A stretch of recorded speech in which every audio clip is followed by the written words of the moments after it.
Am I the arsehole for telling my husband that if he fights for custody of his kids, I will divorce him? Story time. So I have never had the desire to have kids. But do I feel like I ever will, to be honest? I don't want to have nor care for anyone else's children. So I married my husband, who we will call Steve. And I had absolutely no idea that Steve was a dad until 5 days ago. I'm a self-employed girly, so my wage is really good for the amount of working hours that I have to do. I'm quite flexible in the hours that I work. So in terms of our finances, we have a joint account which all of our bills and like rent and stuff comes out of. Then we have our own separate accounts for fun money and savings. So Steve sat me down about 4 or 5 days ago and said, I haven't been completely honest with you. Great babe, we've only been married for a year or whatever. Steve tells me that he doesn't have one child, he actually has 2 children, when I thought he didn't have any. And the eldest is 10, the youngest is 7. Apparently he's been paying regular child support for them ever since both of them were born. But over the years of paying the child support, this has dipped into his fun money. And now Steve would like some of that fun money to be his again. He doesn't really want to be paying for the kids. He wants to have fun like he sees me have fun. So now his plan is to fight for 50-50 custody because this will mean that he pays less child support. And as I'm sure you can imagine, I was absolutely furious. Like, I'm sorry, how are you about to lie to me about having 2 children? Just bizarre behaviour. So I just outright told him that if he wanted to apply for 50-50 custody, that is absolutely fine, but I would be divorcing him. Not even just because of the kids, like the fact that he lied to me so easily as well. Scary.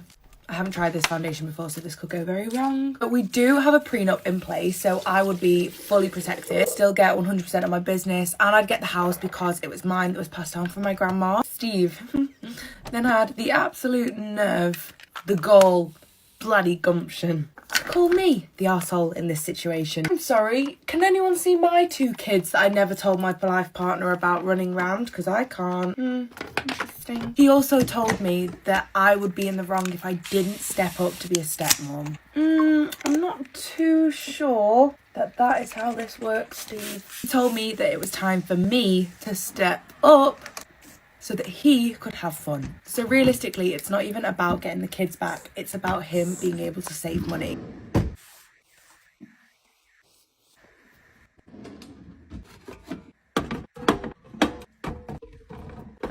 I took my fiance home to meet my family and left with no fiance. I, 30 female, got engaged in March of this year to E, 31 male, that I have been dating for the last 3 years. It was heavenly bliss until I introduced him to my family. We went home to meet my family, and it was important for him to get their blessing. I didn't care either way, but I did it to make him happy. Everyone was welcoming of him and seemed genuinely happy for us. Before the trip was over, my eldest brother suggested a sibling/partners camping trip in a cabin up north to bond and get to know my fiancé away from our parents. I was reluctant as I typically didn't spend this much time back home, but eventually agreed.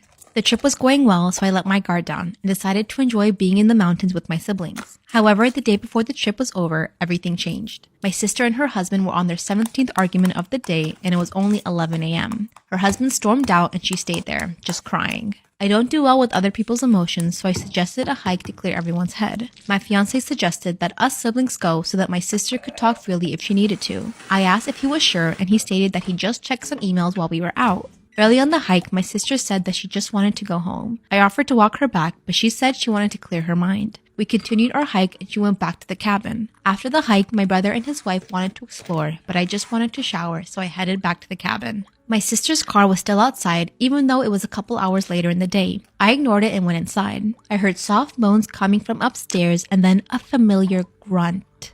Oh no, I was not thinking this was going to go this way. I went upstairs only to see my fiancé and my sister together in the worst way. Something broke inside of me. I took a pic of what I saw, quietly grabbed my things, and left my ring on the counter. I left, sent the picture to the family group chat, and I turned my phone off. The next day, I had 47 missed calls from my family and 75 plus texts from my fiancé. Apparently, her husband got the text as he was returning to the cabin and wasn't so kind to my fiancé. Initially, I felt justified in my actions. I hated it, but I did. However, I know now that even though what they did was terrible, what I did was wrong too. Sending that picture to the family chat was gross, and the innocent family members didn't deserve to get dragged into that. My engagement is over. I removed myself from the family group chat, and I haven't spoken to anyone about it since. These last few months have just felt so empty. I just want to move past this, but I don't know how.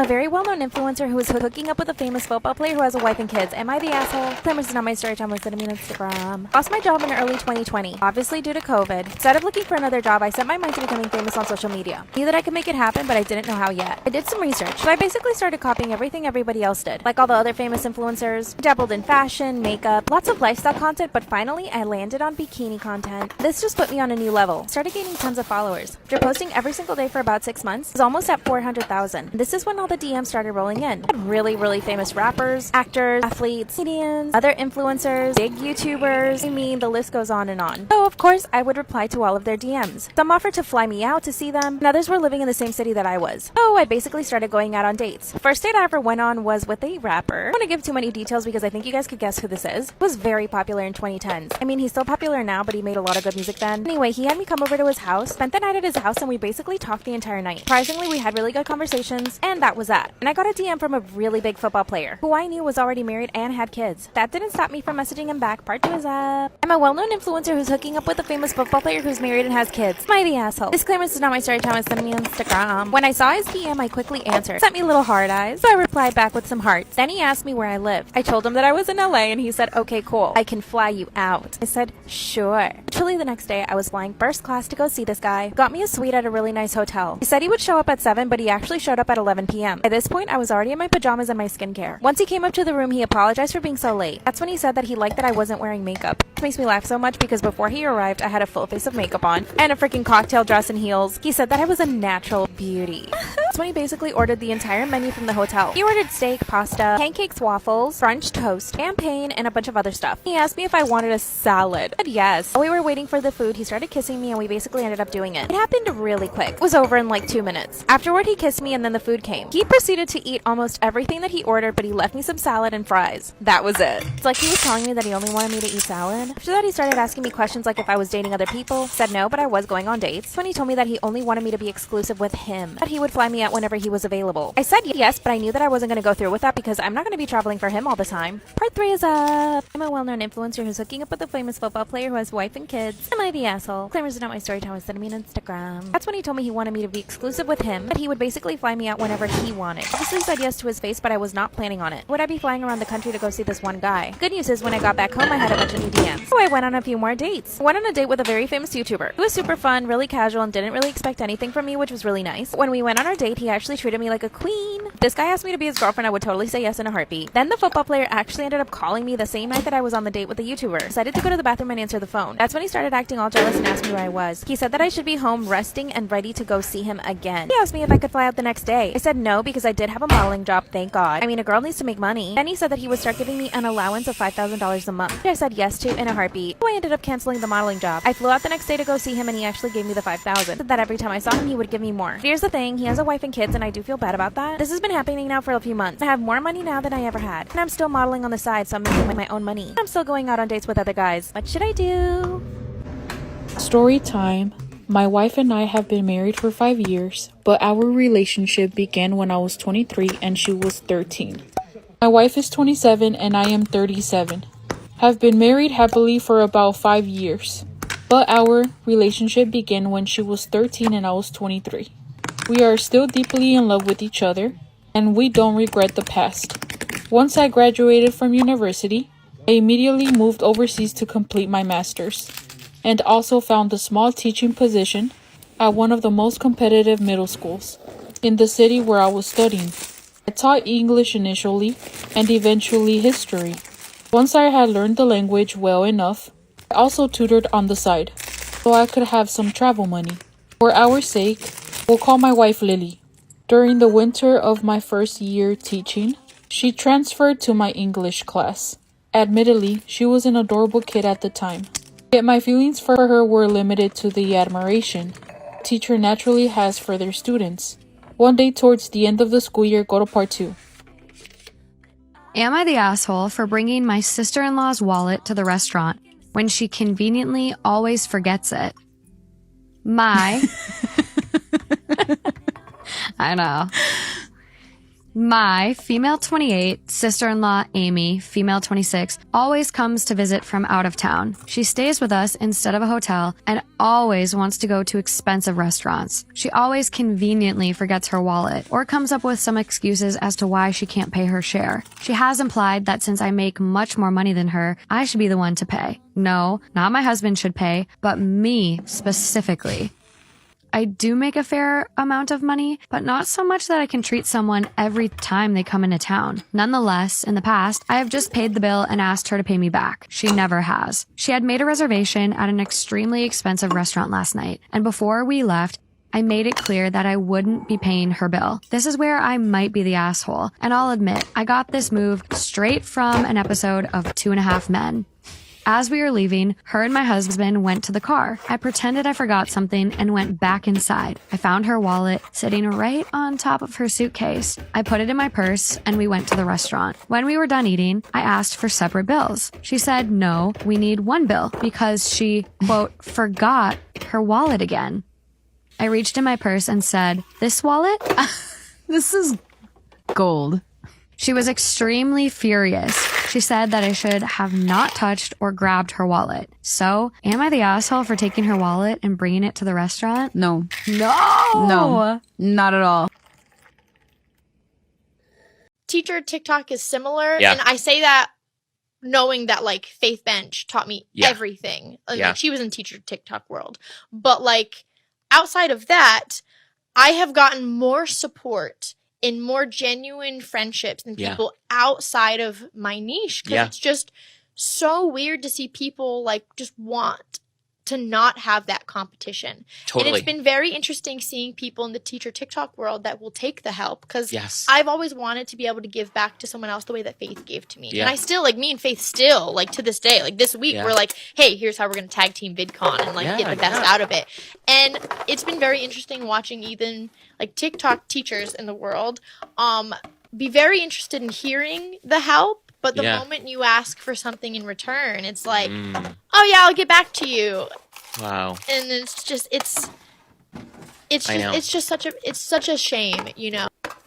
Pooped on my boyfriend's bed after I found out he was cheating on me, and I lit his car on fire. Disclaimers in my story time instead of me on Instagram. My boyfriend and I met in high school. He chased me for about 3 years. This man would tell me every single day that he was in love with me. This was before Instagram, so he would contact me every single day through Facebook. He would send me his favorite songs. He would write me poems. I mean, you can tell this guy was totally obsessed, right? After 4 years of this, I finally said yes to a date. And the only reason I kept saying no was because I knew somebody that had dated him, and they told me that he was crazy. I just didn't want to believe it because he seemed so perfect over Facebook. At the time, I was living in Manhattan, so I told him that I wanted the date to be in the city. So he took me to watch a show on Broadway. First off, I was really impressed that he could even afford the tickets because they were to a very expensive show. And before the show, he took me to a really nice dinner. And he proceeded to order everything on the menu. 5 appetizers, 4 main entrees, and a bunch of drinks. The bill came out to about $600. I offered to help him pay, but he said no, as he should. The entire date was really amazing. The only thing that I know now was a red flag was that he was kind of rude to the waiter. Of course, I didn't mention it. Fast forward a few months, and he asked me to be his girlfriend. Now, to be honest, I was dating a few other guys at the time, and they were all really great, but none of them wanted a serious relationship, and that's what I was looking for. So I finally said yes to my ex. Around that time, I started competing in pageants, and I got very far. I went to Miss USA. Can you guess who I am? He loved this. Part 2 is up.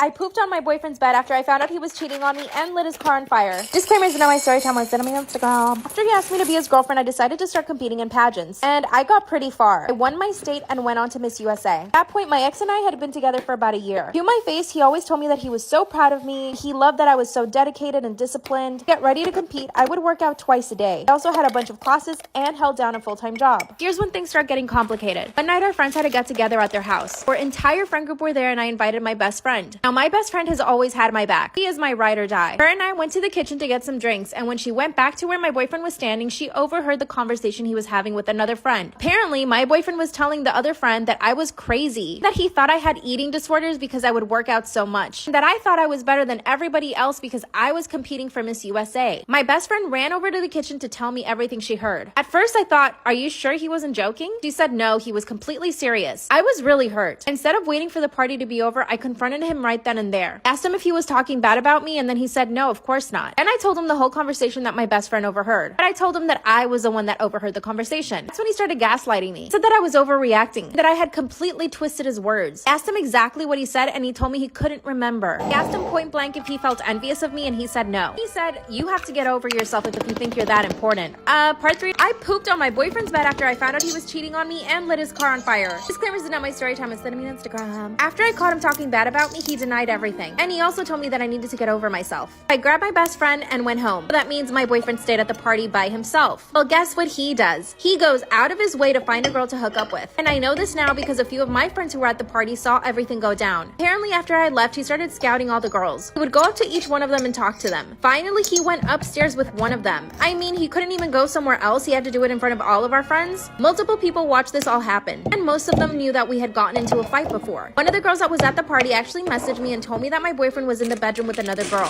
So I ran back to the party. He was already downstairs at that point, but I asked him if it was true. At this point, he had a lot to drink. That's when he starts word vomiting, telling me that he had hooked up with girls that were way better than I was, and that I was so consumed with my pageant competition and that I was too skinny. Then he just started listing all of the girls that he had slept with, and 2 of them were my friends who were at the party. What I did next is probably not the best idea, but I did it. I grabbed a bottle of alcohol and went outside with the lighter. I poured it all over his car and set it on fire. Then I got back into my car with my best friend and went to his apartment. And it just so happens that I needed to poop at the time, so I thought just to do it in his bed. So I squatted over his bed and did my business. Then he messaged me telling me that he was going to press charges on me for his car. Luckily, nobody told on me, so he had 0 proof. And luckily, his car was fine. A few months later, he messaged me apologizing. He said that I was the best thing that ever happened to him, but I ignored his messages. No, I didn't win Miss USA, but I'm proud of myself for what I did to him. Bye. Story time. My sister's husband severely injured their newborn baby, and I'm the only one that cannot forgive him. Context. My sister's husband, my brother-in-law, and my sister have been married for 7 years. They have one child that is 3 and another one that is 9 months. Me and my husband have a son who is 4 years old.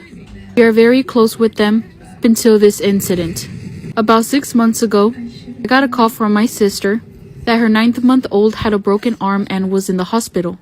This happened when my sister was occupied with her older child, under the watch of my brother-in-law.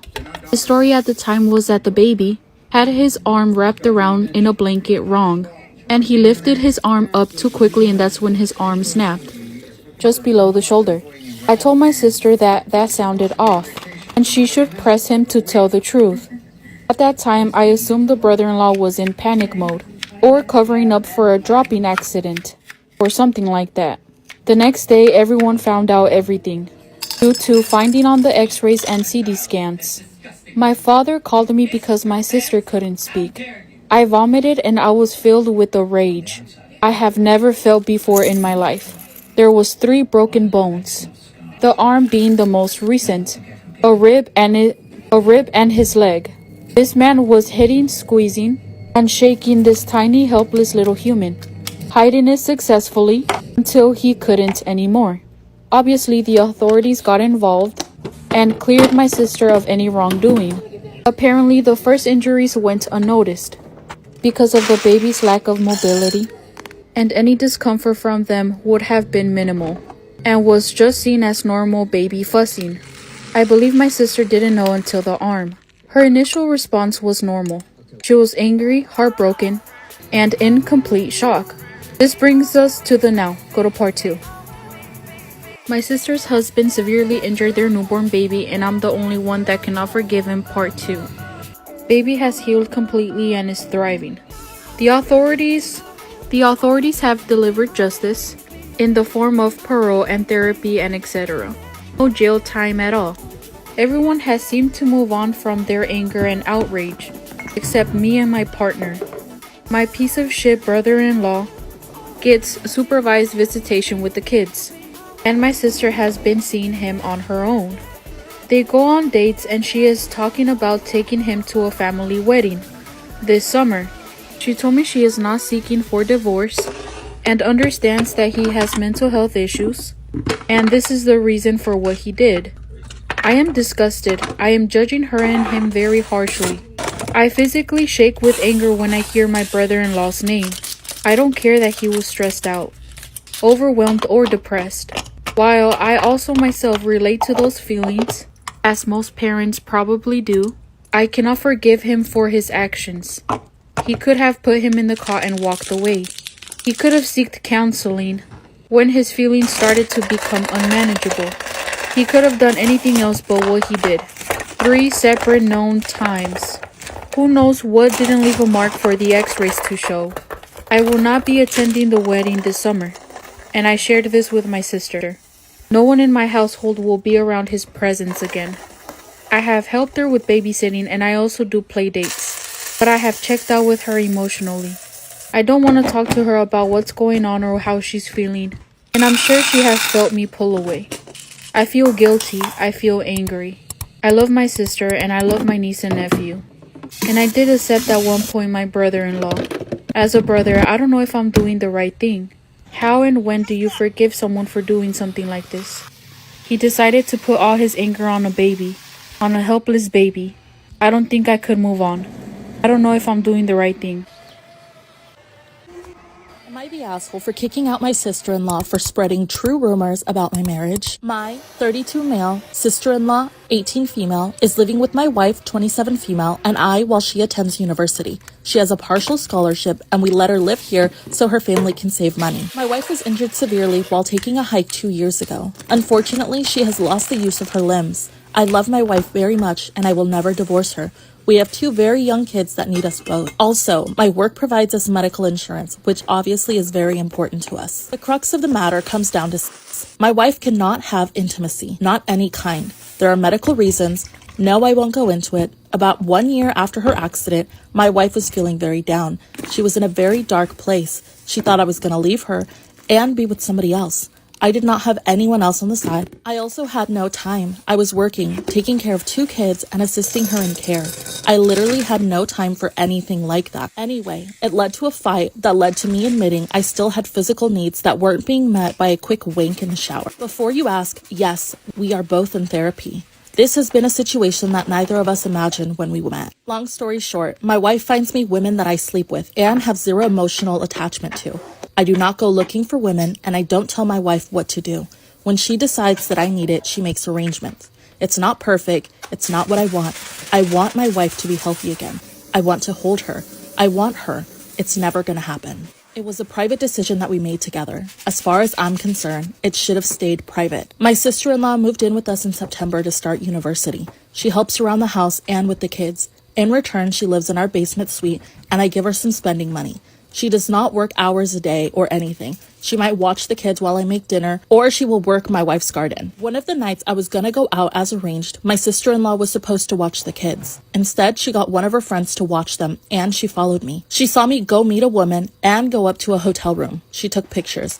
Rather than talk to her sister about it, she decided to wait until Christmas when we had family over to confront me with the evidence in front of everyone. I was pissed. My wife was furious and embarrassed. My in-laws were getting ready to kick my ass until my wife spoke up and explained everything. Nobody is really okay with it, but it wasn't what they thought. Now everybody knows something very private about us that we didn't want publicized. I talked to my wife about it, and her sister is no longer welcome to live with us. She is having to commute from her parents' home almost 2 hours each way. Tough shit. She should have talked to us. She could have confronted me. She could have talked to her sister. Instead, she chose to be a hero and tell everyone something that was never meant to be public. She is begging to come back because she now has no social life because she is traveling 3.5 to 4 hours a day. Her parents are offering to rent the basement, but we do not want her here. Am I the asshole? Am I the asshole for explaining to a man who refused to mind his business what happens in graphic detail if I drink regular cow's milk in my latte? I had some tests to run at my local hospital today. In the hospital is a coffee place. It isn't Starbucks, but it's a local place that has a few locations in my area. When I was all done with my medical stuff, I decided to treat myself to a coffee. I got in a long line behind a man that I noticed kept muttering about something. I noticed every time someone in front of him ordered a coffee with some sort of plant milk, he would mutter louder. Finally, he was up to order. He looked around and loudly said, "I want a regular drip coffee with real milk, not this frou-frou bullshit everyone drinks these days." The barista rolled her eyes and got his coffee. He was standing nearby messing with his drink or something. I ordered a latte with oat milk. I was kind of waiting for him to say something, but I wasn't officially instigating because I always get oat milk.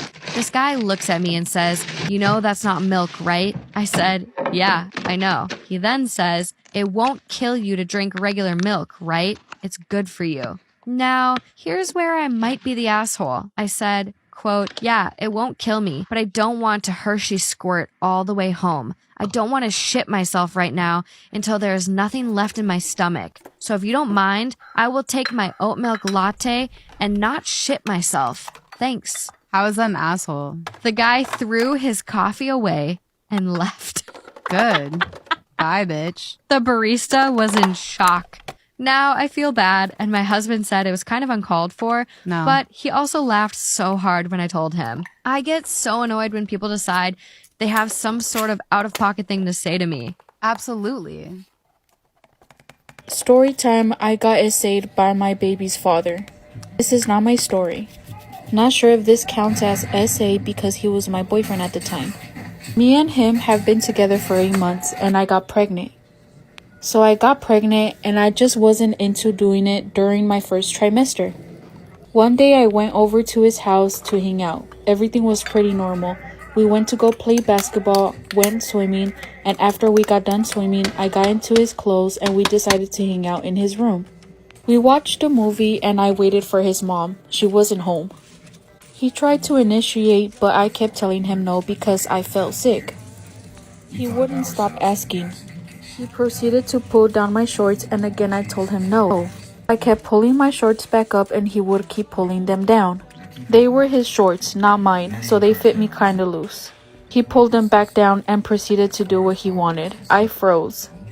I let him finish while I just laid there frozen, trying to watch the movie to distract from the pain. He got angry with me and told me that he would end his life if I told anyone. I told my mother, but he claimed that it was an essay because I let him. He did this multiple times.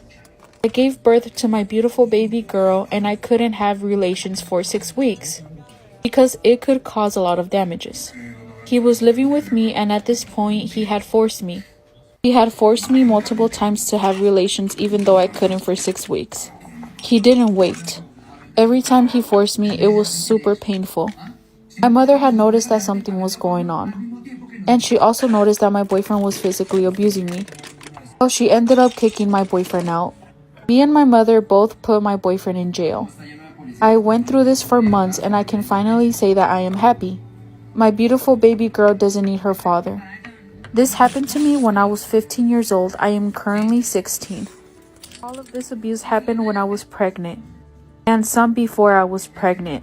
So in total, it was 9 months of abuse. He is going to be gone for a long time. Me and my baby girl are doing okay and a lot better now. If you'd like to share your story, my email is below my bio.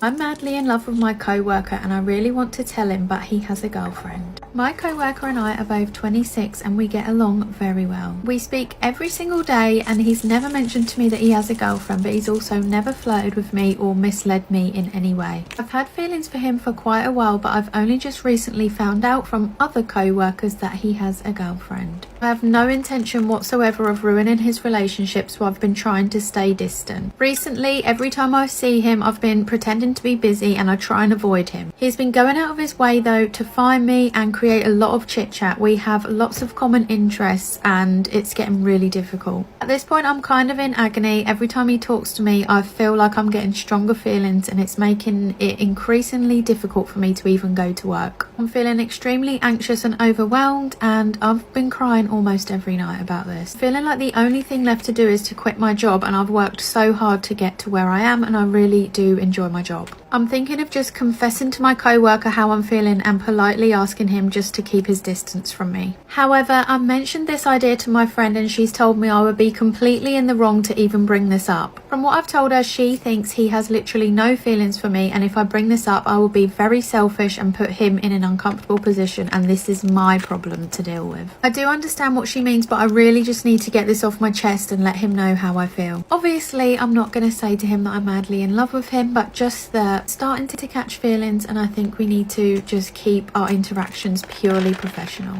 Would I be in... Okay, you guys, I found the wife's first post, okay?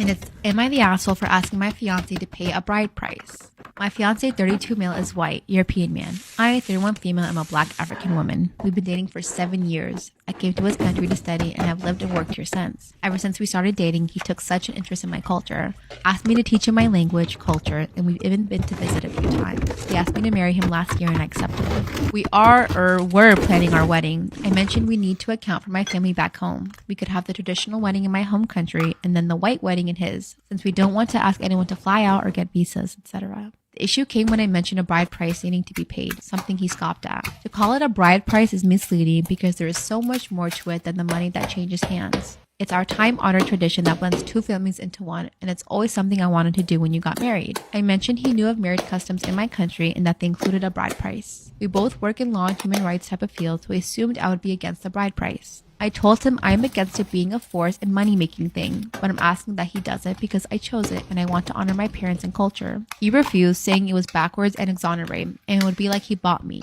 I assured him it wasn't the case. My parents would charge a symbolic amount, nothing crazy, just to symbolize us getting together. I said if my parents were to sell me, he couldn't afford me. This set him off in a rage because I somehow insulted him by saying that, when what I meant is that my parents aren't looking to make money off me, but this is something my people have done for a millennia and I don't want to break from tradition. I said I don't know if I'm willing to go ahead and marry him if he isn't willing to make the trip to my country and talk to my parents about the lobola process. I hope I said that right. Lobola? It's L-O-B-O-L-A. Lobola. He said I'm forcing and manipulating him. I'm not. He knew from day one who I was and where I came from. This is what my people do, and I feel for him to label it backwards as Eurocentric because he's viewing it from his lens, despite me having explained what it's actually about. Okay. These comments are wild, though. So, yeah, I get that. Because white people don't do this. European people don't do this, right? Most other countries, we have... It's not... Bride price just sounds so bad. You're not literally saying, hey, give me this money for bride. It's just like a symbolic thing. Like, okay, you need to prove... It's for us, especially in like African culture, it's like to prove that you can take care of her financially. Whether it be cattle or a money, a set amount. And usually that, like for us, like the money that you give goes back to the bride. As in like, you'll give the bride money. Like, okay, here's like $5,000, but the family will go and buy things for the new house that you guys are going to move into, like ironing boards and like clothes and like sofas and things like that. It goes back into your marriage. So it's just like, I get that. But these comments are ruthless. I can see it. You guys can go ahead and look at it. I'll give you guys the title again. So it's, am I the asshole for asking my fiance to pay a bride price? I think it is relevant that I provide a little background information.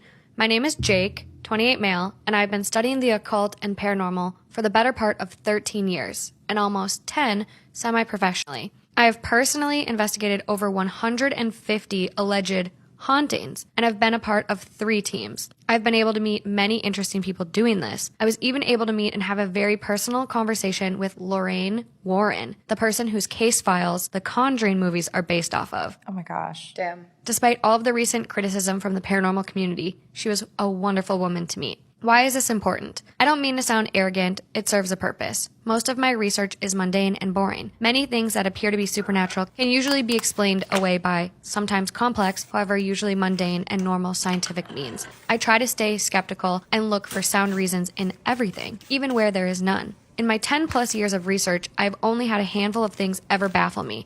And of those experiences, none of them shook me to my core more than this one. Give it to us. I got the chills. I know, I'm excited. In the summer of 2012, around a family get-together, my uncle had mentioned that he had previously purchased a property and that his workers have reported weird happenings. My uncle is a businessman that makes his money by buying foreclosed or derelict commercial properties in and around the Chicagoland area and essentially flipping them by turning them back into either functional businesses or renovated commercial buildings. As it is common knowledge among my family that I am heavily invested in paranormal research, he brought the complaints to me, mostly in jest at the time. After some prodding and convincing, I was able to have his ear long enough to have him agree that me and my team would be allowed to set up an investigation. He seemed to think little of the stories that his employees would tell. I took them differently, as many of them sounded like the employees were genuinely terrified. One of the reasons I became a paranormal researcher was to help debunk fears when someone had no one to turn to. My uncle was mostly a shrewd man when it came to money, so I offered my services free of charge in hopes that I may be able to bring some closure or peace to the employees. After a month, my team and I were Chicago bound with all of our equipment. I had with me my best friend Derek, 21 male at the time, and my other friend Eric, 22 male at the time. Between us, we had several cameras, sensors, and various instruments of the trade. When we arrived, it was clear that renovations were in full swing and mostly complete. The building was a large 3-story and housed a hotel with a full restaurant and ballroom. Despite my uncle's wealth, my immediate family was lower middle class, and it was very obvious to all of us in our band tees and rusty Astro van that we were gravely underdressed. We made our way inside to the front desk, weaving in between the hustle and bustle of what was happening around us. We were met by a receptionist, and he asked what we needed and asked if we were lost, obviously alluding to our shabby college appearances. We tried our best, LOL. I explained that our uncle had told us that he was going to allow us to set up for the night and do a lockdown-style investigation. The receptionist seemed confused by this information, stating that he did not doubt that my uncle gave us that permission, but that it would be difficult to achieve as they would be having guests there that night and they had just recently opened for business. At this point, I was feeling quite disappointed, and he saw that on my face. He excused himself and stated that he would talk to his manager and, if need be, contact my uncle to sort it out. After a few moments, he comes back. He says that there was a slight misunderstanding with the schedule and says that regardless, we can have a room and stay the night, and as long as we would like, that we were free to set up and investigate, as long as it did not interfere with other guests. Another nice-looking man walks up as our talk with the receptionist ends and says that he will provide a tour of the place so that we can become acquainted with the layout. He took us through the lobby into the packed restaurant and showed us the kitchen that was in full production dinner fury. After that, he showed us to the ballroom that was empty and closed for further renovation. However, showed us around backstage in case we wished to investigate there. Finally, we were shown around the corridors and rooms. After the tour, we returned to our van to retrieve our equipment. We were overly excited to be staying in such a nice place, and I called my uncle to thank him and explain the schedule mix-up. When I asked him why he had us investigating in the full swing of business day, he responded with confusion. He asked us to verify the address as we began to unpack things. He explained that we must be in the wrong place since he had only just begun renovations on the building, and it was supposed to be empty. As he said that, a shiver ran down my spine. My phone then died in my hand, and Derek's and Eric's phones began to rapidly ring before also dying. We all turned around to look back across the street to see a building in ruin. No. Oh my God, I got full body chills. The same building we had just walked through somehow. We checked the chained door and boarded up windows and even tried to retrace our steps on our tour, and parts of the building that we were supposedly just in were even completely missing. At this point, we were beyond scared, but tried to talk through it rationally as we climbed back into our van. We had nothing. We couldn't all have hallucinated the same, with the exact same details, even recalling such details among each other, down to the color of the napkins the dining people were using. We debated staying, but as we were deciding, we checked all of our equipment and all of our batteries. Backup batteries and backup batteries were completely drained. Holy shit, this is insane. Yeah. At this point, we were really terrified and just wanted to leave. Luckily, our van started and we pulled away quickly, not once looking back. Holy shit. I feel like oh my God, that's insane. What would creep me out is that you're like all walking through the same all like, of them hallucination. Because you're like, or not, How whatever. the hell? I've never heard anything like that before. I feel like I would be institutionalized after this. Yeah. Like I don't say that lightly. Like I would honestly be like in an asylum after this. I Yeah. would check myself in. I'd be like, clearly I like can't trust my like own sight. But the fact that all of them, I know. that is so crazy. This secret came from listener Bridget. I think I need to break up with my mum, Jane. I don't think she's a good person, and I'm actually convinced she is a pathological liar. She lies about little stuff that doesn't matter and big stuff that does, and has even lied about certain parts of my childhood that have all been debunked by other family members. When I was pregnant with my baby girl, she asked if she could be in the delivery room. I said no, and that it would just be me and my partner. She then rang my dad and told him that my partner wasn't going to be there to support me during the birth, and that someone needed to talk sense into me and let her be there to help me. Thankfully, my dad knows what a great guy my partner is, and that mum is a somewhat less than trustworthy source. And he shut down the conversation. My daughter is at the age where she could be looked after by a grandparent, but she has never been left alone with her. She keeps asking to have her and guilt trips me when I say no. She even says I'm a mean mummy to my daughter when I say no to her requests. To her friends, she is a doting, loving grandparent with a close bond towards me and my baby daughter. But to me and my partner, it is a constant burden. All right, well, this is the update from Bridget. We'd already been slowly cutting back our contact with Mum before the episode aired. But after hearing Ruby read out my secret and hearing your thoughts on it all, it became very clear that dealing with her behaviour was detrimental. Whether my mum Jane is or isn't a pathological liar, it doesn't really matter. It's having such a huge impact on me and my partner mentally. So, we have cut back to as minimal contact as possible. However, Jane is still taking every opportunity to dig at us. She's still unhappy about her relationship with my family, and after every interaction, we're left with a bad taste in our mouths. We don't get anything positive from the situation as it currently stands, but we're really trying this low contact approach to maintaining peace. We have decided to give it a go until the end of the year. If things do not improve, we will sit down with my brother to explain everything, then chat with Mum, and probably go without contact for a period of time. Thanks again for being so helpful, Bridget.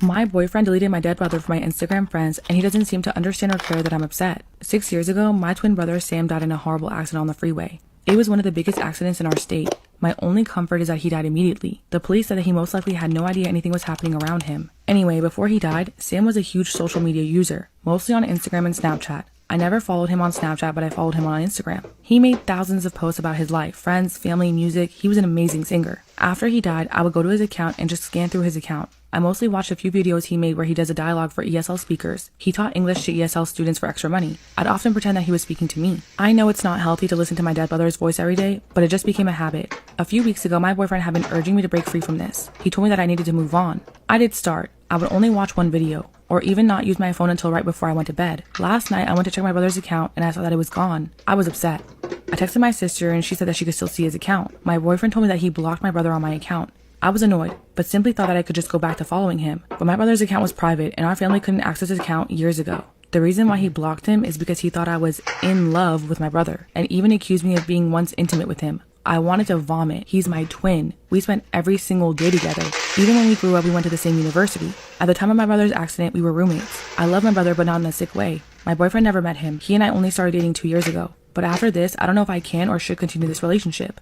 My boyfriend keeps saying that I should move on, that what he did wasn't a big deal. But it was to me. Our mutual friends agree that I should just forgive and forget, but I feel like I'm grieving again. I'm trying to steal my boss away from his wife. Welcome to Storytimes with Esther, where you send me your storytime and I tell them here on TikTok. This all started out as a dare at an office party 3 months ago. When I got hired, I had a really small position. Then I got promoted to being an assistant. Let me just clarify something. My boss is ugly. He is not my type. He's older. He's like not really fit. But at the office party, I found out that he's a serial cheater. He has a wife he's been married to for 30 years. And apparently he has about 3 girlfriends because he's their sugar daddy. Now clearly my coworkers are bored. These 2 girls started daring me to go out with him, or to at least start flirting with him to see where I could go. Because they have a theory that he would try to be my sugar daddy. At first I was totally against this. I would never jeopardize my job. And my coworker confessed she used to be one of his sugar babies and that he started giving her $5,000 a month. Now to me that sounds pretty good. I have 2 kids and I'm a single mom. And I really wish I could just stay home with them and take care of them. $5,000 is a lot to me because I didn't grow up with much. So I did it. I started flirting with him and about 2 weeks later, he asked me out to lunch. At lunch, he offered me money, but you'll never guess for what. And trust me, it gets worse. You have to go to part 2. I'm trying to steal my boss away from his wife. Welcome to Storytimes with Esther, where you send me your story time and I tell him here on TikTok. After 2 weeks of flirting with him, he fell. He invited me to lunch and started offering me money, but you'll never guess for what. He said that he wanted me to just accompany him to a couple of work events, and that he would pay me extra for that. And when I asked him how much, he said $2,000. So of course I agreed. Remember, I'm a single mom of 2, and if my boss wanted me to be his sugar baby, I was never gonna say no. After we ended up going to the 2 events, he asked me out to lunch again because he had a proposal. When we get to lunch, we sit down and he tells me that he likes me, and that I'm not like any of the other girls at the office. And he asked me if I would be okay with some extra money if I just spent some time with him. And he told me that his wife is horrible, that his life sucks, and that she's the most evil woman ever. And I accepted. This man offered me $7,000 a month, and he asked me to make a wish list for me and my kids so that he could fulfill it. I couldn't believe my luck. But before I told any of my coworkers, I decided to keep it quiet. What if they tried to use it against me? I did something crazy though. I went to his house and pretended like I needed to drop something off so that I could meet his wife. I wanted to see her. You have to go to part 3. I'm trying to steal my boss from his wife. Welcome to Storytimes with Esther, where you send me your story time and I tell it here. After he told me that his wife was a horrible woman, I had to go to their house to find out. Now, part of me was a little bit guilty because he was giving me money in exchange for spending time with him. But if she really is that horrible, why not? When I knocked on the door, she answered and was so rude right away. She asked me who I was and I said I was her husband's assistant. And after talking to her for 2 minutes, I realized she really is a bitch. That's when I decided that I would completely steal him away from her. I don't even like this man. I'm not even attracted to him. But if he could offer me the life that I need for me and my kids, of course I'm going to try to steal him. 3 months into our arrangement, he had never even touched me. Not until one night, he actually kissed me. Surprisingly, I was okay with it. He confessed that he's in love with me, so I told him that I was too, even though I'm not. I told him that he needed to leave his wife, and he says he will. I hired a private detective to get pictures of her cheating on him because apparently she has affairs, and then he would get a divorce. That way she gets nothing. I know that this can backfire on me, but I'm now able to put my kids in private school, and I quit my job. And the biggest thing, he even bought me a little house. Now I don't even have to pay rent. How can I get him to leave him sooner? What should I do? I thought my boyfriend was the love of my life until I discovered he was drugging me at night. No. Lately, I've been waking up still exhausted. Even if I went to bed early, I'd wake up feeling like I haven't slept in days. Trying to get out of bed for work was almost impossible, which was strange for me because I was always a high energy sort of person. A few hours of sleep and I was always good to go. I was at a loss as to what was happening. After a barrage of tests, even my doctor couldn't find anything wrong with me. The only recent change in my life was my boyfriend, who had moved in and I was sharing a bed with for the first time in my life. Steven was the first love of my life, and this was my first serious relationship. I didn't want to spoil things by making him sleep in the spare room. I liked having Steven around. He made a real fuss over me and he would bring me chamomile tea every night before bed. The pain in my hip was sharp and pulsated up to the right side of my body. I jumped from my bed and nearly collapsed to the floor as I struggled to get to the bathroom. "Steven, can you get in here?" I cried. A big, dark bruise covered my hip, as if I was assaulted in my sleep with a metal bar. "What's wrong?" Steven said as he came rushing into the bathroom. Did I fall out of bed or something? Steven had a weird expression on his face. I could swear he looked guilty about something. Probably, I don't know. His response was dismissive, which sent my brain spiraling with all sorts of thoughts. "This is not normal, Steven. I think there's something wrong with me. You should probably see a doctor then," he said coldly before quickly leaving the bathroom. My doctor was still at a loss and suggested I should see someone who could rule out anything nefarious. Steven was still dismissive of me as we drove to the hospital. "I'm sure it's nothing. Probably just stressed about work. People don't wake up with bruises over stress," I angrily thought to myself. The doctor at the hospital took my blood and did all sorts of tests, including a stress test. I should have been happy when the test came back clear, but it only made me feel like I was losing my mind. Something was definitely wrong with me. "I would prescribe you sedatives, but your blood work shows you are already on nitrazepam," explained the doctor. I was dumbstruck and wasn't sure what the doctor was talking about. I've never taken so much as a painkiller in my life. The doctor's face looked like how I felt. He took out his charts and looked over them again. "No, you definitely tested positive for nitrazepam, which is a powerful sedative." Later that evening, as I sat in my bed, a million different thoughts ran through my head. How was that even possible? I thought to myself. As I sat there, Steven walked in with my chamomile tea. And just as I was about to put it to my lips, I was struck by the most unnerving thought. The realization that my boyfriend was drugging me hit me like a ton of bricks and filled me with dread that I had never felt before. I emptied the contents of the cup down the sink in the bathroom before jumping back into bed. Was it hot enough for you? Asked Steven as he jumped into bed beside me. Perfect, as always. I felt as if I was lying beside a complete stranger. Had I ever really known him? I thought to myself as I lay there terrified he was doing unimaginable things to me all while I slept. I must have drifted off at some stage because when I woke up, the room was a mess and Steven was nowhere to be seen. My body ached all over and it felt like I was in a fight. What the hell was he doing to me in my sleep? I thought. I'd made the decision to go to the police, but I needed evidence, or it was just my word against his. I'd purchased a hidden camera and set it up in the bedroom, pointing towards the bed. I woke up exhausted as usual, which unfortunately meant he had done something to me while I slept, but I had it on camera. I opened my laptop to check the footage. For the first couple hours of sleep, nothing happened. For a moment, I had hoped I was imagining everything until I watched myself jolt from the bed. At first, I couldn't believe what I was doing. It felt like I was watching a horror movie as I watched myself crawl up the bedroom wall like some possessed demon. I continued to crawl up the wall, onto the ceiling, looking down over Steven like I was ready to pounce on him. Steven woke, and it was strange watching him because it was like he was prepared for what was happening and didn't seem fazed by it. He took a stick out from under the bed as I pounced from the ceiling above, and he spent the next hour fighting me off. I watched as he subdued me onto the bed before pulling out handcuffs and cuffing me to the bed. I looked at the marks on my wrists, which made sense now. As soon as Steven came home from work, I ran and threw my arms around him. Quote, "Why didn't you tell me what you were going through every night?" Steven shrugged his shoulders. "I thought you knew. And usually the drugs I was giving you made things a little easier. Why are you even still with me?" Well, my last girlfriend was a jealous psychopath. You're a walk in the park compared to her. Now I'm going to be the skeptic, okay? Ain't nobody crawling up the wall. Nobody's going on the ceiling. And nobody's taking out a stick every night and like trying to fly swat the fly back into bed. My husband is having a baby with another woman in a couple of weeks. We met when we were 11 years old. We grew up together. He was my first love, my first everything. We started dating at 15. We have 2 beautiful daughters. We will have been married for 17 years this year if the divorce isn't final by September. Our marriage wasn't perfect. We had our struggles, but this was not something I ever expected. 2.5 weeks ago, I received a text message from someone he worked with, informing me that he had been having an affair with a coworker and that she was pregnant and due in June. I confronted him. After initially denying, he finally admitted the truth. It's his baby. It's been a blur. I've kicked him out and I'm looking into my options for a lawyer and programs available to me. He is the breadwinner by far. I don't know how I'm going to make it through this, but I can't stay. My daughters are crushed. I've gotten them both into therapy. They don't want any contact with him at this time, nor do they have any interest in meeting their half-brother, who will be born shortly. I'm exhausted emotionally and physically. I can't eat or sleep. I'm trying my best I can for my girls, but my goodness, why is this happening? And why couldn't he have at least told me himself? He's known for months. We've been through major holidays, birthdays. It hurts. It makes me sick. I feel like I never even knew him, yet we've known each other for 25 years. I'm going to touch on one point you said, and you said, why couldn't he have at least told me myself? When they try to hide it, I think there's a difference saying, you know what, I effed up, right, babe? Like, I did this. I want to tell you, like, I care for you. When they go out of their way to hide it, they never had the intention of coming clean with it. That's why the other person reached out and let you know.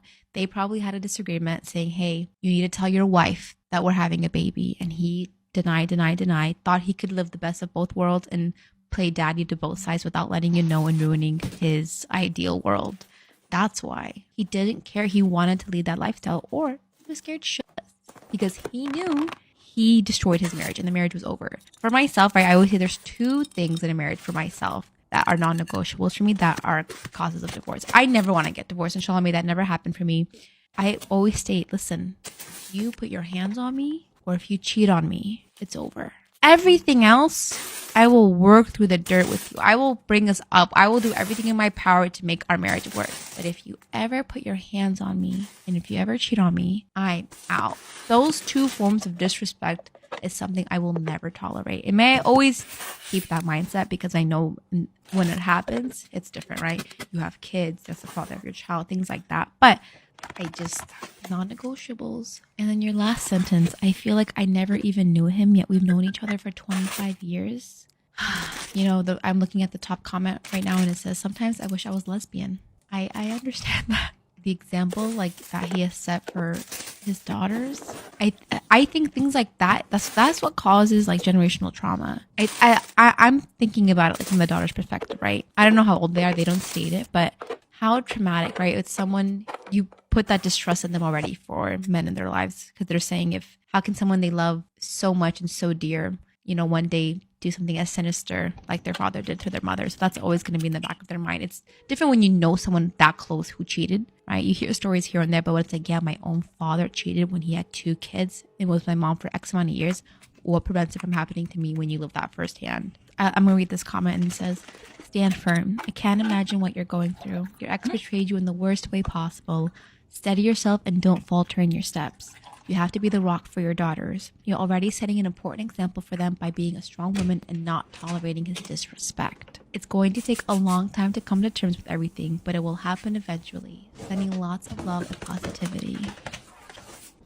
Am I in the wrong for putting dinner away and playing video games after my girlfriend came home drunk? My girlfriend and I live together. I'm 29 and she's 26. We've lived together for 6 months. I've been really busy at work and with life, so yesterday I was really looking forward to cooking dinner for her and relaxing. We had this planned all weekend. My girlfriend is more of a social butterfly than I am, so she had plans yesterday morning with her friends. She had brunch at 11 and I was planning on having dinner ready by 6:30. I expected her to have a few mimosas at breakfast, but nothing too crazy. Maybe she'd get home and take a nappy nap before dinner. Basically, brunch turned into going to one more bar after, around 1 p.m., which turned into more bars, which basically became bar hopping all day. She was texting me, insisting me that she'll be home in time for dinner, but by the way that she was talking, I could tell that she was drunk. I started making the pasta around 5 p.m. Around 5:30, I saw on her Snap story that she was doing shots at a bar in a completely different neighborhood of Chicago. I didn't want to be a boyfriend who nags, so I let it go. I was getting seriously annoyed because I was thinking, oh great, she's going to be hammered for our nice night that we had planned. At 6:30, she wasn't home yet. I saw on her location that she was now at a different bar from where they were taking shots at.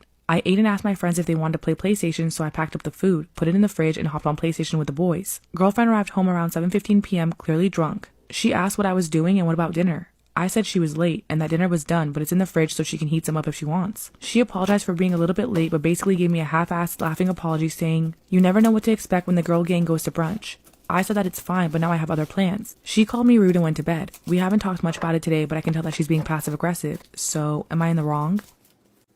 Caught my husband slipping me birth control because he was cheating on me. Disclaimer, this is not my story time, it's me on Instagram. When I saw the pills on the floor that he dropped, I grabbed them and knew exactly what they were. This man decides to gaslight me and say that they're anxiety pills, when literally the label says birth control. And then very calmly, I asked him to just explain to me why he was giving me birth control. But again, he denied it. So I grabbed a knife and started stabbing the TV. It's his favorite thing in the world. And when I was about to stab his laptop, he finally broke down and told me. That's when he confesses that he's in love with someone else and that he's been seeing her for a year. And that he just didn't have the heart to tell me that he didn't want to have kids with me because he's in love with her. Grabbed his phone and asked him to call her. And he did. And when she answers the phone, I ask her if he knows that he's married and she said no. And she broke up with him right then and there. That's when he started begging me for forgiveness, but I kicked him out anyway. Called the cops and they said that I can't do anything about this. I did file for divorce and I left the apartment. His mistress told me that he's still begging to get back with her, but she won't. Her and I actually met up for coffee and we're friends now. So good riddance to him.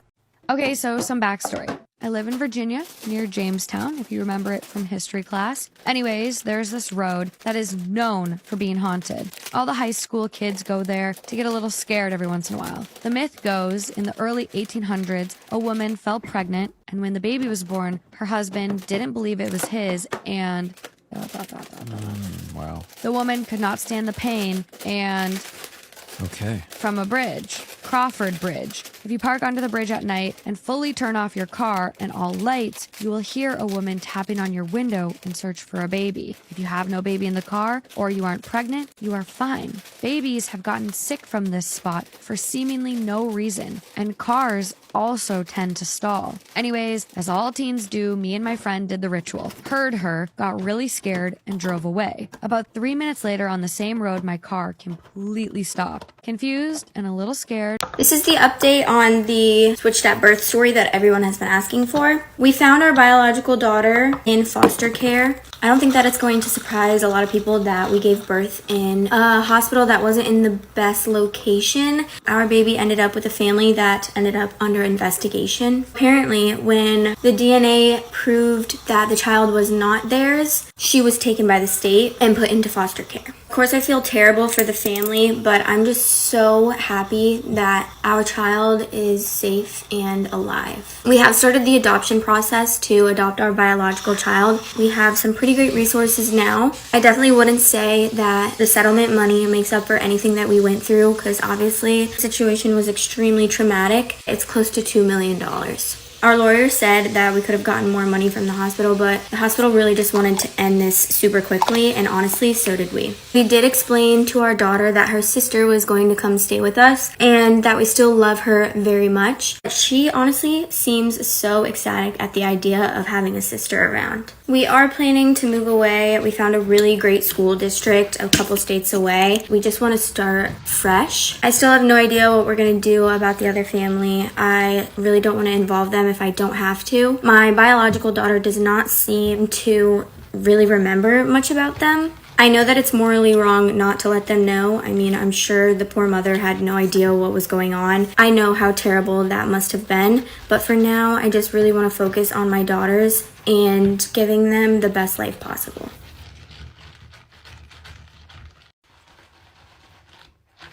My best guy friend told me he was in love with me 2 days before my wedding. If I'm being completely honest, I'm pretty pissed at my best friend for choosing such an unfortunate time to cause me distress. I've already been planning a wedding and I'm about to get married in 2 days. We've been friends for so damn long. He had so many chances to just buck up and tell me how he felt. But right before my wedding, and he expects me to just leave my fiance because of a damn text? I really just want to tell him that I don't want him at the wedding anymore because I just don't trust him anymore, that he wouldn't pull something. I don't even know if I really want to talk to him again, but the thought of losing my best friend is so heartbreaking. I mean, even the thought of just not having him at my wedding is also heartbreaking. If I'm being honest, I really wish he would have just stopped being friends with me when he realized that us ending up together would just never happen. Or that he just would have told me a really long time ago so we could have dealt with it then. I don't want to kick him while he's down, but I also need to make it very extremely clear with him that I do not have any feelings for him. I'm gonna have to tell him that I don't want him to attend the wedding anymore. We've been friends for over a decade. I will be showing my fiance the message as soon as he gets home from work because I really don't want to send anything until he sees the message. Am I the asshole for agreeing to split the bill on a double date with my best friend, which ended up in her getting dumped? So I'm really unsure about the situation. My best friend and roommate, which we will call Amy, has been seeing this guy for about 2 months now, and she seems to really like him. It also seems to be going really well. They seem really good together. Last night she asked if I would go on a double date with her and her boyfriend, and then her boyfriend's friend who had been looking, I guess. I wasn't really keen at first, but then I just decided to go because she was insisting. To set the stage, we get to the restaurant and it's a super nice place in our neighborhood. Things seem to be going really well. The guy that I was set up with was really nice, although I didn't really feel a spark, and I also am not really looking. So we got to the end of dinner, and the bill comes out, and Amy says, "Don't worry, our men have got this." And I proceeded to say that I did not mind paying for my portion. We all 4 had gotten cocktails, and the place really wasn't super expensive, but it also wasn't cheap. A little bit more back and forth happened, and Amy was really insisting that the gentlemen are supposed to pay for the date. Am I the asshole for agreeing to split the bill on a double date with my best friend, which ended up in her getting dumped? But I was still adamant that I wanted to pay for my portion, so I said, "You do you, but I don't mind splitting." The guys said that they would cover it, but they also both seemed a little bit uncomfortable. So they paid, and then we left. Amy and her boyfriend both went back to her boyfriend's place, and I said goodnight and goodbye to my date, and then I just went back to our place. Later that night, I get a text from Amy that says her boyfriend is now contemplating the whole relationship because he doesn't want to be with someone who always insists that the men pay. She told me that it was all my fault and that I should have sided with her and told them that they should pay. She said that me bringing up that I wanted to pay for my portion ruined everything. She's now saying that he basically told her that he needs time to think about stuff because he might not want to continue the relationship with her, and she's blaming it all on me. She went on to tell me that I'm not a girl's girl because I didn't side with her, even though she literally never told me that this was going to be a thing. Now she is literally not talking to me. And she said that her boyfriend isn't talking to her either. Basically, our friendship is effectively over because of this, and I'm looking to move out. But I really want to know, like, am I the asshole for this? I found out that my boyfriend of 2 years cheated on me through a "Hey girly" message. I had been with my boyfriend for 2 years, and I genuinely saw myself with him forever, and I really thought that he saw me the same way. We did everything together, holidays, birthdays, nights out with friends. We were always invited to each other's activities. Something changed this year because he used half of his time off to go visit the university that he studied abroad at. But the thing is, he didn't invite me. I honestly didn't even take it personally because his friends that he went to school with there were graduating, so I just kind of figured they wanted to spend time together. When he was there, he told me that he organized drinks with a friend, and I asked who. He said this girl named Rachel. The Rachel that I know, and the only Rachel that I know from when he studied abroad, was a girl that he slept with. I asked him if it was the same Rachel, and he said no, it's a different Rachel, but they have the same first and last name. He did say that he had kissed this Rachel that he was going to go out to drinks with. I then went on to ask him if she thinks this is a date or if she knows that he has a girlfriend. He responds by saying, yeah, she might think this is a date because she doesn't know that I have a girlfriend. Excuse me? I asked him if he could just, at the very least, mention to her that he has a girlfriend. He said they just ran into each other, she asked to go to drinks, and he feels bad saying that he has a girlfriend. Actually, he said he feels rude. I was very adamant that I did not feel comfortable with the situation. He basically said I shouldn't have told you and that all of his friends' girlfriends let them go out with girls that they've slept with. What?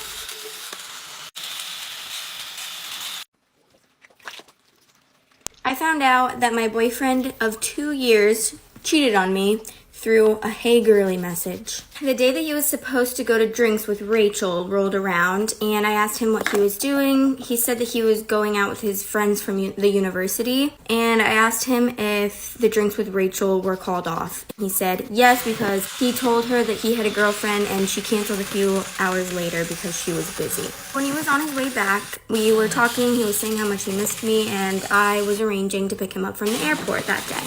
I picked him up. He did not feel very well, so I spent the next few days taking care of him. But once he started to feel okay again, I basically brought up the conversation that I did not think that it was appropriate the way that he reacted when I asked him to not go to drinks with Rachel. He apologized and said that he totally agrees and that he sees where I'm coming from completely. I also brought up the fact that I find it hard to believe that Rachel was a different girl than the one that he had slept with because they have the same first and last name. That was the only Rachel I could find on Instagram under who he follows. He told me that he lied to me because he didn't want to annoy me more than I already was. A couple days later, Rachel asked to follow me on Instagram. I told my boyfriend and he said, well, you guys would get along, to be fair.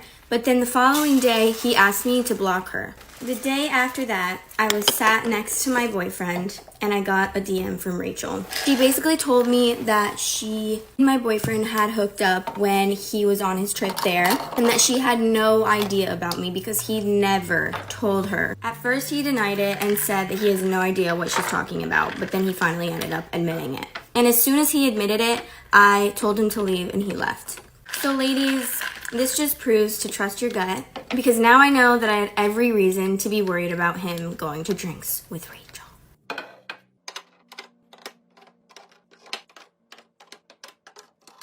My best friend was pregnant and we didn't know until she gave birth in the back seat of my car. Well, my best friend, who we'll call Holly, had a baby on Saturday night. She did not know that she was pregnant, and neither did I, because honestly, she did not look pregnant at all. She also showed virtually no signs of pregnancy. When she went into labor after we had just went to the seamstress for our prom dresses, I was just under the impression that she had really terrible period pains until my other friend, who was also with us, Sal, said, I think she might be having a baby. I'm absolutely panicking, and at this point, I'm just driving towards the hospital because I have no idea what else to do. But then Sal and Holly start screaming to pull over. I kid you not, this baby was out in under 10 minutes. The baby cried and it looked full term, although I've never seen childbirth, so I'm not really sure what full term is supposed to look like. After the baby was born, we all just sat in silence for like 5 minutes. And then all of a sudden, Holly said we need to go pick up Ethan, who is her boyfriend and baby daddy. So we went and picked him up, and he was absolutely dumbfounded. He thought that we were pranking him until he saw the baby still attached to Holly via umbilical cord. Sal starts freaking out and saying that we really need to go to the hospital and tell our parents because this is way bigger than us at this point. Holly didn't want to do either because she knew that her parents would freak out on her and no longer pay for her college, and she also did not want to be a mother, and she knew that her parents would make her keep it. That's when we decided to... My best friend was pregnant, and we didn't know until she gave birth in the back seat of my car. That's when we decided to leave the baby at a firehouse. We go to Target and we buy a basket, a couple blankies, some first aid stuff, and of course some scissors because we didn't have scissors to cut the umbilical cord with. We were able to successfully detach the baby from her, but we had to wait until night to drop off the baby at the fire station because we didn't want anyone to see us. She wrote a note and put it in the basket, and that's when we went to the firehouse. That's when we dropped the baby off at the fire station, but we hid and we waited to make sure that the firefighters picked up the baby, and luckily they did. After all was said and done, I dropped off everyone at their houses, and we swore to secrecy that we would never tell anyone. Also, Holly ended up sending me like $200 to get my back seat detailed and cleaned. I know a lot of you are probably wondering, well, like, what's the issue? It seems like everything went well. The issue is that I saw Holly today, and she looks absolutely awful. Not in a postpartum awful. She looks genuinely unwell, and she has a fever. I really think that she needs medical attention because we think that she might have an infection. Sal thinks that her placenta is probably still inside of her. Regardless of whatever it is, I just want her to get the help that she needs because I'm really worried that she's gonna die, and I could have prevented it. I have no one to talk to about this, and I'm worried about my friend, and I'm also worried about the baby girl that was surrendered because, again, she had no idea that she was pregnant. She had no pregnancy symptoms, and she was also drinking and smoking weed at the time. I have no idea what to do to get her to go to the hospital.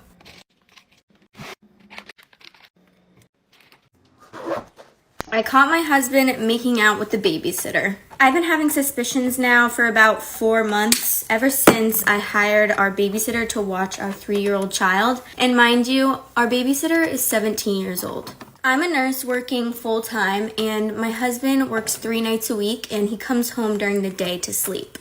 I felt like I was going crazy because I felt like something was off, but my husband would not help to ease my mind and answer the questions that I had been asking him. So I installed a camera in our living room. I saw nothing until about day 4, and that's when I saw my husband and the babysitter making out on the couch while my daughter was watching TV. I genuinely felt like my whole world came crashing down. He started crying when I confronted him. He was really trying to get me to just listen to his side of the story, but I just took our daughter and I went and stayed with my mom. It's been about a month now since all of this happened, and my husband is still crying about his slip up. He even went as far as to say that the babysitter initiated it by seducing him. He managed to make me feel guilty for not dressing up for him or not giving him enough attention. Now I strongly feel like I bear part of the blame for what happened. One thing to note is that I'm 31 and he is 34. I honestly just feel so disgusted with the whole situation, and he won't stop begging me for a second chance. My heart and mind have been racing like crazy lately, and his family is even defending him to me. I mean, what would you do in this situation? I made a comment to my ex-husband when he signed our divorce, and his girlfriend now accuses me of being the reason he didn't propose to her on Christmas. Hello and Happy New Year. My ex-husband and I, both late 40s, were a real love story for 17 years. He was my world and I loved everything about him. I thought he loved me too, but about 2 years ago, for about 2 months, he was changed. The change was so palpable, I knew it in my heart that it was another woman. He stopped kissing me good morning or good night, stopped asking me on dates, and always declined when I did. He didn't doze off with his head on my lap to a movie every evening, always missing the end. Now he even sat on the other couch. He stopped saying he loved me and stopped texting me during the day. I didn't know what to do other than wait and see. And sure enough, about 2 months later, he told me he was in love and wanted a divorce. I was heartbroken, but I couldn't do anything about it. I would never beg someone to love me, no matter how much I loved them. He moved out and started with a divorce. His new girlfriend, early 30s, moved in with him not long after. My ex-husband is very successful, and our divorce was finalized a couple of weeks ago. I haven't seen my ex-husband much since he moved out.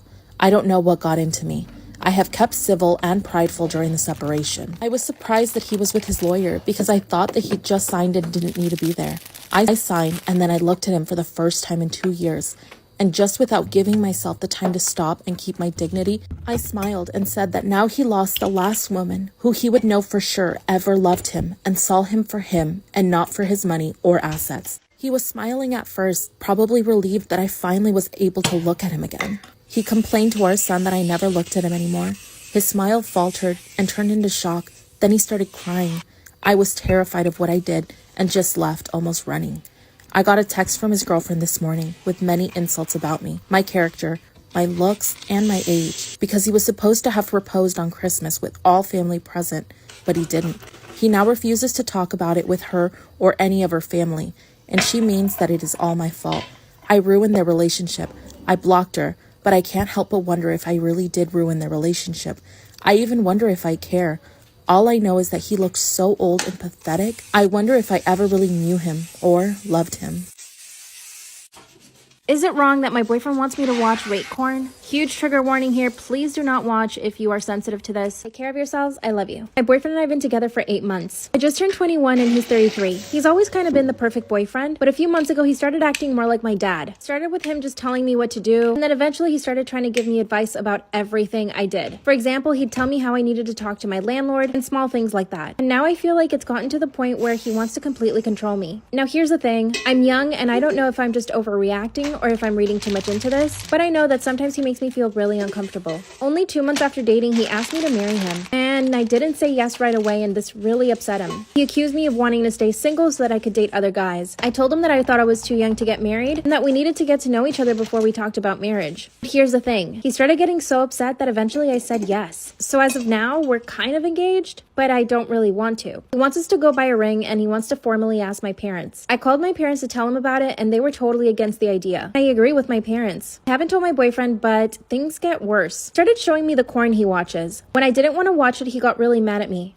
Part 2 is up. Is it wrong that my boyfriend wants me to watch rape corn when he wants to do sexy time? Huge trigger warning. Please don't watch this if you are sensitive. Take care of yourselves. I love you. I was laying on the bed and he flipped his laptop over. That's when he says, here, watch this. It was kind of like regular corn. Nothing too disturbing, but it made me feel really uncomfortable. Told him it looked funny and he said, why would it look funny? You don't like it? That's when I said, not really. At that point in my life, I had never looked up anything related to corn. It's not something that I was interested in. So I felt really uncomfortable. He turned the computer on and I couldn't see the screen anymore. For the next 3 hours, he stayed on his laptop in his room watching corn. I felt like I was interrupting him. I went to the kitchen and decided to cook. Dinner was ready. I asked him to come eat and he left me waiting another hour. When he finally comes out, his face was completely changed. And for the rest of the night, he was really quiet and kind of rude. A few days later, he brought up the engagement again. He asked me if I had time to go look at rings and reluctantly, I said yeah. He went into a jewelry store and he told me to just choose one. I told him that I didn't want to rush it and he said, it's fine, just choose it now. Later on that night, I asked him to drop me off at my place, but he said he wanted me to stay over at his. When we get to his apartment, he gets on his laptop again. That's when he shows me what he was watching. It was rape corn. He tried to kiss me and I felt sick to my stomach. Part 3 is it wrong that my boyfriend wants to watch rape corn when he wants to do sexy time? Huge trigger warning here. Please do not watch this if you are sensitive. Take care of yourselves. I love you. That's when he showed me the rape corn on his laptop. And he just lunged at me and tried to kiss me. I felt sick to my stomach. He asked me to sit on the bed, but I said no. That's when he said why. I told him I wasn't comfortable with what he was watching and that I really didn't like it at all. Then he just rolled his eyes and got mad at me. For the next 5 minutes, he called me a prude and told me that what he was doing was completely normal. And I guess part of me really did want to believe him, and he managed to convince me. I asked him to close the laptop because I could hear the noise. He said I was overreacting and told me to go home. So I did. Didn't speak to him for 3 days until finally he came over to my place. He acted like nothing had happened. Now here's the thing. I don't know if it's a normal thing or not, but I don't think it is. I haven't Googled it or anything because I don't want to, but I also haven't talked about it to anybody. What scares me is that he's gonna want to do stuff like that, and I'm not comfortable with it. It also concerns me that he has fantasies about that. That's something I would never ever want him to do. I made us dinner in my apartment and I decided to bring up the topic. That's when he said, "Can you just get over it? It's done." But I kept pushing and asked him some questions. I asked him how long he'd been watching that and if it made him, you know what. He said he'd only been watching it for a few days and that he already stopped and that he wouldn't do it again. Then he said, "You have to stop being a prude. I want to be with somebody who's willing to try new stuff. Otherwise, I'd probably end up cheating." This actually really scared me, so I told him that I would try anything as long as I was comfortable with it. I don't want him to leave me because I do love him, but what he was watching on his laptop really made me nervous. I don't think I have the courage to break up with him or anything, and I do want to be with him. I just want to find a way to help him with this and not make it a big deal. I haven't told anybody in my family or my friends. Maybe I should, just to see what their reaction is. What should I do? This is one of the reasons that I wholeheartedly believe in ghosts. My mom always told me about a situation where one night, I was very little, around 3, 4 in the morning, she just shot up and felt something, and it wasn't like a scary, spooky something. It was like a comforting presence, a familiar presence, and she just randomly blurted out like, "Mariah?" which was my great-grandmother's name. And as soon as she called out her name, because it just felt so familiar like her, it just immediately went away. And then the next morning, she found out that at the time that she woke up, my great-grandmother passed. Them kids. Yeah, bro. Literally fuck those kids, bro. The fuck? Threw up on the dress. Yeah, taking a piss out of me. Am I the asshole for having a fake wedding for everyone to bring children to? Yes.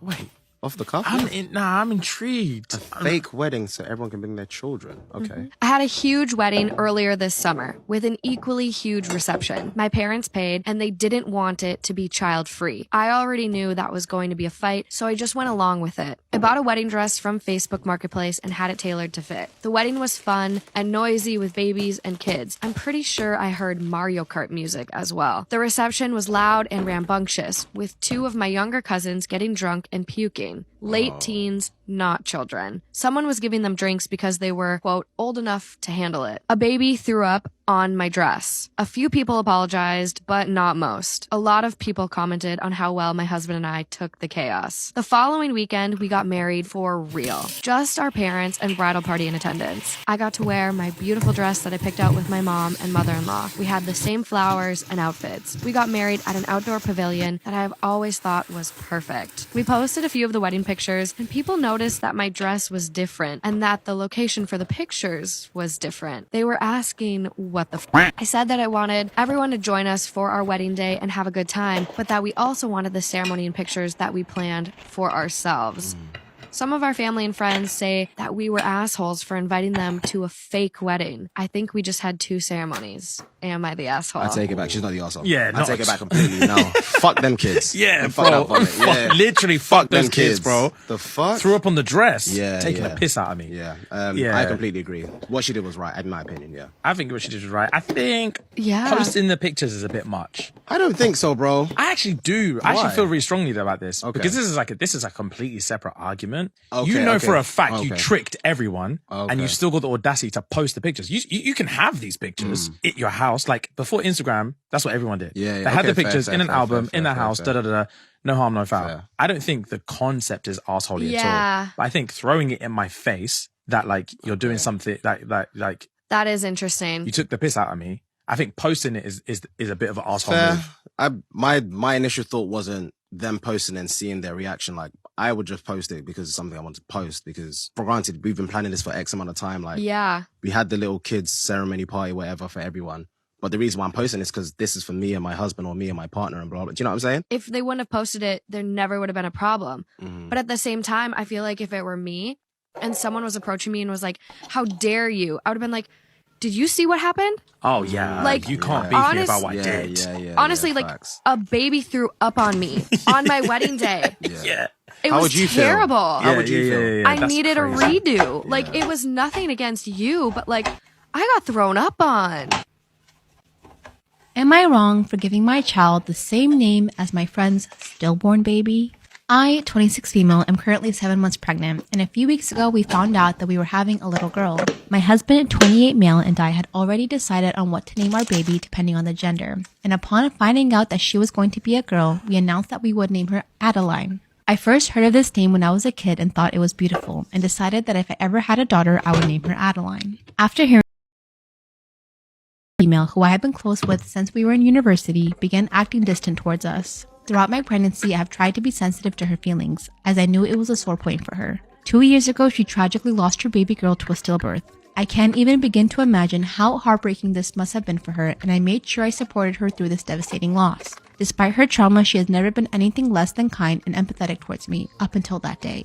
A couple of weeks later, she confronted us, suggesting we change the name of our baby, to which we rebuffed. She kept on trying to convince us, suggesting different names or saying Adeline was too old-fashioned or that it wouldn't suit our child. We kept on denying to change her name until eventually my friend started crying and revealed that Adeline was the name she had chosen for her stillborn baby. When she was pregnant, she refused to tell anyone her baby's name, and she wanted it to be a surprise for when she was born. After the stillbirth, she decided she would keep the name to herself because it was personal to her, to which we understood. Until recently, no one knew what her baby was going to be called. She claims that by keeping our name, we are disrespecting the memory of her baby. She said that if I chose the same name then, my daughter would be a living reminder of what could have been. I completely understand her grief, but I believe I should have the right to name my own child without being burdened by someone else's trauma. So, am I the asshole?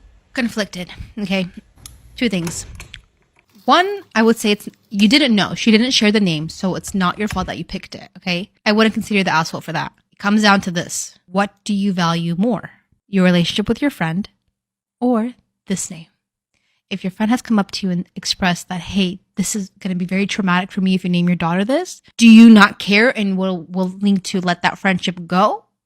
Or you could be a nice person, pick something else. But I don't think you'd be wrong to not do it, you know what I mean? But like, if you're my friend and my close friend told me that, I would change my name for sure. Or if I was like, I don't want to be friends with you, bye, I'll keep the name, but that's on you.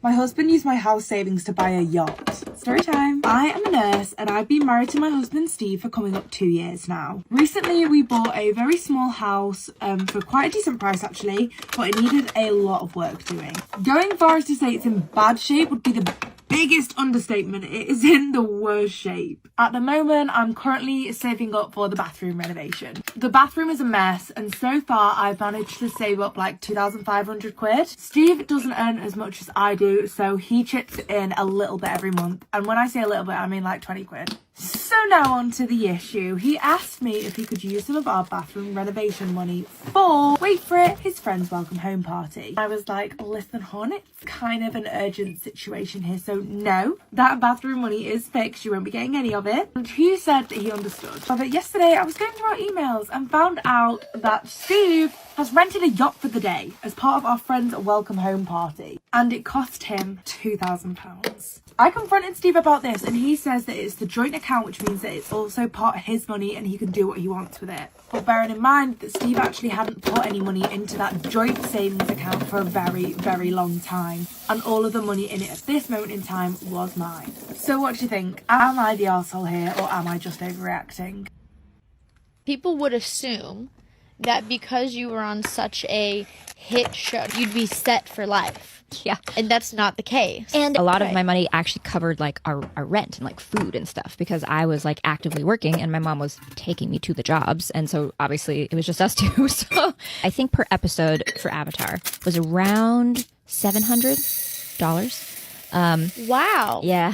And oh my gosh. I think that was also all for me. I think they added on percentages for my agent and for like other stuff and for whatever. So I think the 700 around there was mine. I'm trying to remember like reading contracts when I was 12. Here's the story of Aaron Rodgers. Aaron Rodgers thought he was going to be selected first overall by the 49ers in the 2005 draft, but he wasn't. Aaron going to the Niners seemed almost too good to be true. He's a California native who attended University of California and loved the 49ers as a kid. During his interview with the 49ers ahead of the draft, Aaron asked who they were going to take at number 1 and was allegedly told, "I think we're going to pick you." Instead, the 49ers selected Utah quarterback Alex Smith. Can you say heartbreak? There were a total of 6 prospects in the green room, all waiting for their name to be called. And by the 9th pick, Aaron was the only one left. And since there was no rookie pay scale back then, whichever team drafted Aaron first would have to sign him to a big contract, which could have been a big reason for his slide. Teams also questioned his ability to make the leap from college to the pros. As he continued to slide, 49ers head coach Mike Nolan said the team entertained the idea of taking Aaron with their next pick at number 33. But the Packers took Aaron on at number 24. My lucky number. And the next year, the team hired a new head coach, former 49ers offensive coordinator Mike McCarthy. Ever since, Aaron Rodgers, the 4-time MVP, has proved that it was a mistake to pass him up. NFL draft is coming up. Is anybody else watching? I cannot wait. Bye. Am I the asshole for telling my friend's dad my mom returned everything he got for me for store credit for herself? So last year my mom married Mark and we moved to a new state. We have a 3-bedroom house. My mom and Mark have one room. Mark's daughter Lily, 10, has her own room. And I, 13 female, share with my brothers 16, 18, and 22. Mark does not want my mom to work, but he also doesn't give her money for us because that's our dad's job. So I was kind of on my own to get anything I needed. A guy at my school noticed I don't have lunch most of the time, so he started bringing extra food for me. Then I started to go to his house after school. They've been really nice to me. They take me out with them. They got me a pair of shoes because mine were too small. They went all out for me for Christmas. I got 2 pairs of boots and another 2 pairs of shoes, 6 pairs of jeans, 4 leggings, and like 20 shirts, 2 jackets, a raincoat, rain boots, umbrella, new backpack and water bottle. They even got hair stuff and some makeup. They also got me glasses, but that wasn't really a Christmas present. My mom took everything back for store credit and she used it to get herself stuff. My friend's dad picked me up the day after Christmas to take me to camp. He signed me and my friend up for cooking camp during winter break, and I told him what happened. He called CPS and they came to the camp to talk to me a couple of days later. Then they came to the house and now I'm staying with my friend and his dad. He reordered everything he got me, plus he had me go to Target and some other stores to get a couple of things until everything gets here. But my mom is really mad that I told him and she's saying I got her in a lot of trouble. So I wanted to know if I was wrong for telling him that she returned everything. Yes, I'm just going to read you what I was planning on sending him. Okay. Hey, I know that we've only been talking for 3 weeks, but I'm kind of getting the sense that you're just not that interested anymore, which is fine. Because of this, I think we should just call it a day. Wish you all the best. Yeah, I think that sounds really good. I'm not finished. If you had taken the time to get to know me longer than 3 weeks, you would know how much love that I have to give. I don't know if you are ignorant, have bad taste, or you've just been raised poorly. Maybe it's all 3. I hope that you wake up in the middle of the night, sweating and crying and yearning for the love that I will no longer be giving you. Yep, that's right, I'm focusing on myself now, and that means I will be blocking you on everything. If you try and find me, I will contact the police. So what do you think? Because I think it definitely needs, like, cutting down a bit. Red light, green light. Paying with cash means it's free. Oh, isn't this a chick thing? Girl math. It's fucking green. If I'm paying $50 to get my nails done with 50 cash, it's free. I got my nails done for free. What the fuck does that mean? I got my nails done for free. What do you mean? Because it's like, it's not real. It doesn't come, it's just not real, Josh. But you've got that money out of your account, you fuck. Yeah, but sometimes, like, someone will give you cash or, like, you've had it for a while or whatever. It's free. So every time I play the pokies, I'm playing for free. Boy math is different to girl Because, math. can I give you that tip? Doesn't feel like it the next day. Oh, no, your bank account will be very, very low. Yeah. Just like my self-esteem. Okay, Jake. When Pablo Escobar had like $100 million worth of cash in his house, he didn't have any cash. He didn't have any money. Didn't have any money. He could just live for free. That's what he'd tell people, Judge. Okay, go to the ATM right now, pull out $100. No, pull out $500 of $100 notes and give it all to me. Sure. Don't. Go on. I'll walk you there after this. Anyway. I will. I'll give it to you and I'll go, well, it's free. That makes 0 sense. It does. Because you're spending dollars. Girl math. Am I the asshole for refusing to listen to my mother-in-law's speech on my wedding? So I hate speeches. I never understood the appeal. I think they are boring, exhausting, and very, very forced. What? But having said that, this is just my opinion and I never forced it on anyone. I have sat through long, excruciating speeches without complaining, like any other decent human being. When it was my turn to get married, however, I requested no speeches. We wrote that we loved everyone and that we knew they loved us. So if you wanted to say something, say it directly to us in private. My husband thought it was funny, but he knew my feelings about speeches. We had a small wedding with only loved ones, a weekend long. My husband loves games, so the wedding planner did a really great Taskmaster type of game, and everyone appreciated it. Dinner came, and mother-in-law stood up and started by saying, quote, I know we are forbidden to make speeches by the bride, but this is my only son getting married, so I will say what I want to. No, the fuck you won't. I didn't hear the rest because I was seeing red. My sisters and bridesmaids were shocked. I pretended like she wasn't talking and continued my conversation with my girls. Oh my God. They did the same. Oh my God. Mother-in-law was furious. Both sister-in-laws were furious, and my husband was very angry that it showed in his profile. He refused to even look at me. The rest of the night was awkward. The rest of your Husband's side was sulking in their seats. I wanted to make sure it wasn't ruined for the rest of us, and we ended up having a blast. Next day, I spent it with my family and friends. My husband said that I was very wrong in what I did. I couldn't force mother-in-law to shut the fuck up, and he knew she wouldn't no matter how much we told her. I shouldn't have disrespected and humiliated her like this. Our marriage started on the wrong foot, it seems. Am I the asshole? Damn. You're an adult. You know that ignoring and blatantly tuning out somebody's speech and having a sidebar conversation is disrespectful, regardless of the context. It's just a mean thing to do. It's a petty thing to do. Why start off your marriage and your new family like that?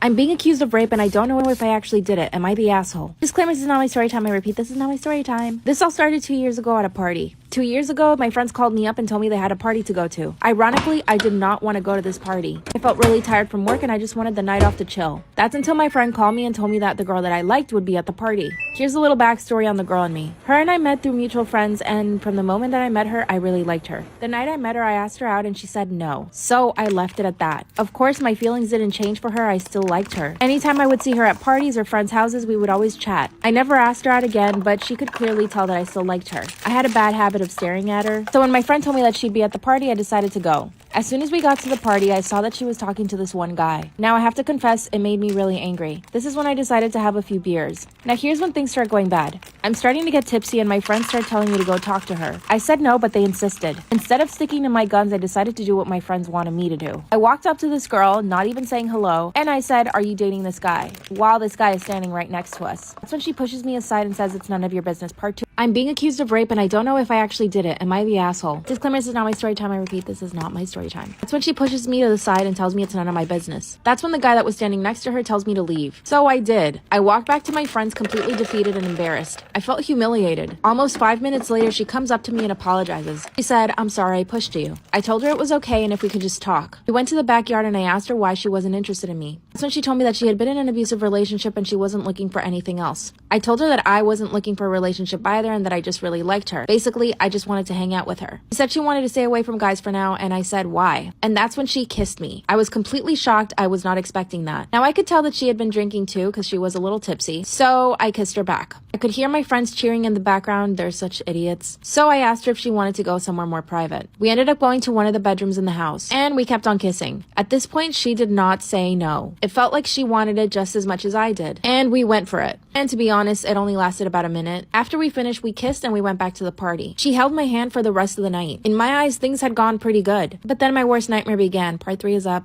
I'm being accused of rape and I don't know if I actually did it. Am I the asshole? Disclaimer, this is not my story time. I repeat, this is not my story time. After we did the deed, she held my hand for the rest of the night. And there were witnesses to her kissing me and holding my hand that night. A few moments later, she completely disappeared. I didn't see her at all for the next 3 days. I decided to call her the next day, but she did not answer her phone. I also sent her messages, but she didn't text back. 4 days later, I get a knock on my door. And it's her dad. And that's when he told me that his daughter was accusing me of rape. I was in complete shock when he said that. Then he asked me what my version was. I told him exactly what happened and he said that she probably said no and I kept going. I told him that at no point did she say no and that people had seen us kissing and holding hands throughout the night. Then he said I took advantage of her being drunk, but she wasn't even that drunk. He also said she was probably so drunk that she didn't even realize she was holding my hand. Here's the thing. After he left, I sat down and started thinking about the entire night. And I really started thinking back. Did she say no? Did she tell me to stop? I was drunk at the time, but I swear to God she didn't, or at least I didn't hear her say it. Body language wasn't saying stop. Here's the thing, my parents have a lot of money. Now they're asking my parents to just give them lots of money and that they'll drop everything. My parents are just gonna pay them the money. What should I do? I thought I had forgiven my husband for cheating on me until I fell in love with someone else. I, 34 female, have been married to my husband Will, 38 male, for 10 years, married for 7. We have a child, 5 male, and 4 years ago, I found out he was having an affair. A story as old as time itself. The classic signs were all there. Distant, long working hours, smiling at his phone, etc. So one day after he went to bed, I checked his phone. Found out it was the fresh graduate, 23 female at the time, that joined his company the previous year. From the messages, it was a physical and emotional affair that had been going on for at least 6 months. The cheap hotel intimacy was hard to read about, but what was worse was how emotionally connected he was, calling each other nicknames, doing things that were historically our things. No, it was too much. I took all screenshots, packed my bags for my kid, and I called my brother to come pick me up from my parents' house. And when my brother was here, woke up my husband to tell him I was leaving. By the end of the week, I had already had a consultation with a lawyer. There was no going back. For the next 2 years, yes, years, not months, my husband tried relentlessly to win me back. He did everything and did everything right, begging and groveling.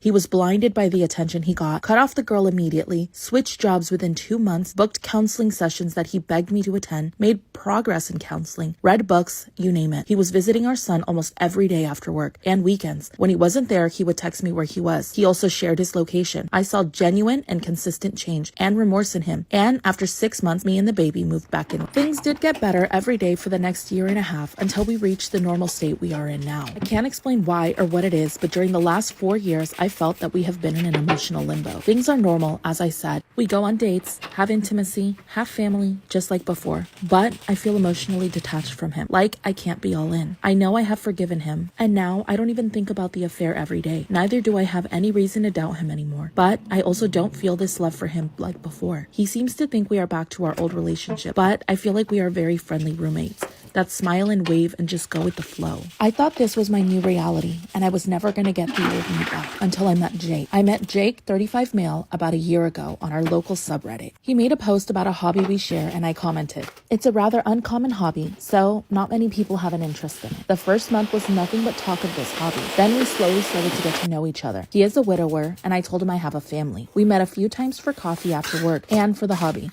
Yes, my husband knows that I am meeting this new friend Jake for the hobby. He doesn't know I found Jake on Reddit. I don't know how to word it properly, but I am finally happy and back to my old self. And the reason for this is Jake. We have fallen for each other over the last year and have confessed our feelings for each other. I never thought I would feel this way again. And yet, here I am. We have never done anything physical, only met in public, but this is certainly emotional infidelity towards my husband. On one hand, I understand that emotions are not rational, and it is my husband's doing that we are here. But on the other hand, I feel extremely guilty because he has been trying so hard to reconcile. I also feel so angry at him these days for putting me in this position. Also, in the middle of all of this, I am in pain that I can't be with Jake and I am shackled to my married life. Jake says he understands my duty as a mother and would never ask me to do anything I didn't want to, but he was there for me and my kid if I wanted. I don't know why I made this post. Maybe to clear my head. What do I do? Where do I go from here? Do I torpedo my marriage and all the hard work we have put into reconciliation to pursue a fling with somebody I just met that may or may not turn into anything serious? Do I wipe him out and go back to whatever limbo of a marriage I have left and just suck it up? I'm an asshole for calling my wife the most beautiful woman in the world in front of her sister. The last week or so, I've been working very odd hours as opposed to my wife's very normal 8-hour routine. And because of this, we haven't seen each other for about a week. We're also very normally lovey-dovey, cuddling, and all that stuff. And we do not do PDA very often. For reference, her sister is recently divorced from her husband, so her sister has been staying with my wife and I. Recently, my wife and I got lucky and were able to have time to spend together. We decided just to watch a movie, and after a while, we were lying on the couch cuddling and just sweet talking to each other a little bit. Her sister came into the room and sat down on the other couch and watched the movie with us. We weren't really saying anything, just how we missed each other and how it was very painful. But at one point, I looked over at my wife and held her face and said, "You're the most beautiful woman in the world." And her sister just left the room. Later that night, my wife has gone off to go prepare for bed. Her sister came out and yelled at me, basically accusing me of cuddling with my wife, a mock that she doesn't have a husband anymore. I was saying that she wasn't beautiful when I told my wife that she was the most. I tried to calm her down, but she got more riled up. Started comparing her sister and her. And she just went in for a hug, backed off, and said okay, and just...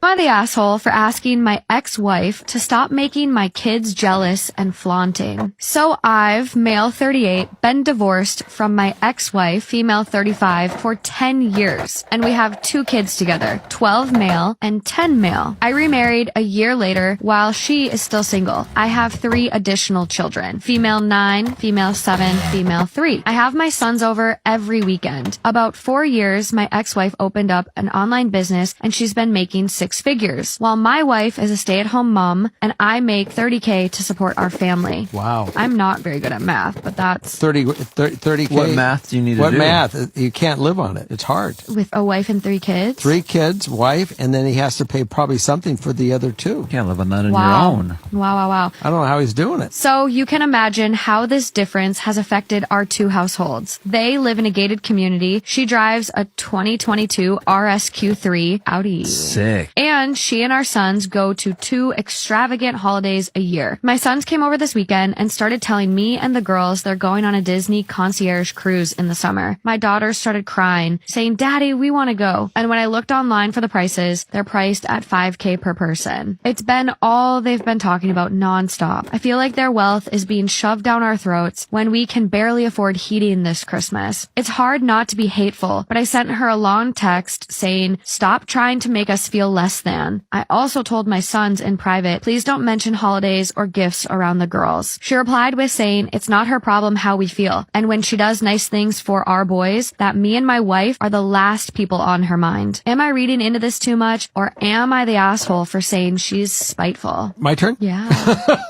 You or Justin? Let's let Justin go first this time. Okay, it's your show. Direct. This one's really difficult for me. It's a lot of gray area. I always like to try and guess what the vote is, but I need to think through it a little bit. Okay, do you want him to go first then? No, I'm going to think through it out loud. Okay. So first thought off the bat is you are split up, and what she does and how successful she is kind of has nothing to do with you in a way, where if she has the money to spoil the kids and go do really cool things, she shouldn't not do that because you are unable to provide that for your other kids. She's not wrong in doing those things because she's providing awesome experiences for your kids that, you know, because she's able to. So you wouldn't be like, hey, don't like take them on things because of X. And then it also becomes weird because I can't imagine being in that position where you're split up from a partner who's very successful and can provide these experiences. And now these kids come and tell your kids this. So you're caught in the middle of a really tough situation. Yeah. And it's very natural to be jealous. It's very natural to develop like hateful feelings because your jealousy, you can't control it at some level when you can barely do X, Y, Z, and they're out here like just living the life. Storytime when I got essayed by my cousin. Growing up, my cousin ended up being a lot older than us, and he always wanted to be around the girl cousins. So that means he always wanted to be around me and my sisters. I was 12, my sister was 16, and my other sister was 17. So we were all pretty young. My cousin was in and out of jail because honestly, I was too young to know, but all I knew is that he was a disgusting person. He got arrested because he ended up essaying his own sister. But before this, I heard from my own sister that he tried to essay her too. Okay, so like I said, he was in and out of jail. And for some fucking reason, my parents had to bring him to my house. Like, I was literally scared of this man. All of my sisters were. But I guess some of the family members had to help out. So he was staying at our house. Alright, so this was 2021. And there was this one afternoon where I found my cousin in my room. And he was asleep. He woke up for 5 minutes and he was just chit-chatting with me. Like I said, I was only 12 years old, so he started cracking jokes, trying to be funny, and I was laughing, having a good time with him. Ever since he was staying at our house, he was being very good, found a job, and even tried to go to school. So he was on his best behavior. So we were cracking jokes late at night, and our parents had already went to sleep. So I ended up sleeping next to my cousin. In the morning when I woke up, I noticed that my cousin was undressed completely. So I was half asleep and I noticed that my cousin wanted to do something with me.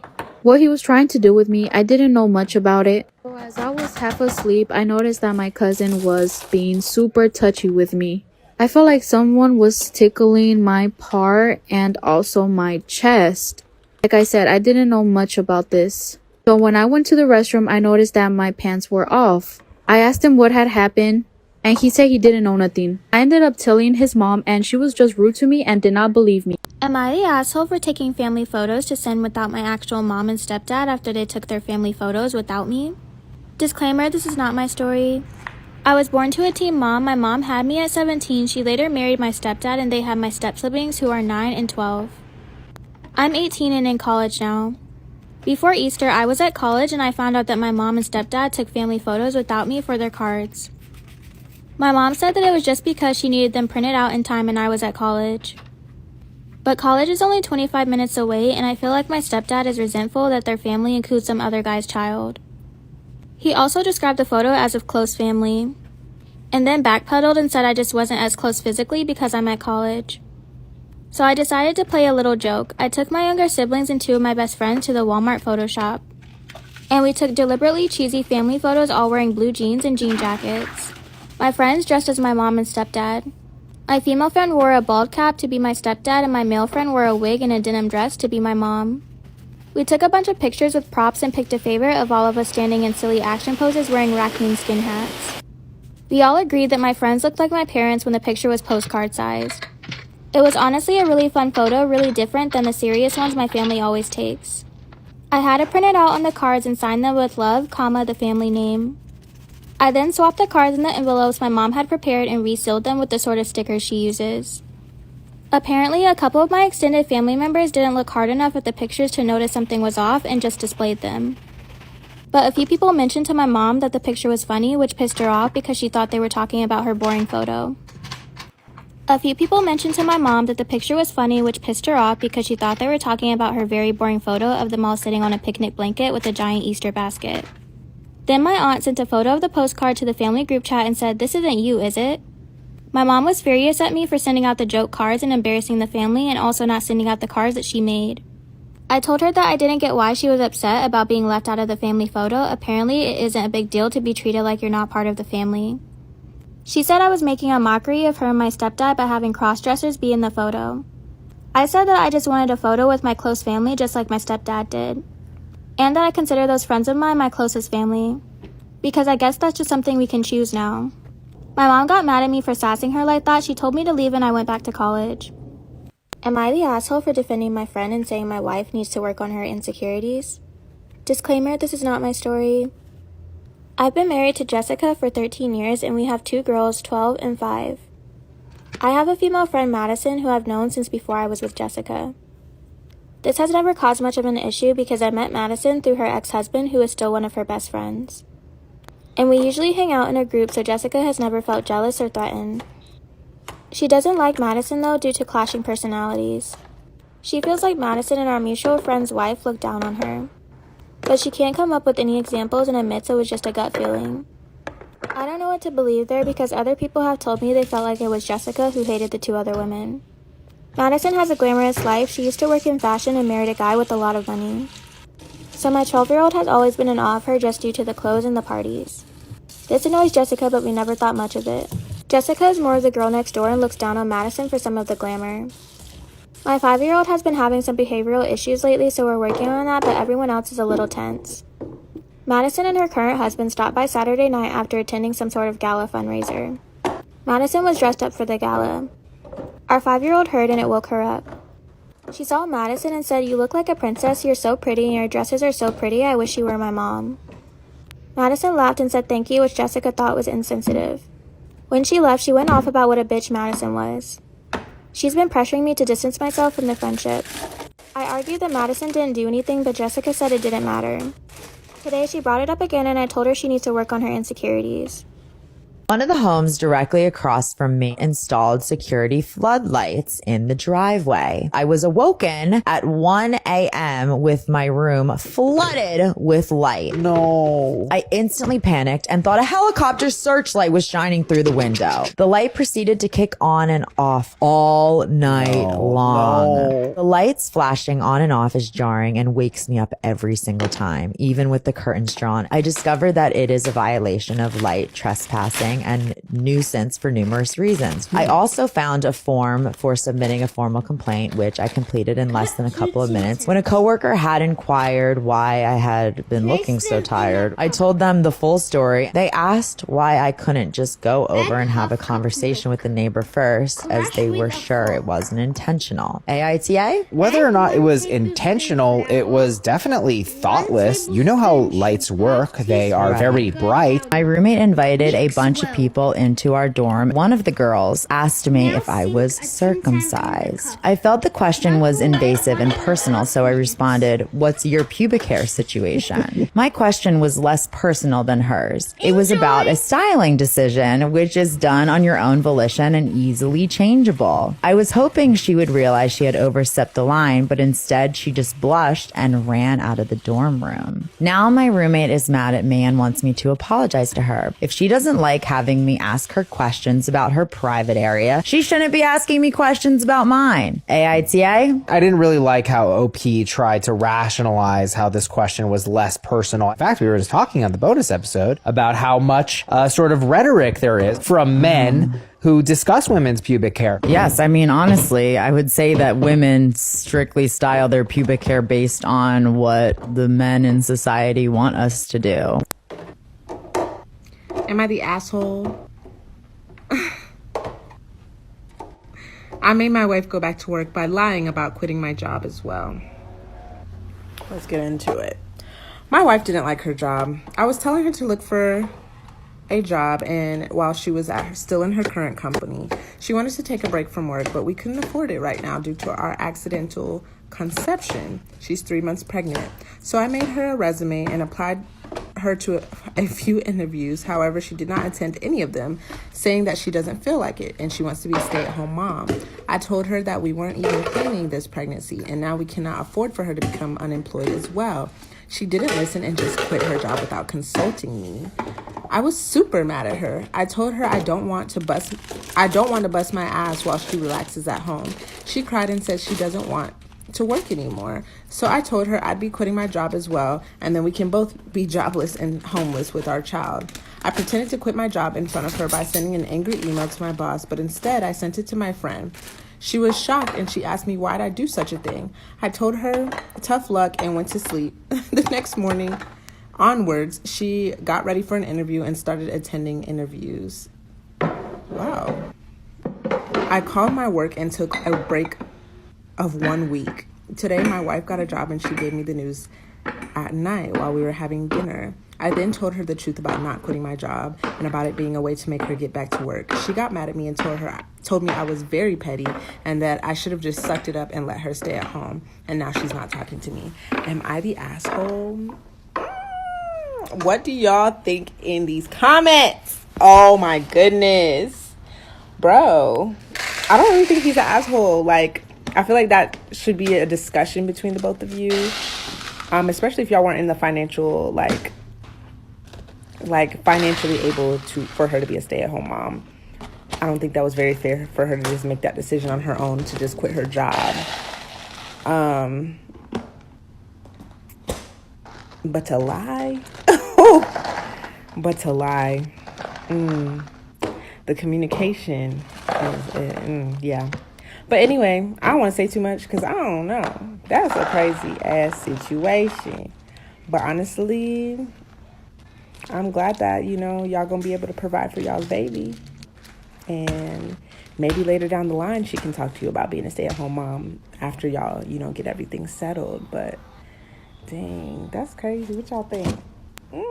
We have the original poster, and then the person that they were talking about in the post found it. I've been waiting for this day. Am I the asshole for showing up at my ex's wedding in a pretty dress? My ex and I had a peaceful divorce. We co-parent our 3 children together, and there haven't been many issues. My ex is getting married to Stephanie. I like Stephanie. She has been great with my kids and makes my ex happy. My ex invited me to their wedding, and I was happy for him. It was my day with the kids, so it made sense for me to come to the wedding, was his reasoning. When I arrived at the wedding, Stephanie thanked me for dropping the kids off and brushed me off. We had never had any issues before. I explained that I was going to stay for the reception, and she was very upset. I was confused because I assumed she knew I would be in attendance. It turned out she didn't consider that I would actually accept the invitation. I told her that I was invited, and since I took the 2-hour drive, I would be staying for the entire duration. She didn't like this response. Stephanie asked me to leave, and I stood my ground. She went on to complain about my dress upstaging hers. My ex and former mother-in-law helped her to calm down, and the wedding shortly began. I thought that was the end of it, but later in private, Stephanie accused me of trying to ruin her special day. She is convinced that I wanted to show off and make the wedding about my divorce. She said it was rude for me to not leave after the bride requested it because it was her special day. I told her that I am not responsible for her insecurities, and once again reminded her that I have no interest in stealing my ex back.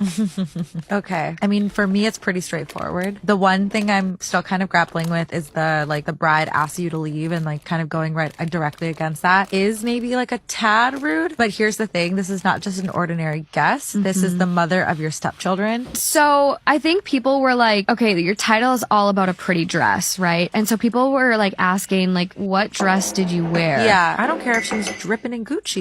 If you show up and you look, you want me to look bad on purpose? Okay, then don't invite me to your wedding. I'll never, over my dead hot body. It's interesting. There's clearly another element here. Maybe this dress is literally a wedding dress. I don't know. So the dress got posted. This is the dress.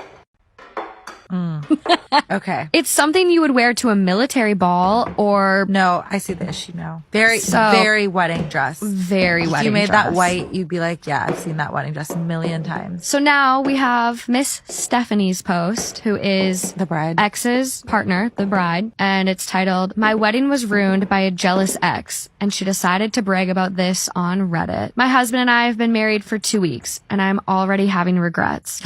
My husband's ex has really been making things difficult for us. She makes sure my stepchildren call me by my first name rather than any term of endearment. Our wedding happened to fall on one of her days with the kids. My husband invited her for reasons I am still unsure of. I was aware of her receiving an invitation, but my husband never informed me that she had accepted. She came with the kids an hour later. I assumed she was dropping them off, but she had intentions to stay. She was dressed more elegantly than me, and that felt off, so I asked her to leave. She disrespectfully told me that she would be staying. My husband and mother-in-law told me that she was like family and would not be leaving. I was disgusted by this because it was obvious what this woman was doing. She posted the story on here, but in a way that made me out to be a toxic also used my real name in the story. I don't understand why she is doing this because we had been civil with each other until now. And I'm very offended by the way she degraded me in her defensive comments and by the fact that my husband took her side." Yikes. Is that all she wrote? That's all she wrote. "My husband and I are in our late 20s and have been married for 4 years. He finished college with a finance degree and thought he'd go into accounting, but quickly found out that it wasn't his passion. He bounced from jobs and ideas pre-COVID, but nothing really stuck. Since COVID, he hasn't attempted anything and said that after the pandemic ends, there will be a boom of jobs so he can find what he's passionate about. I've been working full-time and thankfully my job became remote. I've been paying the bills and keeping the food on the table. After the fiscal year closed, my work had done really well. We sell medical testing equipment, which was a big product of 2020. I was given a promotion and a pay raise, but also a small bonus. It was exciting because I could finally repair my purse and replace some shoes that were destroyed. When I told my husband, he seemed way more excited than me over this promotion. He went off about how he was going to redo his game area and get new systems. I was dumbfounded and got quiet because I couldn't believe what he was saying. He eventually went out and spent all of my bonus on a new computer. We got into a huge argument and he called me selfish for not being happy that he got to achieve his dream. He called me spoiled for being upset that I couldn't spend money on myself first. I called him ungrateful since I was the only one providing. He got mad and left the house saying that I'm making the money so I shouldn't throw it in his face that he doesn't have an income. Everyone thinks I overreacted to something that makes my husband happy. I've gotten so many texts about being an a-hole that I'm starting to wonder, am I?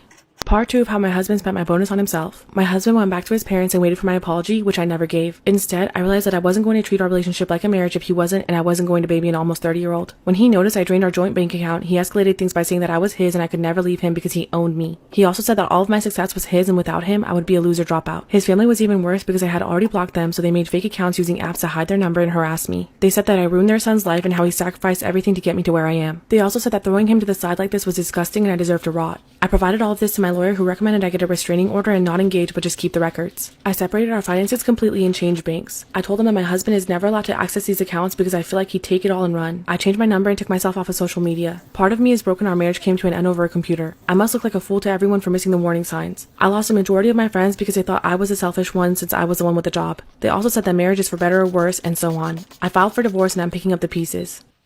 Storytime about how a stranger disclosed his fetishes to me at the park. I was studying in the park by my house when a cute guy around my age wearing a sweatshirt from my college sat down directly next to me. I thought it was a little odd, especially during the pandemic, so I scooched in the other direction. That's when he started talking to me and introduced himself as Jose, all stuttery and not making eye contact. I thought it was so sweet that he was this nervous to talk to me, so I took the bait and said, "Oh, well hi, I'm Tamara." That's when he tells me that I have a pretty name and that he'd never guess that would be my name. There was a long, awkward pause as I tried to think of what I could say in response to that, and that's when he goes, "So, what about a walk around the park?" I thought that was really gutsy to ask, but I kind of liked that. I said sure, packed up my books, and off we went. I figured it was the middle of the day, surrounded by other people, so the worst case scenario I could always ditch him if things got shady. We were walking and he was making more nervous small talk. I told him about my interests and background. He was like, "Wow, I didn't expect you to tell me so much about yourself." I wasn't sure how to feel about that, but alright. That's when he asked if he should tell me more about himself since it was almost 3 p.m. I assumed he had somewhere to be and I said sure. Then he said, "Maybe we should have this conversation at your place." That definitely threw me off and things only got weirder from here.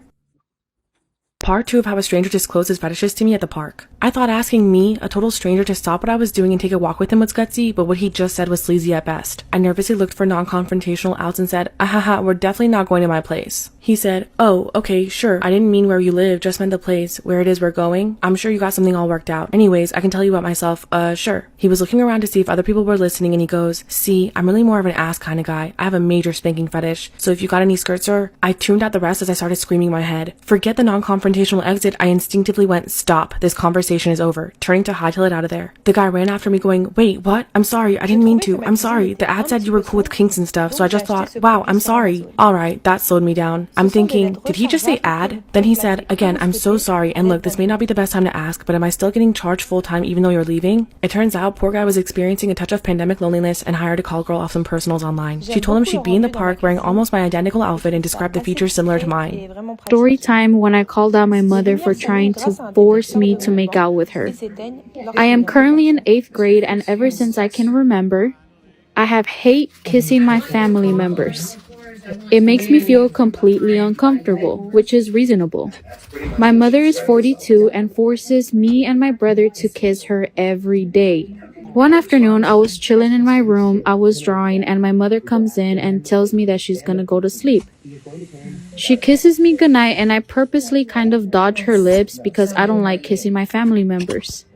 She got really upset and said, "Excuse me?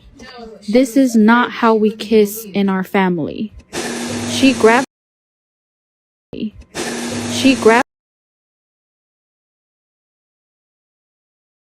Multiple of times for at least 5 to 10 minutes, lecturing me while kissing me that I shouldn't disrespect her like that ever again. I was so uncomfortable the whole time, and as soon as she left, I started to cry. I cried myself to sleep that night. I told myself that I was being dramatic. I didn't share this story with no one, and the next morning, I honestly couldn't look at my mother's face.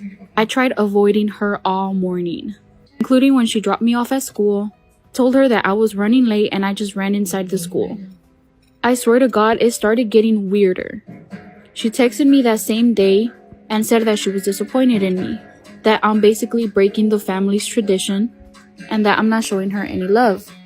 She asked me if anything was wrong. At this point, I honestly just wanted my mother to leave me alone.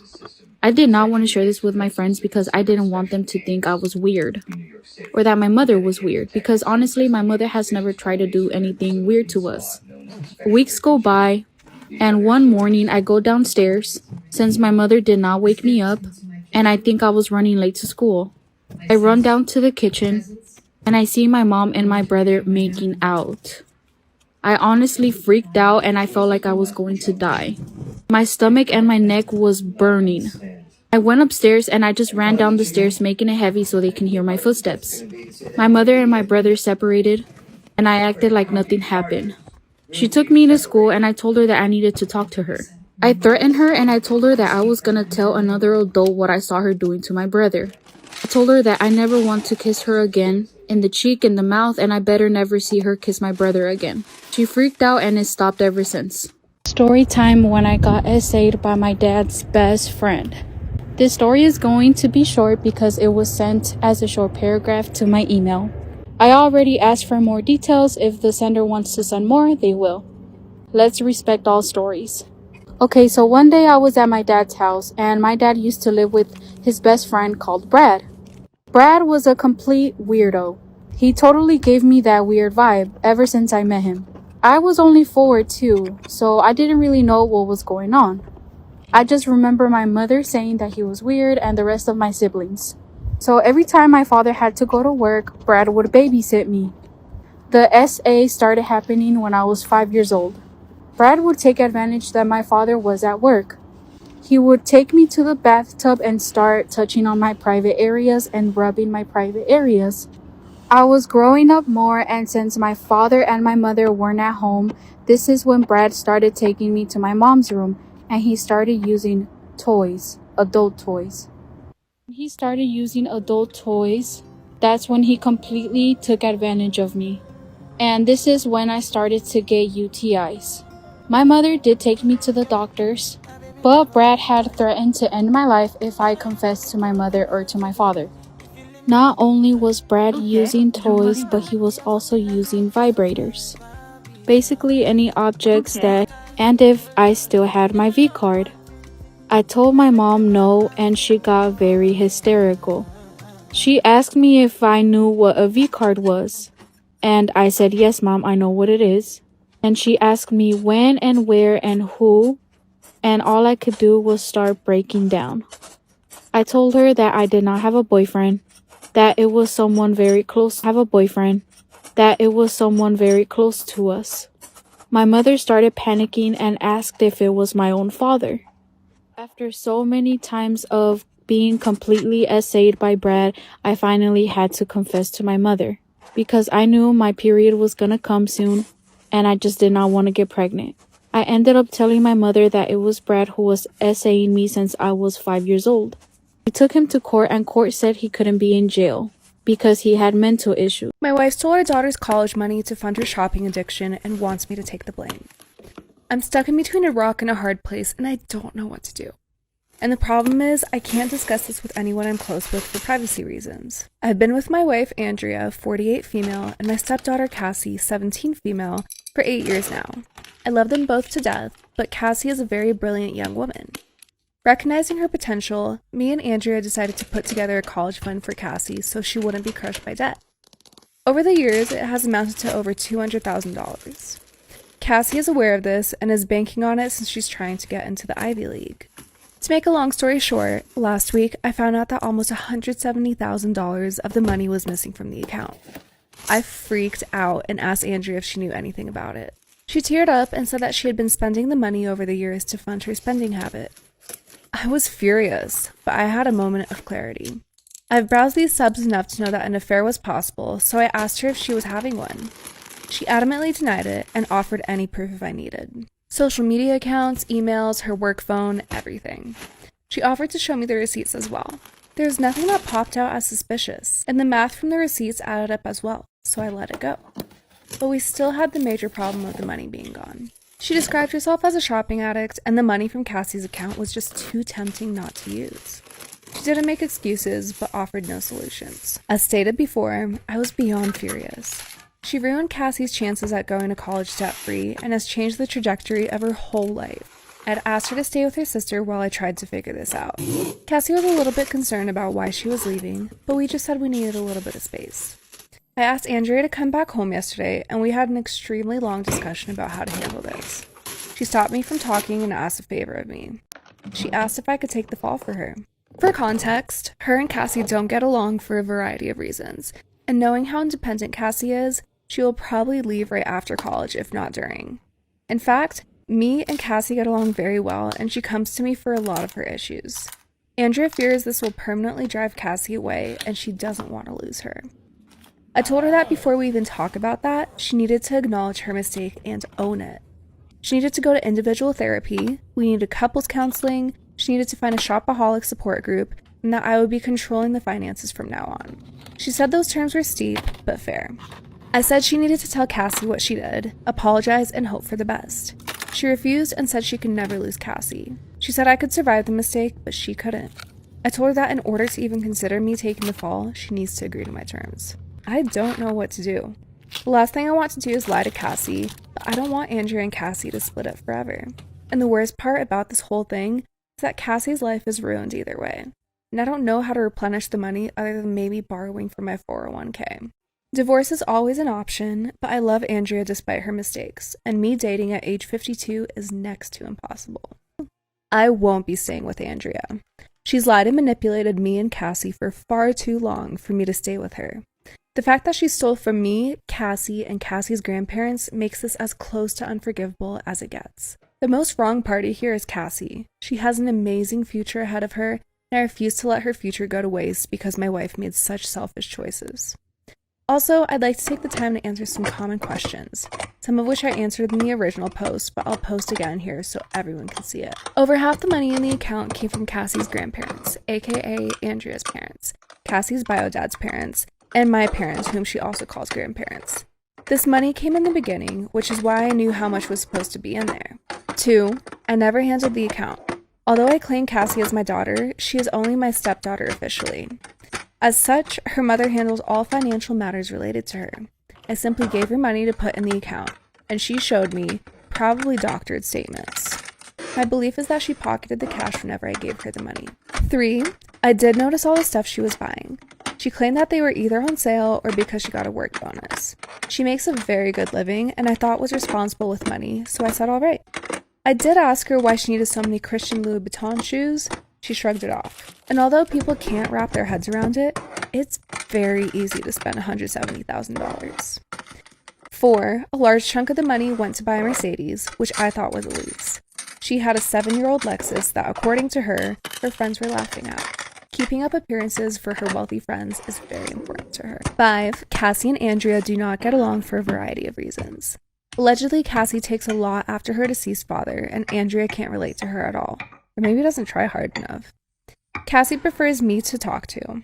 We have parent-child boundaries, but Cassie considers me one of her best friends. Her words, not mine. 6, I realized taking the fall was her manipulating me, plus it would have opened me up to a crap ton of consequences that I don't need to deal with. Plus, honesty is always the best policy. After my final update on the original post, I talked to Andrea deep into the night. She went back and forth with me on admitting to Cassie what she did. She said that she or even both of us could get loans and take care of the money then. I said she had a problem and she needed to make amends, which was a talking point from here. When I threatened her with divorce, she agreed to tell her so long as I don't divorce her. I guess she's afraid of losing everything. That afternoon, we sat Cassie down and told her the facts. She thought we were just kidding at first, but when she realized that we weren't kidding, she got extremely upset. I'll spare you the details, but she and Andrea got into an extremely loud and vicious shouting match. Cassie called her some truly awful names, and Andrea, while she didn't curse at her, tried to defend herself but started getting angry at the names she was being called. They were so loud, the neighbors called the police. I had to awkwardly explain the situation to them while hoping they didn't think I was some kind of wife beater. Cassie told Andrea that she never wanted to speak to her again, and that she never wanted a dime of her money, and stormed off. I asked Andrea at this point to stay with her sister indefinitely while we give Cassie and me some space. She didn't want to go, she fought me to stay, but I told her me and Cassie needed time apart from her. So she packed her stuff and went to her sister's house. The next morning, I get a call from Andrea's parents asking if the story was true. Cassie had told them the story, and they were calling to confirm. I had the voice recordings and bank statement to prove it. They were livid, but begged me not to leave Andrea for this, and to try to help her through her addiction. I told them I wasn't sure about that yet, and hung up. A while later, my parents called and asked me about it. I confirmed. They were probably more mad than Cassie was, all things considered. They're threatening to press charges. I told them to calm down and that I would handle it. Cassie is doing okay. She's still a little shell-shocked, but she seems to be taking it as well as one could hope for. Andrea has been calling to talk, but I'm just letting it ring, so she's leaving voicemails. She's offering anything to make it right, but it's not going to work. Am I the asshole for demanding my fiance and his mom pay for a new wedding dress? Me, 26 female, and my fiance, 28 male, have been engaged for 4 months. We're planning on having our wedding on October 18th. My future mother-in-law kept annoying me and sending me suggestions for choosing the right wedding dress, and said that she knew better and tried to get me to approve of wedding dresses that she chose, and when she couldn't enforce her decision, she demanded I take her with me to buy my wedding dress so she could have an opinion. Before I went shopping, I asked her if she wanted to come, but started making excuses about how busy she was with my sister-in-law. So I went shopping with my mom, and I was able to find a really nice dress. I made some changes to it, and it was perfect. It arrived to my apartment at the end of the week, and I made sure it was stored in a safe place so it didn't get ruined. Yesterday, I got back from my mom's house, and I found that my fiance wasn't home. Neither was the dress. I called him immediately, knowing that he must have taken it to show it to his mom, since she continuously asked to see it and refused to have me send her pictures of it. I was so mad when it was confirmed that my fiance took it to show it to his mom, and he said he was going to be home in 30 minutes after he went to the supermarket. I waited for longer than I had to, and then when he arrived, I ran to get my dress that was buried underneath grocery bags. I took it to check on it, and its zipper was broken, and the dress itself was stretched out. I was like, what the fuck happened to it? My mother-in-law must have tried it on, because it looked ruined. I had to call my mother-in-law when my fiance told me his mom and sister took turns to try it on. I was absolutely livid. She told me she did nothing wrong and that I was making a big deal out of it. She said she'd get a replacement for the broken zipper, but I told her to pay for a new dress since it was stretched out and no longer fitting. She refused and said that I probably wasn't happy with my dress choice and wanted for her to pay so I could get a new one. My mom said she'd pay for fixing it, but I just hate it now that someone else wore it before me. I'm mad at both of them and seriously considering postponing the wedding. Do it.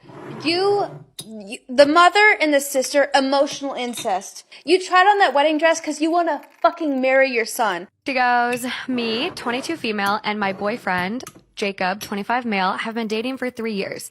He's always been the fun, bubbly type person in the friend group. Always smiling, always laughing, always up for a chit chat. 6 months ago, January 2021, due to COVID, we haven't been able to travel anywhere, and we used to go on little weekends away. We live in Australia, and the country is back open for travel, so I was like, let's organize a little weekend away. He was all down for it. We went to the Hunter Valley, a winery region. I don't know what happened on that trip, but he has been depressed ever since. Doesn't laugh, doesn't smile, doesn't ever want to talk. It's like something clicked in his head and he just changed. There was no leading up to this. He then starts mentioning his ex. Oh, okay, now it's starting to make sense. We never really bring up our ex-partners. All I know is me and her are complete opposites. Taylor, she's blonde, 5'3", Australian Elle Woods.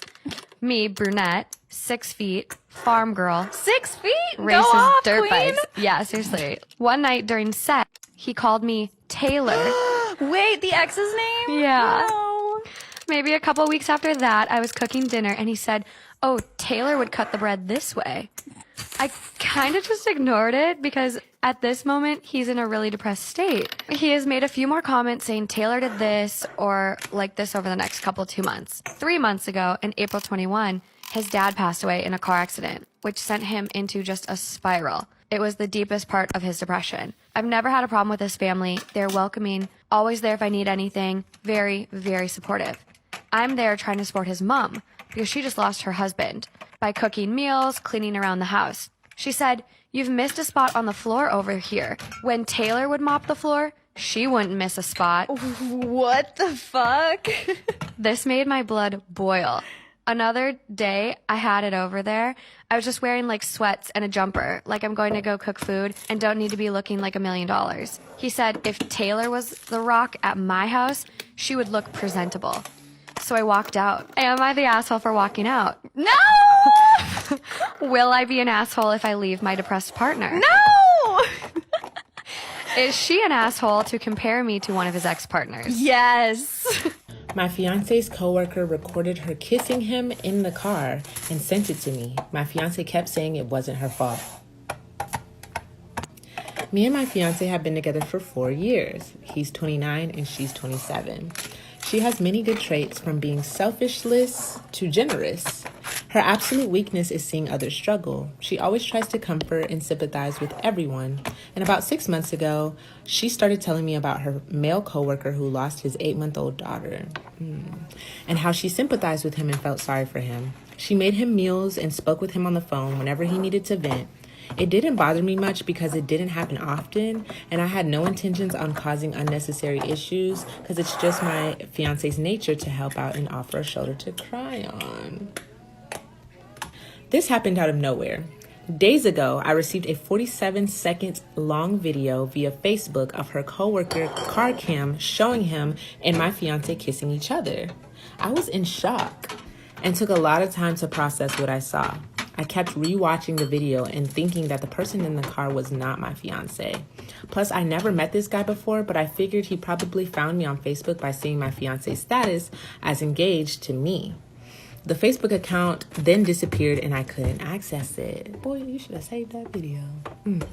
I confronted my fiance with the video, okay, and her initial reaction was freezing in place. She was absolutely shocked with the question, "Where did you get this?" was showing all over her face. I told her to explain, but she just started crying and repeatedly screaming that it was him. He used her after she tried to comfort him for losing his daughter. She said she didn't know he had feelings for her, although there were signs, but she brushed it off, claiming that it must have been nothing but attachment after she kept offering him for support as a friend. I wanted to believe this is what really happened, but something kept me feeling so angry, especially after remembering seeing the video. I told her that it seemed like she was consenting to him to kiss her, and she just justified it as getting caught off guard by him and freezing, which she claimed was her only mistake, but she spent so long and didn't even attempt to pull away. Okay, because that's what I'm saying.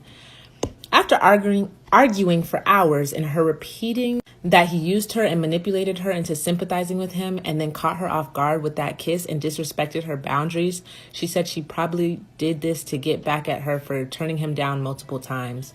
But why didn't you say nothing to your fiance? I told her I needed some space to process this whole mess. She told me not to leave and that she's going to report him the next day. I don't like that. But anyway, she told me not to leave and that she's going to report him the next day and insisted that we work this out together. But I decided to leave the apartment anyways.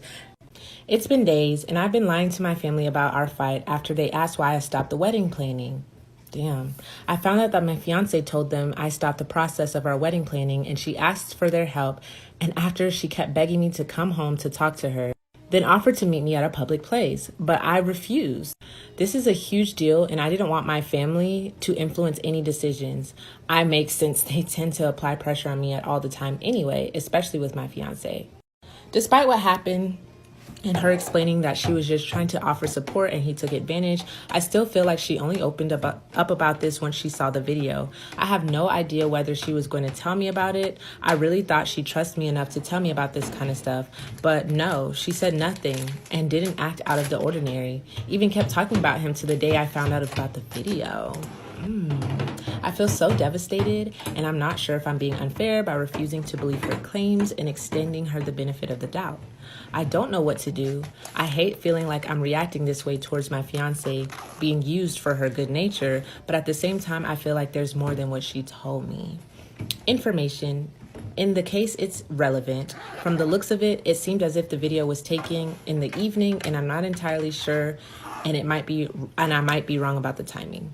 Okay, so why I was saying in part 1, why I don't like that, because it was very much giving the vibes of like, oh, I got caught, so I got to get rid of the evidence and let me get him in trouble because I got caught. I don't like that. Like, stand on your stuff, whatever that you did. Be honest with your fiance. You don't get to manipulate him into staying with you and then all of a sudden now ruining this man's job, because if you did consent to that kiss and you're about to ruin this man's job because of it, that's not cool. Okay, he already suffered a loss of his daughter, and I understand that's a whole separate situation. But if you were to go on top of that, knowing that you consented to this kiss and then get him fired from his job, you're demented. I don't know if that's the case though, but that's just what I think. Moving forward now, I pray that if she is a victim in this situation, that, the right measures get taken, because I understand it's not easy to just admit certain things when you have been essay, you know what I'm talking about? But if that isn't the case, I cannot. So this is very tricky. This is very tough. I just pray the truth comes to light, and I hope there's some updates on this at some point. We'll see. What do y'all think in the comments? This is wild. Oh my goodness. Am I the asshole for being mad that someone revealed my pregnancy at a family gathering? Disclaimer, this is not my story. My boyfriend Lucas, 33 male, and I, 32 female, learned that I was pregnant 2 weeks ago. I'm currently a little over a month and a half pregnant. We were not trying and it was an accident, so we were a little lost. We are at the point in life where we consider the possibility of kids, but we never decided anything. Right now, the only people who know are some of our closest friends. I'm not gonna lie, it has been some intense and stressful couple of weeks. Yesterday evening, we had a family gathering. It is my uncle's birthday this weekend, so he and his wife rented a big house. We all went yesterday night and we were supposed to stay until tomorrow. It was also an opportunity to have all the family and close friends reunited together. Yesterday night, we had dinner together. It was a buffet, so everyone was standing and talking. The real meal was supposed to be today at noon. We thought it would be a good way to take our mind off things. We were all catching up when my cousin came to introduce his girlfriend Anna to us. I see my cousin often, so we only talked for a little bit. However, Anna came back to us and did not leave me alone. She kept talking to me, cutting other people off and trying to make me drink to have fun. I told her I wasn't a drinker and I tried to make her understand that I wanted to talk to other people. At one point, Lucas got fed up and went outside. She again tried to give me a drink, and this time when I told her no, she asked if I was pregnant. I froze, and before I could say anything to her, she started telling me how she was so happy for me. I told her that nobody knows, and she said this was a good opportunity to tell your family, and then she made a toast and told everyone. Everything happened so quickly that I couldn't stop her. Everyone came to congratulate me, and I started getting overwhelmed and cried. Later, Lucas went out and told people that we didn't want everyone to know yet, so they left us alone for the night. Am I the asshole for telling my brother he won't be allowed at my wedding if he keeps talking about coming out? Disclaimer, this is not my story. My brother, 27 male, told me, 24 male, over 3 months ago that he's gay, and that he's had a boyfriend for 2 months. This is all fine. I've met his boyfriend and he's nice. No one in the family knows except me and my fiance. Our wedding is coming up in a few weeks. For a while, he's been telling me he wants to come out at our wedding and introduce everyone to his boyfriend. He already knows that half of our relatives are going to be there, are old, and have negative thoughts about the LGBT. My parents are more neutral. They've never had anything good or bad to say. But when it comes to your own kid coming out, things could be really good or really bad. And we don't want all that going down on our wedding day.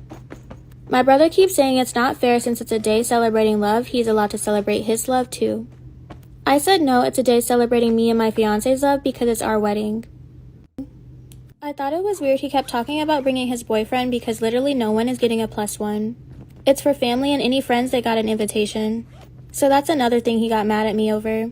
I told him he could call up everyone to have a sit down and tell them. My brother keeps saying I don't get it, and if he doesn't have my support in him doing this, then I'm the asshole. We got into a fight about it. For the past 2 weeks, he's had an attitude about not needing my permission to tell family something important. So I told him he won't be invited to our wedding at all if he thinks about doing this behind our back when we said no.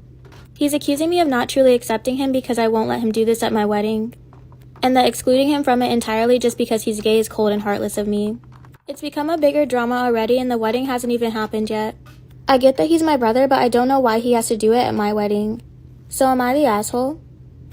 Am I the asshole for kicking my stepsister out of my gender reveal? Disclaimer, this is not my story. My 23 female parents divorced when I was in middle school. My parents ended up marrying different people. My mom married a guy named Dave, 53 male, who has a daughter, 26 female, named Angeline. I was never really close to her growing up because she gave off the impression she never really liked me, so I kept my distance. 5 years ago, she met this great guy named Jonathan. He was really nice the few times we met, and he seemed to really like Angeline. Now here's where the problem started. Last weekend, Angeline told me that Jonathan proposed to her and I was the first to know. I was a bit suspicious at the fact that I was the first to know of all people. She then wanted to know that instead of doing the baby's gender reveal at the party I was having, if I could do it another day and let her have an engagement announcement instead. I told her no, that if she wanted to have a party, she could do it on another day or text everyone about the engagement. I said that she told me on short notice and the gender reveal is next week. She got really pissed and called me a bitch, then hung up.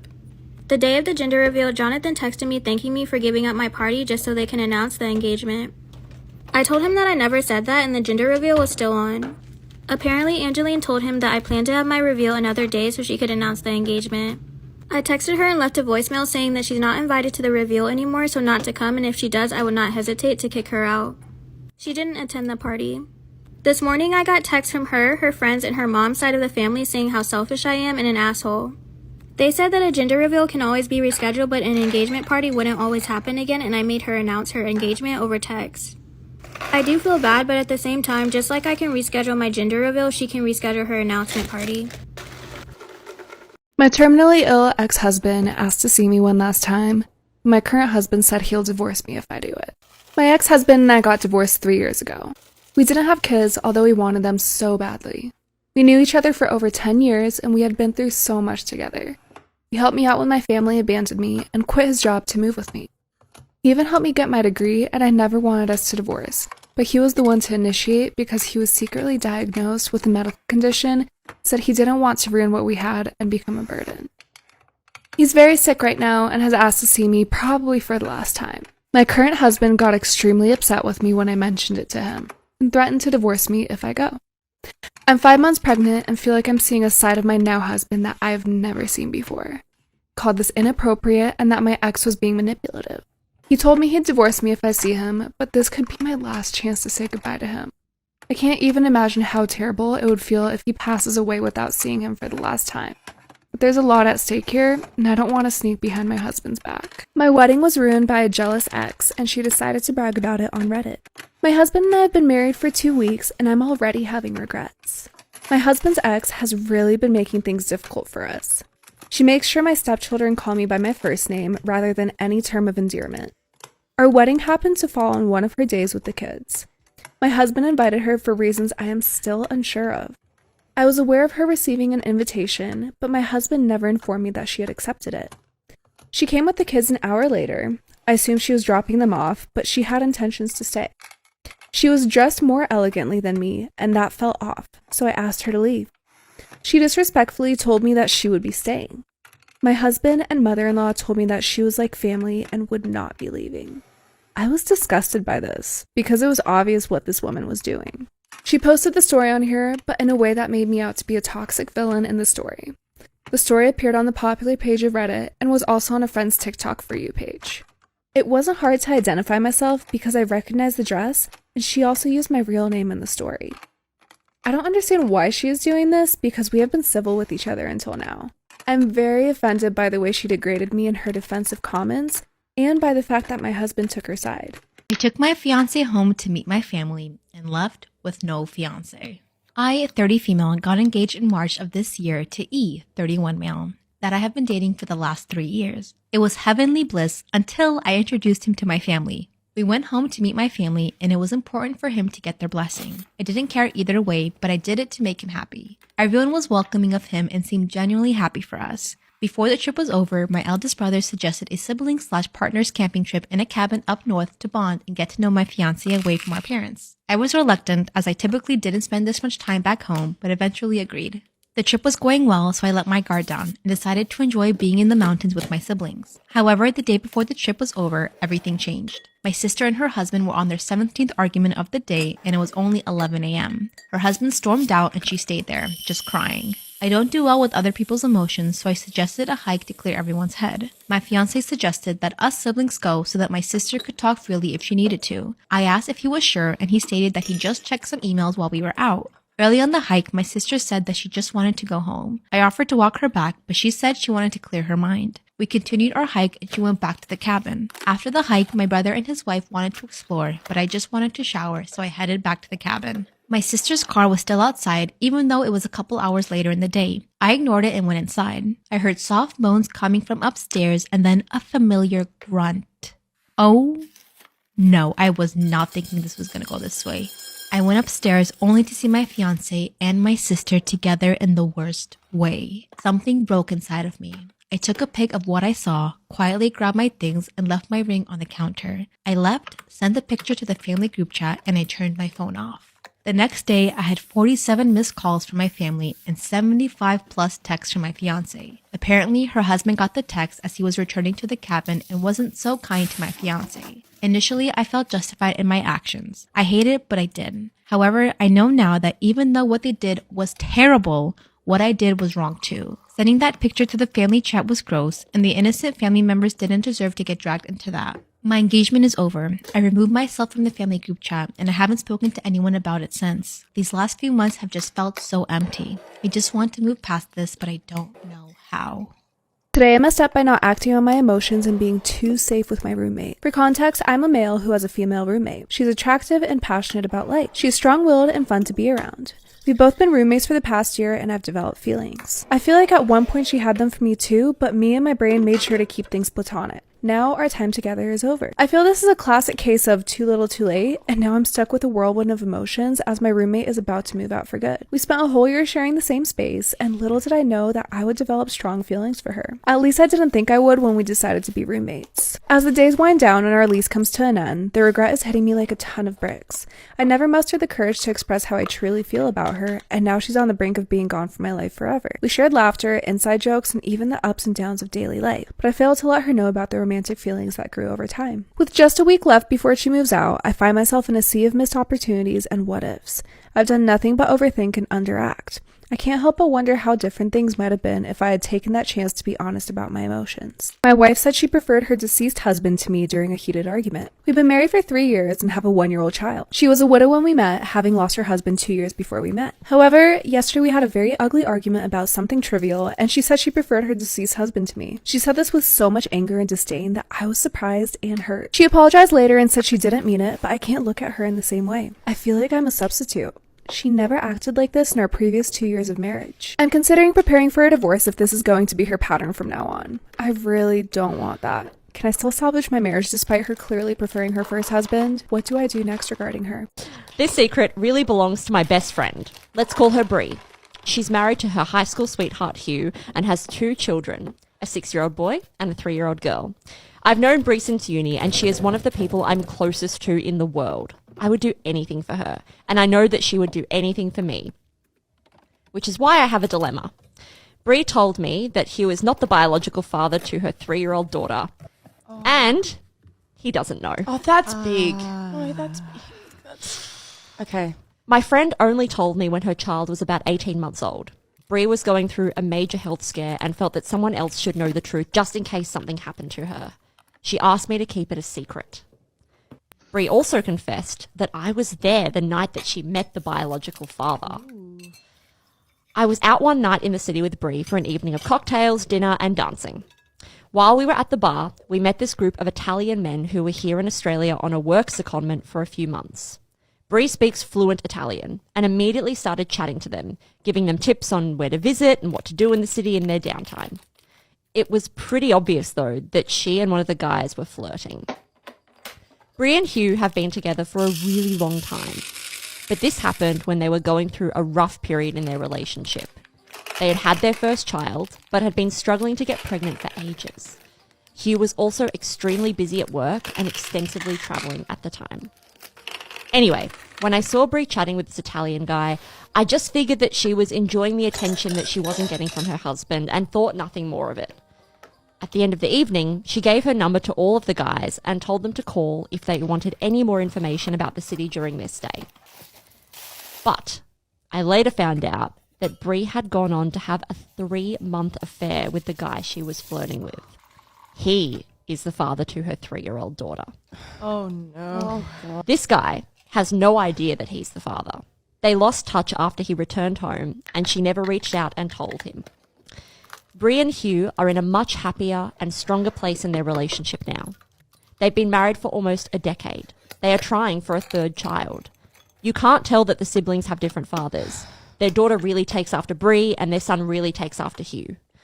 Funnily enough, their daughter's personality is almost identical to Hugh's. It's interesting to watch nature versus nurture play out.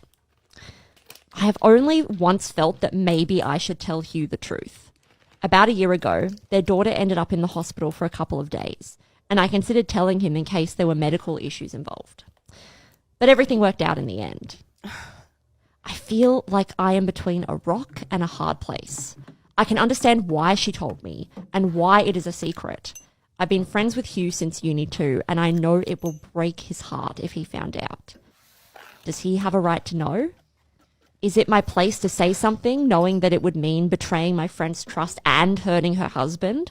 Or is it better for this to stay a secret? Sorry, does he have a right to know? Am I the asshole for borrowing my husband's underwear? So I, 28 female, am about 7 to 8 months pregnant. And while I've thankfully not gained a lot of weight, my belly has grown a lot. And I find that most of my underwear is too small and cuts into my sides / bottom of my belly. After a while, I started getting a rash in the places where it was too tight due to friction, I guess. So one day I was getting dressed and I was getting frustrated about the rash and the underwear being too small. So I figured I'd try on a pair of my husband, 29 males, boxers. How sweet. You would think. They're size large and too big for me, but oh my god, it was the most comfortable thing I've ever tried on in my life. Breezy and loose, and even the places where I had the rash didn't hurt. My husband had already left for work for the day, so I decided to just borrow them. At the end of the day, we both come home and I tell him that I borrowed his underwear and asked if it was okay to continue borrowing some until the baby comes. Less than 2 months left, or at least until the rash is better. He seemed a bit weirded out, but said it was okay. Fast forward a few days, and we're going to bed, and he flips out at me and asks me why I'm wearing his, quote, good bamboo underwear. I'm confused, but then he points at the band where it says bamboo. Then he goes on a long rant about how his few pairs of bamboo underwear are the comfiest and best quality, etc., etc. I swear this is not an ad for bamboo underwear. I apologized and said I just picked the pair off the top, just like I did the other times. But he was upset and said I wasn't allowed to borrow his underwear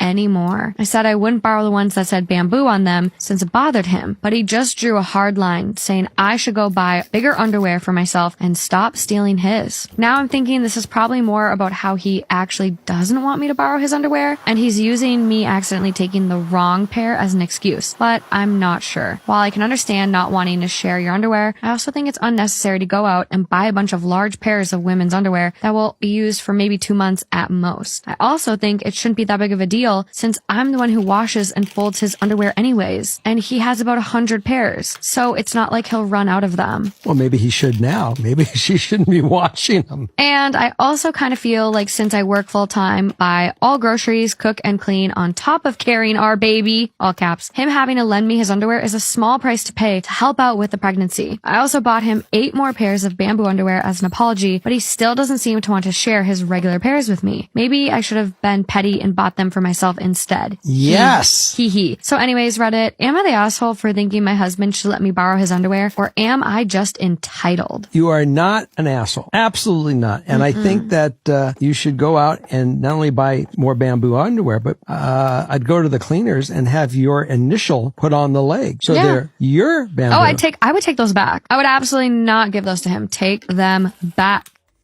Alrighty. Am I the asshole for getting my wife a penis-shaped cake? Pretty sure you'll be the asshole. Throwaway because my wife uses Reddit. I was gearing up to celebrate my 10th anniversary with my wife. He's 34, she's 31. I had an entire night planned out. Like we were going to try lobster for the first time. Where the conflict arises was with the cake. I had always wanted to do a penis-shaped cake since I thought it was funny, but I didn't know how my wife would react. However, since it was our 10th anniversary, I figured she would be used to my crude sense of humor. I went ahead and got the cake a couple of days in advance and put it in our fridge. However, my wife snuck a peek and was not pleased. She got really mad at me and accused me of trying to ruin our special night. I thought that was ridiculous, but she's been mad at me ever since. Apparently, she spoke with her family about it, and they've been blowing up my phone ever since. They're mostly conservative Mormons. I still don't think I did anything wrong by trying to do something nice for her, but I realized that I might be the asshole because I haven't offered to give her another cake yet since the mood is kind of ruined. Do y'all think he's the asshole? I think that's funny as fuck. I'm not gonna lie. But even though she may be used to your sense of humor, you also know how she is. And I think there's a time and a place. And I don't think that was the time or the place. I think she would have been even more pissed if it was on that night. But yeah. I think it's funny as fuck though. But, you know, everybody don't have the same sense of humor. So what y'all think in the comments? Am I the asshole for getting angry at my girlfriend on how to split the gas accurately? So my girlfriend and I were going to go on a trip with her car, and we were working out how to split the gas correctly. Her idea was to collect all the receipts every time we fill up, and then in the end, we'll just simply divide it by 2. I explained to her that this method was not very accurate and suggested to her a more accurate and fair method. I told her that before we leave, she'll fill up the tank, and then every time after that, when we go to the gas station and fill up again, we will split every fill. And then when we return, we'll fill the tank and split that. She didn't understand this method at all and claimed that if we do it my way, she'll end up spending more money. I tried to explain to her in so many different ways that she just wasn't getting it. She offered to do it my way, and she said she just trusts me, but I was just determined to make her understand. After explaining it so many different times, she told me she got it, and I was happy. I told her that we can do it her way. We go on the trip, and the tank is almost full before we leave. We intend on splitting every single time. So they're doing it her way, y'all. Just to be clear, they're doing it her way. We arrive home, and the tank is about halfway full. I asked her what she wanted to do about the gas, and she offered me $20 in compensation for the remaining gas in the tank. To challenge her, I asked her, how did she know it was $20 on the dot? She said she's just estimating, but I ended up getting angry and told her this is why her method isn't accurate, and we should have used mine instead. She offered me $30 instead if that'll just make me happy, and then suggested that we just fill up the tank and split that, to which I explained that wouldn't work because we didn't leave with a completely full tank. And in the heat of the moment, I called her fucking dumb and she ended up crying. I told her that she was playing the victim and she needed to get more self-esteem. Oh my goodness. I was angry because I spent so much time trying to explain my method and she just told me she understood it, only to demonstrate a complete lack of understanding. I tried calling to apologize and texted her a bunch of times telling her that I went too far and I didn't mean to call her dumb. I meant to call her method dumb. She said she's angry at me because we went on a trip with her car, which adds to the wear and tear of the vehicle, kilometers to put on there, etc., which is stuff she'll have to pay for, yet I'm causing drama over $20 worth of gas. To me, the point wasn't about how much the gas cost. It was about trying to prove to her why her method of splitting gas wasn't accurate, and I was just frustrated. Am I the asshole here? I know calling her dumb went over the line, and I'm not excusing that, but I think my anger was justified. What do y'all think in the comments? I definitely think he's a fucking asshole. Like, I'm never usually like just so like, yes, you're the asshole, but yes, you're an asshole. I can't even explain why. What do y'all think? Oh my. Am I the asshole for refusing to give my day off on Mother's Day to my coworker who lost her kid? Disclaimer, this is not my story. I'm 22 female, a full-time student working part-time. Last year, one of my coworkers named Linda, 36 female, lost her 8-year-old in an accident. We were terribly heartbroken because we had met the kid a bunch of times before since she was a single mother and sometimes had to take him here. As contribution, we signed some of our paid days off so she could take some time, and she came back 2 months later. I've been working here since I was 17 years old, and when I was 19, we had a change of boss. She basically made Mother's Day, Christmas, and New Year something special we all deserved, and not only the people with kids. She said that if people had kids, then we obviously had a mother and we deserved to spend the day with her. However, she made the compromise to send the list of names a month before so people could trade them. Aside from some guys who already gave their days away, I'm the only non-mother who has it. Am I the asshole for refusing to give my day off on Mother's Day to my coworker who lost her kid? Disclaimer, this is not my story. My mother is still alive, but I went no contact with her a few years ago. Either way, I want to have the day off to prepare for my finals. Some of my mom coworkers asked for the day and I politely said no.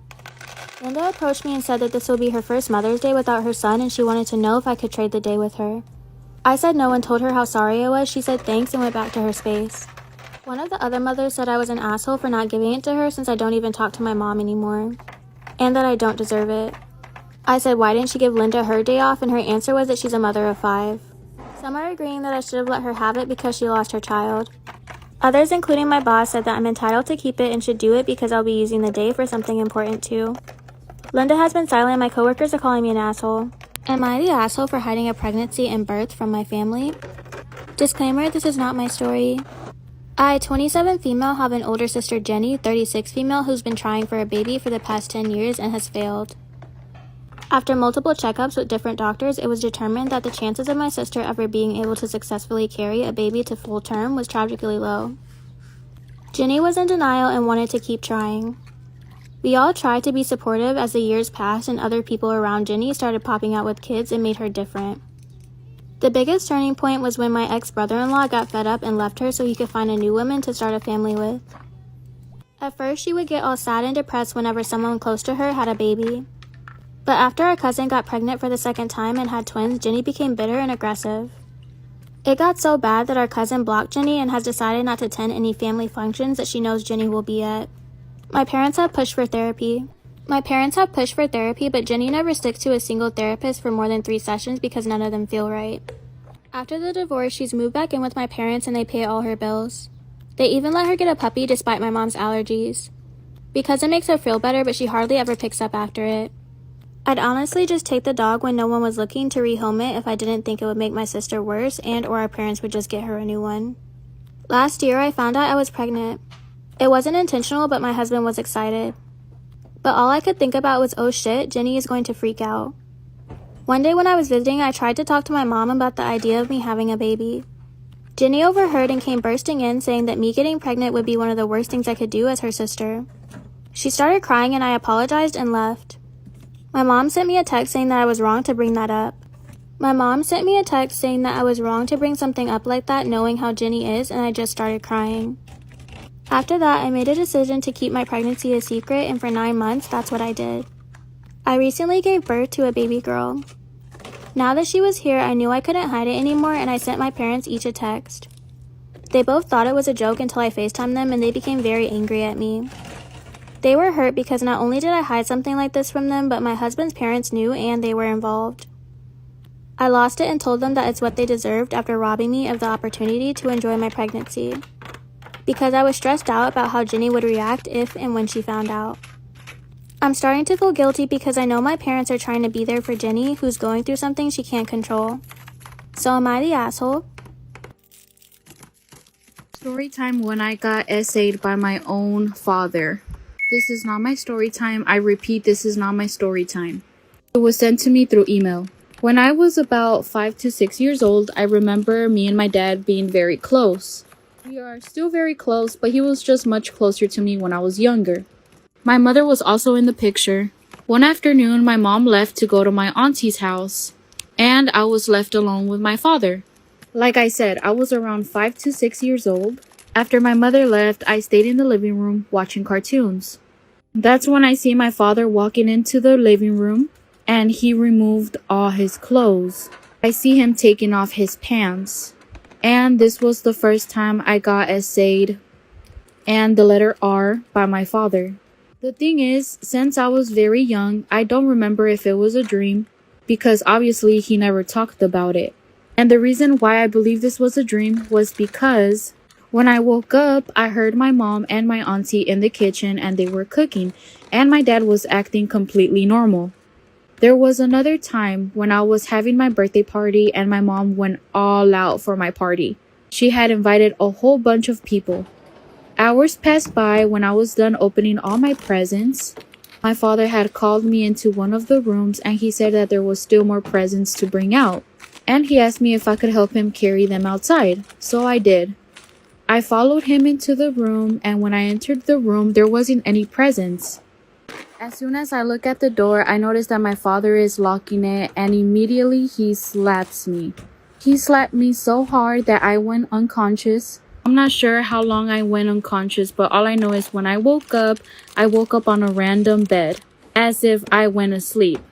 But perfectly, I had to remember that my dad called me into the room with no presents, and he slapped me. I remembered. I woke up in a random bed, and when I went to the kitchen, my mom said that my dad had went asleep because he had too much to drink. So after that, my father was completely normal, and most of the time, I only hang out with my mom. I refuse to stay 1 second alone with my father. I am now 13 years old, and till this day I haven't stayed alone with my father in a room.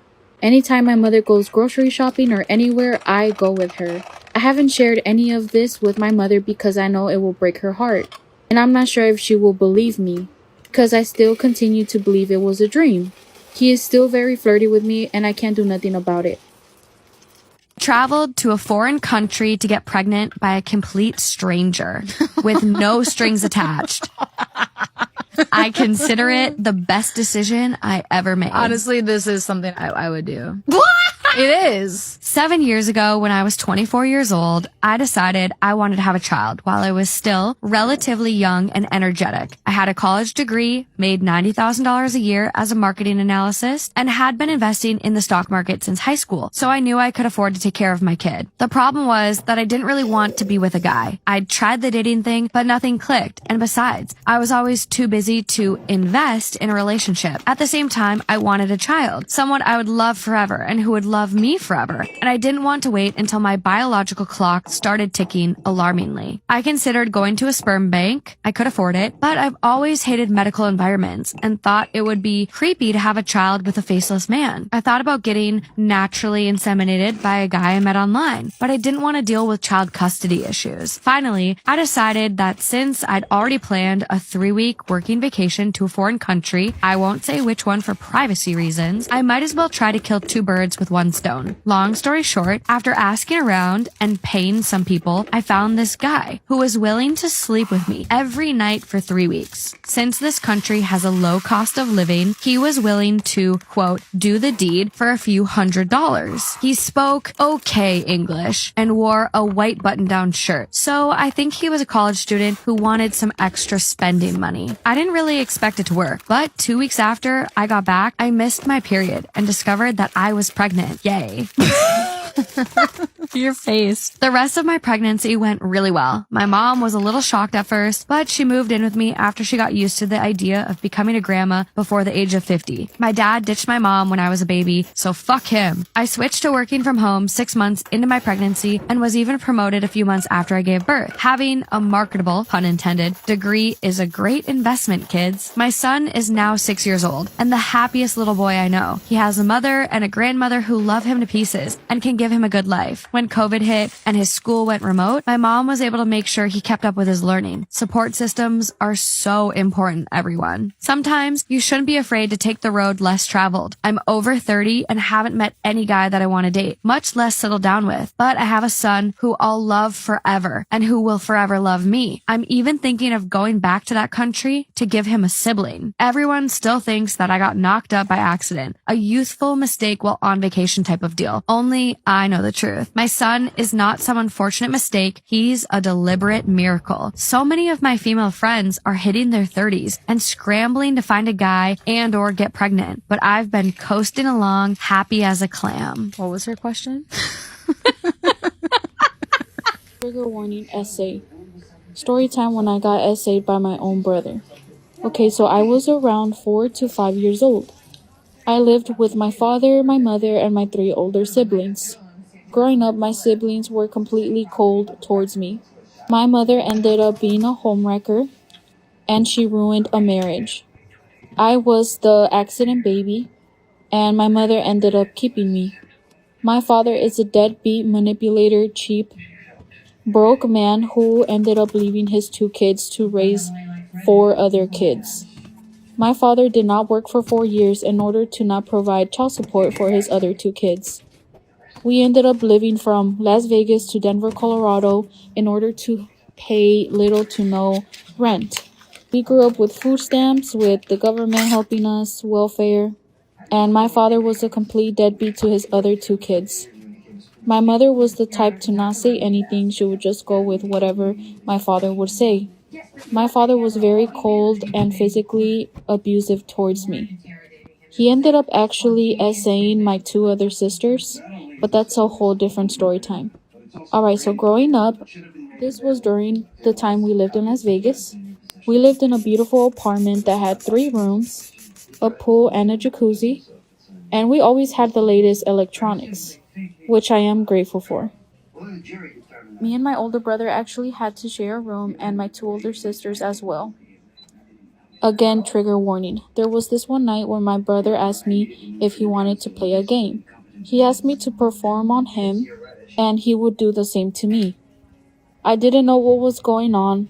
All I know is that I was hurt, and the next day when I went to the restroom, I was bleeding. My brother ended up going all the way, forcing himself on me. I actually ended up going to the clinic, and I never told my mom what was going on, but my mom assumed that I was just having constipation issues, or I was going through nutrition problems. I will be honest, I was not the healthiest kid. I did eat a lot of unhealthy food, but I was still very skinny. So my mother ended up never finding out what was going on. There was this one night where we almost got caught by my father, but my brother told me to go under the blankets and hide. 2 years later go by of the same thing happening every night, and my brother stopped after 2 years. He started noticing that I knew what was going on. And one time I overly shared what was happening between me and my brother to one of my uncle, and my father was concerned. My father didn't actually do anything, he just kept a closer eye on us. And I actually wanted to take my own life because of this. I tried to bring this topic to my brother, but he avoids it. Now I have an amazing partner. Am I the asshole for pressing charges against an 18-year-old girl? Okay, let's see. I have a 17-year-old who has a girlfriend and an ex. My son also has a car. I think you can see where this is going. Okay. My ex dumped his ex-girlfriend because he began to have feelings for another girl. He spoke to me and I made sure to tell him to dump the girl lightly and try not to hurt her feelings before trying things out with the other girl. He did, telling ex why she was being dumped. Obviously, the ex was not happy. She ended up keying my son's car. Ooh. I'm talking to the point where it was completely... She carved my son's new girlfriend's name into the door and called her a slut. She also drew a man with a very small penis and labeled it as my son's name. She also broke one of the windows and poured a soft drink into it. I come home as she's pouring in the soft drink, so you know she did it. And I immediately called the cops. The ex got arrested and had to pay bail.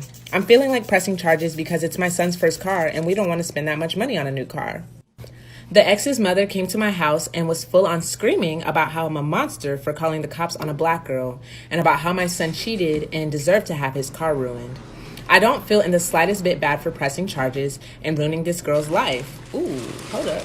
Because she's acting like a complete psycho. Am I the asshole? No. Okay. So as far as pressing charges, I personally don't think you're the asshole because she has to deal with the consequences of her actions. Now, your comment about, I don't feel a bit bad about ruining this girl's life now.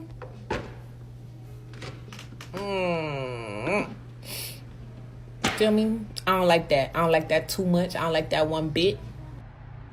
Actually, someone did send me a story. They were a caregiver in a retirement home. One of the caretakers kind of gave special attention to some of the older people whose families didn't come to visit them. He wanted to make sure that they didn't feel alone, that they had company and someone to talk to each day, which I thought was very sweet. And super important too. Right. Yeah. But apparently one of those individuals was taken home for Christmas, and afterwards they called the retirement home screaming because all their father could talk about at Christmas was how Miss Sarah came to visit every day, and Miss Sarah brought snacks, and Miss Sarah brought games. And it made the family feel bad, and it made them feel like they weren't visiting enough. And so instead of deciding to just come visit more, they decided they wanted Miss Sarah to stop visiting every day. That's... Because they would rather wow. their dad just sit there in isolation and not have any friends or contact or anybody with someone visiting them every day than being bothered. That is so so sad. Feel bad. Yeah. Storytime about how I dated my 30-year-old teacher when I was only 15. Disclaimer, this is not my storytime, I said I'm on Instagram. When I was 14, my dad got a new job and we moved to a different state. This was terrible for me because I left all of my friends, my family, and my entire life. And I knew that going to a new school at 14 years old was going to be really hard. Basically starting from scratch. I really resented my dad for it, although looking back on it, I was being a total brat. My dad's job was paying him $200,000 a year. And obviously I didn't recognize this as a good thing. My mom and dad were incredibly happy about this. We got a really big house with a pool, a tennis court, a gym, and my parents were the happiest I'd ever seen them. But this upset me even more. So me being a bratty teenager, I decided to make their lives impossible. I started staying out late even though I didn't have friends. And when I started making friends at this new school, I befriended the wrong ones. I even started drinking. My drama class was the only one that I ever looked forward to and really had fun in. And this is where I met the guy that would become my boyfriend. The thing was, he was actually really attractive. He felt like another student in the class, and he made sure to be friends with every single student. Because I was new, he made an effort to get to really know me. Of course, looking back, I realized that this was GROOMING. No, I don't want to say the word. And then he would flirt with me and I would flirt back. Part 2 is up. Part 2 of how I dated my 30-year-old teacher when I was 15. Disclaimer, this is not my story time. I was sending me on Instagram. Sometimes he would flirt with me and then I would flirt back. But trust me, I never thought anything would actually happen. And like I said, he was becoming my best friend. He would give me all this advice and try to help me out. But then right after, he would say something flirty. One day he saw me having lunch by myself and asked me if I wanted to have lunch with him in his classroom. Of course, I said yes. I mean, I did have a crush on this guy. As we're sitting in his classroom, we're just talking like friends. And that's when he starts asking me about boys. I told him I didn't like anyone and this clearly made him happy. That's when he came to sit right next to me and told me that he had a confession to make. That he actually had a crush on me. And I got so happy. I mean, obviously, I was a girl in high school who liked a guy and he liked her back. It was like the best news in the world. Then he told me that he wished he could kiss me, but he knew he couldn't in class. Then he said, why don't you come over to my house later? And I was like, okay, sure.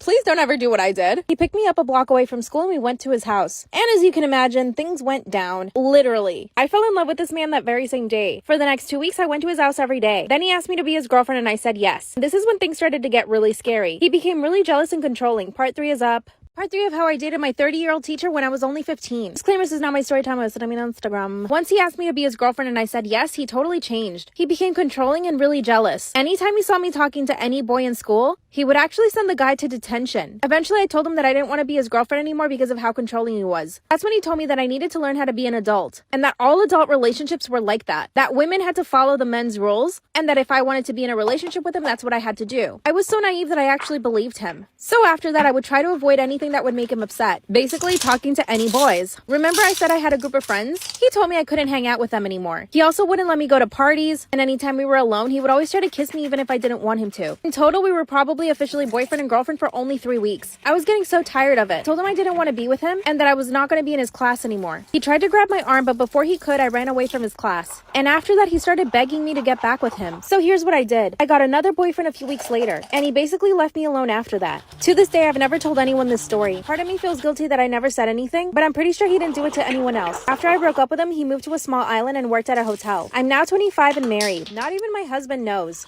Should I tell him? I was groomed by my older stepbrother. This is an anonymous story. I had nobody else to talk to, just him. So now at 19, I have told my parents what happened between us. I realized how messed up he is and I don't want him around. He basically groomed me and took advantage of me. He was a loving brother at first, although weird at times, he love-bombed me. I felt guilty and couldn't keep this a secret anymore. And I felt that he betrayed our family. And I realized I had problems trying to form relationships with guys, as I would become incredibly depressed when thinking back on what happened with my brother. So yeah, he's cut out of our lives and my family is on my side and everyone hates him, rightfully so. But now I'm going through a mental torture because I can't stop feeling bad for him. He messed with my head and blamed all of it on me. That I did the first move and I wanted this to happen and none of it was his fault. He threatened with ending his life with me so many times. I know there is a phenomenon, genetic sexual attraction. We fit the bill for this as we didn't grow up with each other. But I was not an adult during any of this and I don't think I even consented as I felt like I was manipulated into this position by him. And I never really found him sexually attractive or even his looks. He also knew me when I was a baby until I was 4. I didn't know what to do. Should I go to the police? Should I not ruin his life? It's such a messed up situation because he was my friend at the same time. And after everything stopped, Our relationship kinda went back to normal. Although once I turned 18, he got mad at me and asked why I didn't want to do any inappropriate stuff with him now that I'm 18.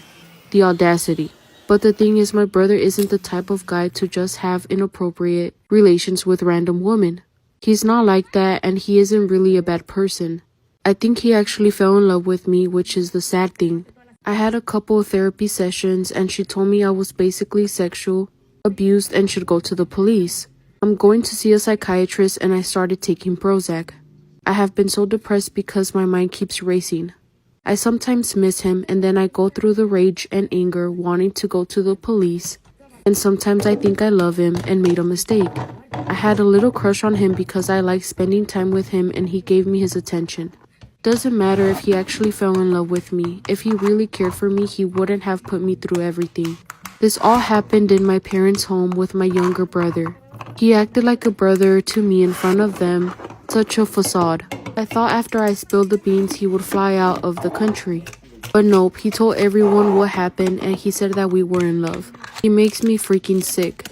I refused to stay sober during my wife's pregnancy, and I'm not sure if I'm in the wrong for this. My wife and I have a son together already, and we are expecting a second. She's a recovering alcoholic, and she's been sober now for over 1 year and is doing really great. I'm so proud of her. At the start of her sobriety, she asked me to stop drinking around the house so that she wouldn't relapse, and of course I agreed to this, and I left it about 6 months or so before I started drinking again, and honestly she was fine with this, and she's been doing fine ever since. Since she's been pregnant, however, she's gone a little bit over the top and has asked me to stop drinking around the house again, which I don't really want to and I don't see the need to. She's even asked me to stop going out drinking with my friends. I asked her why this was a problem and she said that now more than ever she really needs my support and she doesn't want to see me drinking to avoid relapsing. I've told her that I think this is really unfair on me and actually a bit unreasonable to expect me to not drink at all during her whole pregnancy.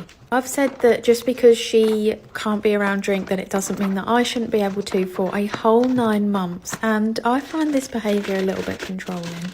Anyway, she's now really upset and I do feel a little bad about this, but just because it's going to be hard on her, I don't think it should be hard on me as well. Am I in the wrong for this? Trigger warning on this one, though. It does have talks of suicide. Husband says his affair partner committed suicide, but she's still active on social media. I don't know what's real anymore. My husband had an affair with a woman who is a high-level executive at a tech company for at least a year. I found out in January of 2022, and he broke it off with her, and we started couples therapy. He made it clear that he wanted our marriage to work. Last night, he told me that a few months after he broke up with her, she committed suicide. He said she kept reaching out to him for months after he broke up with her, through her friends and through different phone numbers that he kept blocking. He says she attempted suicide at least twice in that time. I guess he tried to help, but it didn't work. Her ex called him in May of last year to say that she had taken her own life and that she left instructions that he was to read my husband the suicide note. Husband featured very prominently in it, though the main reason she cited was a toxic work environment. No one would tell him when the funeral was because the note said she didn't want him to know. He said lawyers called after that and told him she left him $5 million.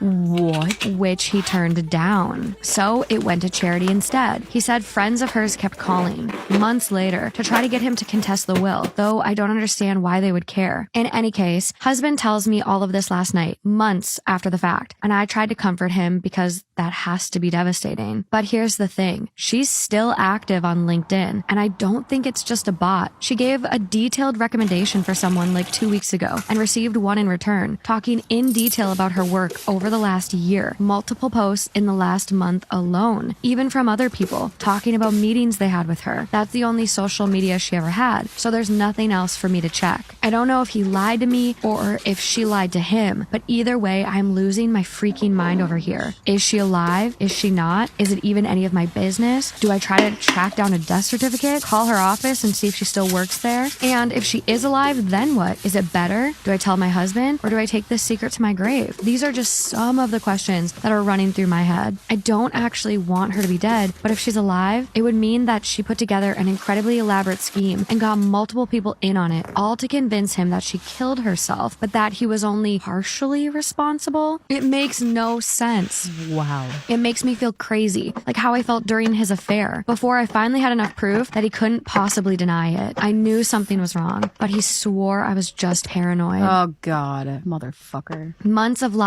like that work their way into your brain. You question everything you think because you can't tell what's real anymore. This just brings all of those feelings right back to the surface. And on top of that, feel so selfish for even questioning it. A woman died. What is wrong with me that I would even consider the possibility? Because she's active on LinkedIn. There's nothing wrong with you. Of course anyone would consider that. Of some giant conspiracy like this. I just want this to stop. I want to go back in time and unknow all of this. Maybe I should just leave it be. But I feel like if I could just be certain of the truth, whatever the truth is, then all of these feelings would stop. My money's on the husband's a liar. I can't talk to anyone about it because none of my friends even know about the affair. And because, let's be real, I'm a horrible person for even thinking this might be true. I'm probably just subconsciously trying to relieve my own guilt or something, but I needed to tell someone. So now I've told all of you. It didn't make me feel any better. Life sucks. I want to scream. Okay, I don't understand what kind of guilt, because she is a fucking victim. No matter what happened in this scenario, which obviously when you read that, that's devastating to hear that somebody would commit suicide no matter what the circumstances. Awful. That doesn't change the fact that she was lied to and like made to believe that she was crazy, gaslighted by the person that she's committed her life to.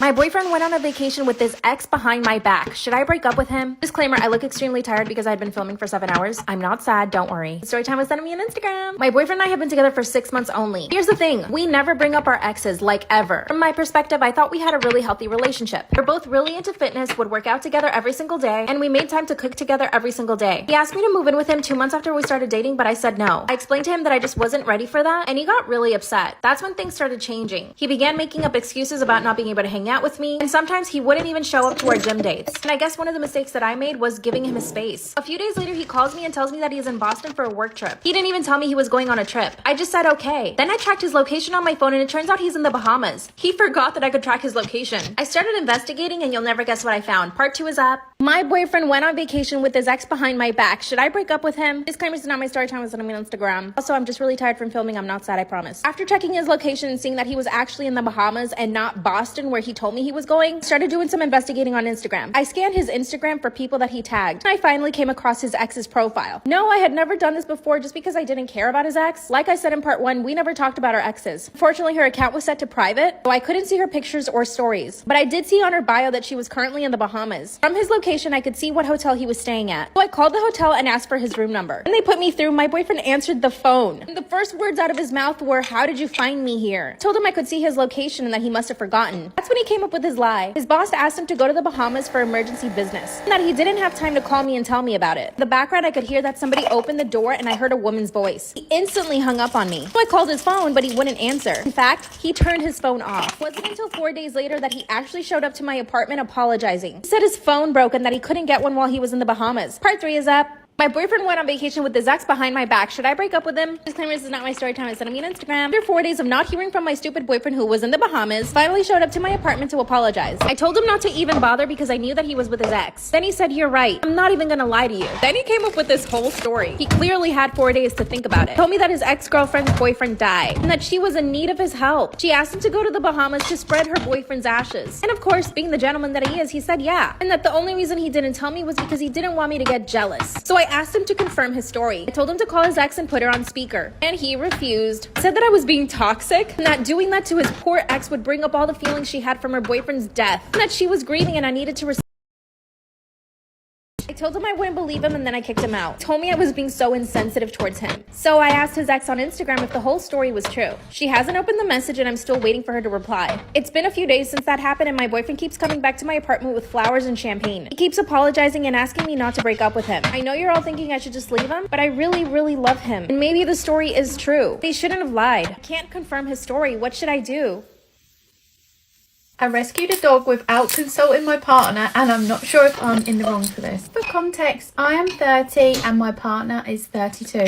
Oh, that smells good. I recently found an abandoned dog on the street and in dire need of help. I knew straight away that I needed to rescue the dog, so I picked it up, took it to the vets, and knew inevitably that it was going to come home with me. My partner and I have always discussed getting a pet, but nothing has really came of it. I didn't consult my partner before bringing the dog home because I was genuinely just so worried that the dog wouldn't make it through the night, and I was more focused on that. Anyway, when my partner got home, he was literally so shocked and upset. I didn't really expect him to react the way he did. We had discussed getting a dog before and I knew that he loved dogs. I didn't see it as that much of an issue. He said he feels extremely betrayed that I've made such a significant decision without consulting him, and said that it's not about him not wanting the pet, but that he wanted to make a joint decision together. Whilst I do understand his perspective, I don't know why he's not understanding of how urgent the situation was. Obviously, I couldn't leave the dog in that condition, and we're both now just butting heads about this. I see his point of view and feel a little bit guilty for not consulting with him. But when it comes down to it, I knew he would have said yes anyway. I was just doing the right thing for the dog. We are keeping the dog, by the way, but he's still annoyed at me nonetheless. Am I in the wrong, or would you have done the same thing?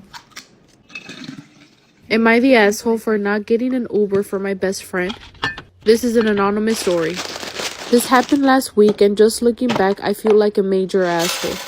Both me and my best friends are currently 21. Both of us work at Starbucks, and I'm lucky enough I have a boyfriend that gives me money. He spoils me, gives me money without asking, including pays for my rent, but we don't live together. My best friend, on the other hand, is a single mom, and she's in an on and off relationship with her baby daddy. Last week, my best friend said that she didn't have a place to go and if she can stay over at my house for a couple of days. She had broken up with her baby daddy, and she was not welcome to her mother's house. I said yes, but looking back, I low-key regretted it. In that same week that my best friend moved in, she never slept over because she was hanging out with different guys. I told her, please don't be dumb, and if you're gonna be hanging out with all of these random guys, at least please ask them to help you financially, to get rides, to get money, or food, and to not be dumb and do not get pregnant again. Even though I was receiving help from my boyfriend, I still live with my parents, and honestly, I never asked them permission if my friend was able to live with us for a while. 1 week turned into a month, and then it had been 3 months that my best friend lived with me. Again, I never charged her rent, never asked her to buy food or anything, and she never offered as well. One Friday night, my best friend told me that she was excited and she was happy because she's talking to this new guy. It was already the afternoon and both of us were getting ready. She was getting ready for work and I was getting ready to meet up with my boyfriend, since it was my day off and she had to go to work. Well, it got quiet, and this is when she asked me if I can order her an Uber. She said that she heard me talk to my boyfriend and she heard that he was gonna send me some money, and I was so embarrassed, but I told my best friend no. I told her, please ask the new guy that you're talking to give you a lift, or tell your baby daddy if he can take you to work. She said please, and she kept begging, since she was told by our manager that if she was late one more time she would get fired. I still didn't get her an Uber, and of course I didn't want to get her fired. It's just that I was already helping her out by her not paying rent, not paying food, and I just couldn't help her one more time. She kept begging and she was about to cry. I apologized too, but I told her I couldn't. I feel like an asshole. Am I the asshole? People who work in jobs and occupations where you're dealing with people, whether it be children, like in teaching, whether it be in retirement homes with elderly people, like these are all individuals who need extra care. And I feel like then when people experience injustices at work or are treated poorly, or even if there are just situations that are out of their control and they just are venting about it, there's so often that these employees are berated, whether by their bosses or their family members or just society in general, of, well, how dare you talk that way about kids? Like, they're just kids, or do it for the kids, or like these older people, they are, you know, at the end of the road, or they might be experiencing illnesses, or they can't really control what they're saying. How dare you complain? Like, how, and they almost kind of make it so that these individuals venting is like, well, why are you talking bad? Well, you're not really talking bad. You're just acknowledging that these are the working conditions that exist. My 41 female husband, 52 male, has a second family on the side. I've been sitting with this information for almost 2 weeks now, and I still don't know how to proceed. My husband has been in what seems like a committed relationship with another woman, and he's playing happy families with her and her 3 sons. They're even planning on having a baby. A week ago, I stumbled on a TikTok account of this lady sharing her recipes, and in the background, I recognized my husband's back. I wasn't too sure at first, but after taking a real good look as his wife, I know that fool's neck, back, legs, and the clothing he was wearing, so I went looking through her posted videos just to piece together a confirmation of it really being my husband. And I continued to keep an eye on him and his movements, but he seemed normal. It's clear to me now that he has his cheating down to a science. Every time he went on his work trips, she'd post these videos saying she's cooking a new recipe because her man is coming back from his work trip. She'd plate the food up, and I'd recognized his grubby hands by the look and the way he'd hold the cutlery. He has a peculiar way of holding it. Kind of looks like a Neanderthal discovering forks and knives. I can't believe this bastard has been with her for 3 years. I don't know how he found the time to start an entire relationship on the side. I thought we were happy. He tells me he loves me all the time. Always brings me a gift from his work trips. When he's home, we have a great life and pretty much have 4 to 6 times a week. We talk all the time. We've been married for 21 years and we have 2 daughters. We lost our eldest son 10 years ago, but we worked through it and got closer than ever before. We are even due to have our 22nd anniversary and it's his turn to plan it. We alternate who plans the anniversary each year. I know he's been planning an elaborate party for us. So why is he cheating? I'm so angry and don't know what steps to take. I am utterly distraught. I thought we were happy. I thought he loved our little life. I feel like I can't think and I barely know where to start. I can barely focus. What do I do and how do I do it? I love coming on here and reading things and giving advice, but now that it's me, I feel like I can't think. I nearly burned my kitchen down because I literally spaced out and forgot I was cooking. Is that the end of it? That is the original post. Wow. Okay, update. This was posted on August 28th, which would have been 3 weeks after the initial post. First, thank you all for your kindness and for all the great advice you've given me. I'm truly grateful. The past couple of weeks have been a whirlwind of emotions. I have been able to engage the services of a great divorce lawyer, and I was advised to not let my husband know that I knew of his affair. I was then finally given the go-ahead a few days ago, and well, at first, he refused to admit anything. But I was prepared for that. I showed him all of the online posts his mistress made. I also showed him pictures taken by my investigator. He still denied it, then accused me of being insane. Then, after hours of me just throwing evidence after him, he finally admitted to the affair. He tried to twist things so that he could weasel and lie his way out of it, but I was relentless. I did not let him twist reality and make me doubt the plain truth. We argued all day and all night. It was exhausting. The next morning, he tried to get on my good side because I woke up to him having made breakfast and he was begging me to not hate him and to find it in my heart to forgive. I told him I could not and that I wanted a divorce. That brought on the waterworks and he called me a heartless and an unforgiving bitch.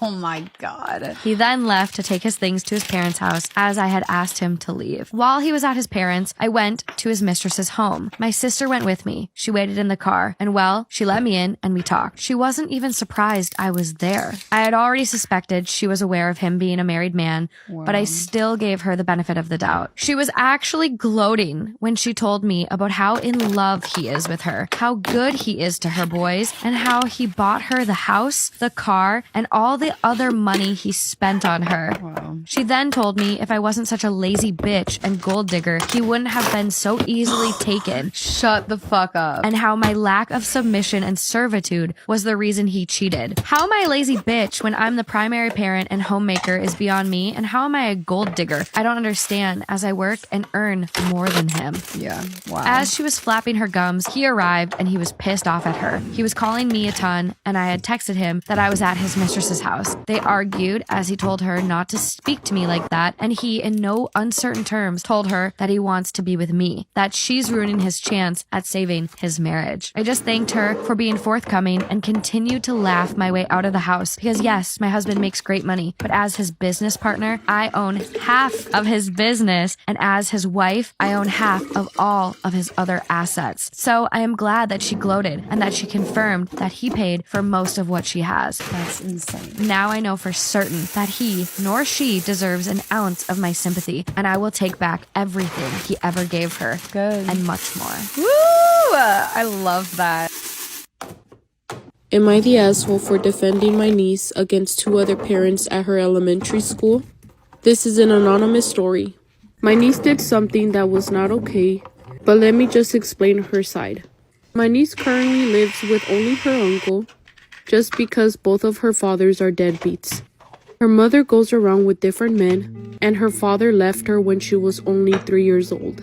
My niece is a really good girl, and just FYI, this was around the early 2000s. She was a regular Hispanic little girl who watched all of the Mexican series, would play with Lisa Frank, and loved listening to music and drawing. Obviously, her uncle was my brother, and he was a really hard-working guy who had a family in Mexico and also took care of his niece. A lot of times I went to go visit them, and I would always hang around with my little niece, and we would be fatties together. In the mornings, since my brother didn't have a car and at times he wasn't able to take my niece to school, my little niece would go to school walking by herself. My brother sometimes would be able to catch her, and he would walk her to school. My little niece would always be so happy when me and my brother would walk her to school. The school wasn't that far, it was only 2 blocks away, but no other kids would be seen walking alone. Since my brother didn't know English, my brother received a call and then I answered it. It turns out one of my niece's friend, that's also in the same class with her, gave my niece her home phone number so they can chit-chat over break. It was the principal who was on the other line that wanted to let me know that my niece left a really rude message over the phone to her friend/classmate.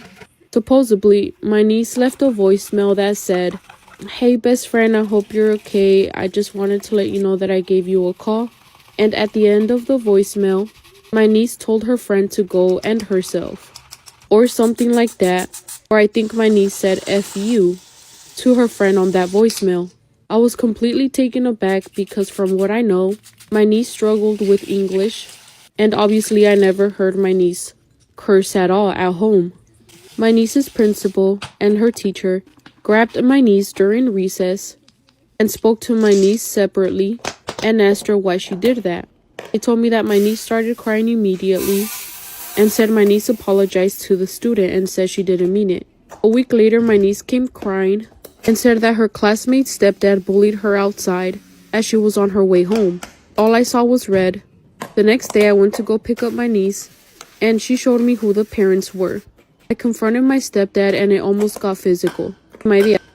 Like, do you have a favorite moment as Toph or a favorite episode as Toph? Tales of Bossing Say is so fun. We get to see Toph be a little more gentle, feminine, you know, maybe than her usual, like, when she goes and has her makeover with yeah, Katara. and then like the girls bully her and she's like, I think you're really pretty. Yeah. Oh, Yeah. that one gets me in my feels. And somebody mentioned this at a con a little bit ago.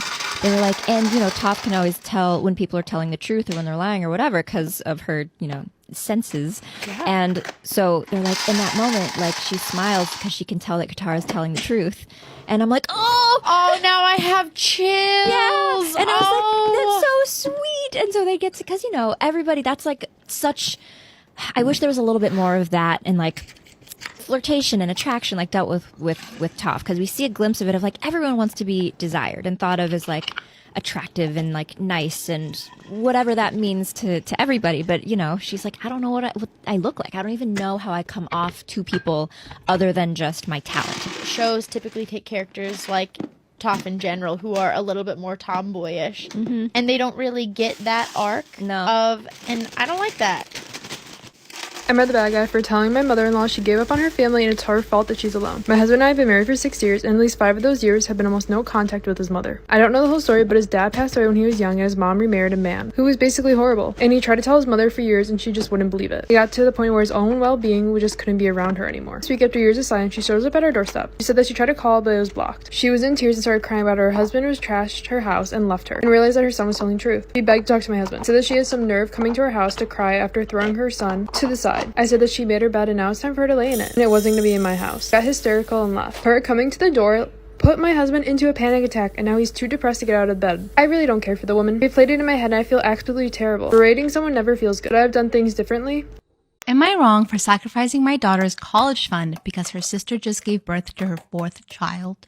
My 48 female, older daughter, 24 female, gave birth to her 4th child 6 months ago. She used to work as a dishwasher, but due to health issues stemming from her 2nd child, chronic back pain, and then her 3rd child, after effects of broken tailbone and more chronic pain that made standing and moving around hard, she could no longer work. She tried her best, getting an office temp job, but after working about a week, the woman supervising her said, "This isn't working out." My daughter's boyfriend, 28 male, works at Walmart. He had much more hours when she was pregnant, but since then, his hours have ebbed and flowed.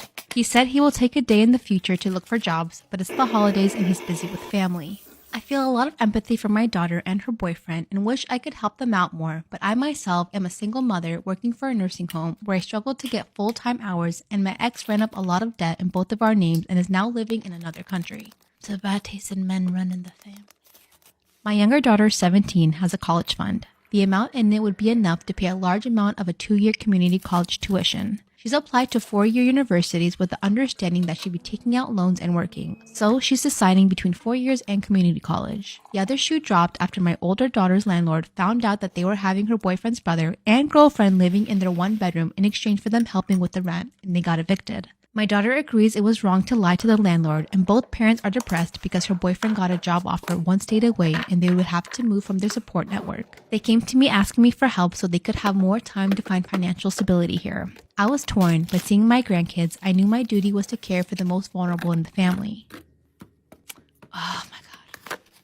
So I will be making calls to liquidate my daughter's college fund, saying yes to understanding the penalties, and I told my daughter this. She got very cold and said, "You always brag about having a good memory. I hope you remember this moment then." She has not spoken to me since. She has made some cryptic posts about how she hopes she'll be grateful one day that she won't have the privilege of studying anything outside of something technical because she needs something where she'll always be able to find a job. So am I the asshole? Your one daughter repeatedly makes horrible choices in her life. And the reason why she makes those horrible choices is because she's never reprimanded for them. She always has a cushion, you, to fall on. And the other daughter gets penalized for that. So, yeah. And then 5 years later, people are going to say, well, why doesn't my daughter talk to me? I wouldn't either. My fiance almost cheated on me. I have no clue what to do. I know that almost sounds silly, but here's the story to clarify. I have been with my fiance for a little over 4 years, and we got engaged at the end of August. He is truly a salt of the earth, big old teddy bear, everyone loves him sort of guy. We are best friends, and for the most part, have a very healthy relationship. He comes from a very broken home with an addict father who left him when he was a kid, which has developed into a low self-esteem issue where he feels like he isn't good enough for some people. I've always tried to make him feel like he's enough for me, but he still struggles with it.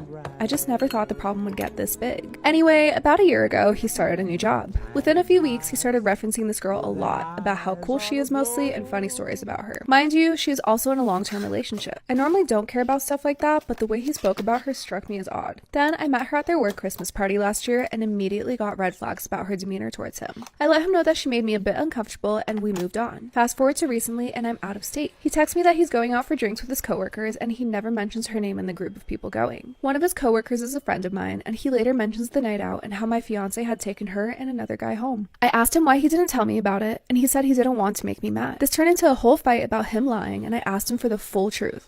Come to find out, they'd been flirting with each other for a while at work, to the point where they have been having conversations about how they would have been something else together in high school, and how if they weren't in relationships, they'd go out with each other. I asked him if he took her home because he wanted something physical to happen, and he said she asked him for the ride because she was drunk. He didn't trust himself, so he offered to give someone else a ride as well, so they weren't alone together. But then he also texted her the next day offering to drive her back to her car, which she didn't end up needing. I asked him what the deal was with them, and he said that he had no feelings for her, but that he is attracted to her and it makes him feel good and more confident when she is flirting with him. She ended up getting fired for something irrelevant to the situation, so they aren't around each other anymore. I told him I needed some time to think about our future together. I'm truly at a loss. He's the only person who's ever made me feel truly safe and fully myself. He has been begging me not to leave and promising over and over that he will call a therapist tomorrow to start working through all of his self-esteem issues and trauma. I feel so hurt and don't know what to do. Am I the asshole for calling calling my sister stupid and her husband shitty parents from the start because of what they want to name their kid. Okay, so just a little context, because this topic is incredibly touchy for me. I am a man who was given a woman's name at birth. A good example is naming your son Alice. It's not what my name was, but it's close. My parents are hippie and gave their oldest son a girl's name to stick it to the man, and I will never forgive them for it. The name caused me to be bullied and damaged my professional life in ways I cannot describe. Power of a name. We have said that a lot. Power of a name. My sister is pregnant with her first child, a girl. She and her husband are ecstatic. It just sucks that she inherited my parents' stupid propensity to see their children as fashion statements. Last night, she revealed to the family the name of her daughter. It's Crystal. Krxstxl. So X's instead of Y's. Yeah. She wants to name her daughter Crystal. I already don't like that name, but it's at least appropriate. He spelled out Crystal, normal. Yeah. I was not surprised to learn that my mom helped come up with the name. When she told me, I told her it was a terrible idea. If she wants to name her Crystal, name her Crystal. She tried to explain to me why the X's are there, and I just told her it does not matter. Wait, I want to know. Doing that. She's naming a human, not a dog.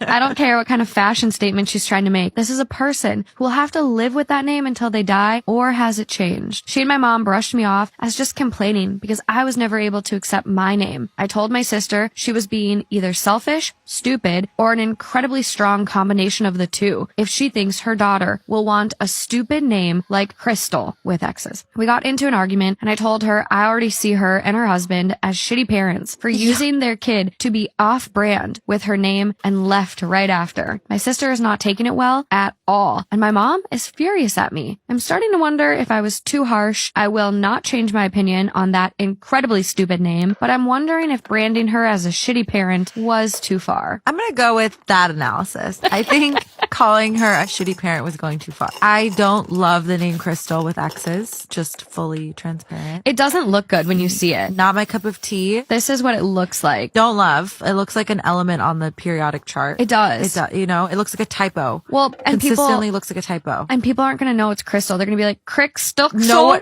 one's going to look at that and say Crystal. Like, people can barely pronounce the most rudimentary names. I barely forgive my parents for naming me Alejandra. Like, we're what still would you working want it through to be? that. Sarah, Megan, I don't know, any name that you can pronounce. No, your name is so beautiful. I'm not saying it's not beautiful. It is beautiful. But my whole life, I sympathize with this OP because my whole life, I mean, I could have paid my college tuition if I had $1 every time I had to correct somebody. That is true. Yeah. I mean, it's constantly an uphill battle because so many people can't pronounce Alejandra. And people have even come on here and been like, you're not even pronouncing your name correctly because I'm actually saying it in the American way. That's not even, technically right. I'm writing to you because I need your advice about whether I should tell a girl that her boyfriend cheated on her with me. Before I tell you what happened, I need to start by saying that I know that I'm completely in the wrong here and I am not proud of what I did. Let me rewind. About 2 years ago, I met this guy. Let's call him James, during a summer internship. We ended up being assigned to the same team, and soon enough, we became really close. I'm a pretty shy and reserved person, and I liked how talkative he was, how he was always trying to get me out of my shell a little bit more. We started texting all the time, like 24/7. We spent all our time at work just talking to one another. He was always super flirty. We went to the movies together, and on weekends he invited me to hang out with his group of friends. Which is why I was surprised when, at the end of summer, James started going out with his now girlfriend. Let's call her Haley. I was devastated. So he didn't have the girlfriend during all of that time? No. Ooh, okay. That's a surprising Because I was like, what? When's he going to tell her about the girlfriend? Yeah. There wasn't a girlfriend. Okay. But even though he was seeing someone, the texting and flirting continued. There we go. There it is. Oh, there it is. At first, I thought it was harmless. We were just friends and he had a girlfriend. But the texts became more suggestive and the flirting evolved into feelings. James always talked about me coming over to his house and staying over. We know what that means. Sex. I was like, just to spell it out. SEX. And a few months later, after a night out with my friends, I did. Oh. I was probably a bit drunk, but I'm not going to blame alcohol because it was definitely a decision that I'd already made. Over the next 6 months, we slept together a couple of times. To make matters more complicated, I knew that things were not going well between him and his girlfriend. He would often complain about her and the massive fights they had, and I know that one time he drove to her house to break up with her, only to back out at the last minute. We ended up in this very toxic cycle where one of us would suddenly grow a conscience and cut things off, but soon enough we would start back up again. Eventually, I had enough and told him to never call or text again. Now, just for a pause and aside here, I want to know, where do you think this is going? What do you think's about to happen? Don't read ahead. What do you think's about to happen? Sorry. Tony got cheated. I just oh my God. Where do I think it's going? Oh, surely they're going to start things up again. I reckon they're not, but the girlfriend finds out and chases things up with her and confronts her. But 2 days later, he texted me to tell me that he'd been diagnosed with cancer at 22 years old. Oh my God. Okay, that's not what I thought. No, we were both wrong. For a while, we weren't sure how serious it was, and he had to go through pretty intense treatments. But when his prognosis improved and the cancer didn't appear to be terminal, I thought it was best for me to back off. James and I don't talk much anymore. It never crossed my mind to tell Hayley that James cheated on her with me because I knew that if I did, he would never talk to me again. But lately, I've been wondering whether I should. I'm okay if he never talked to me again. And if I were in her position, I would want to know. The problem is that, even though for the most part it looks as though he has beaten the cancer, he is still unwell.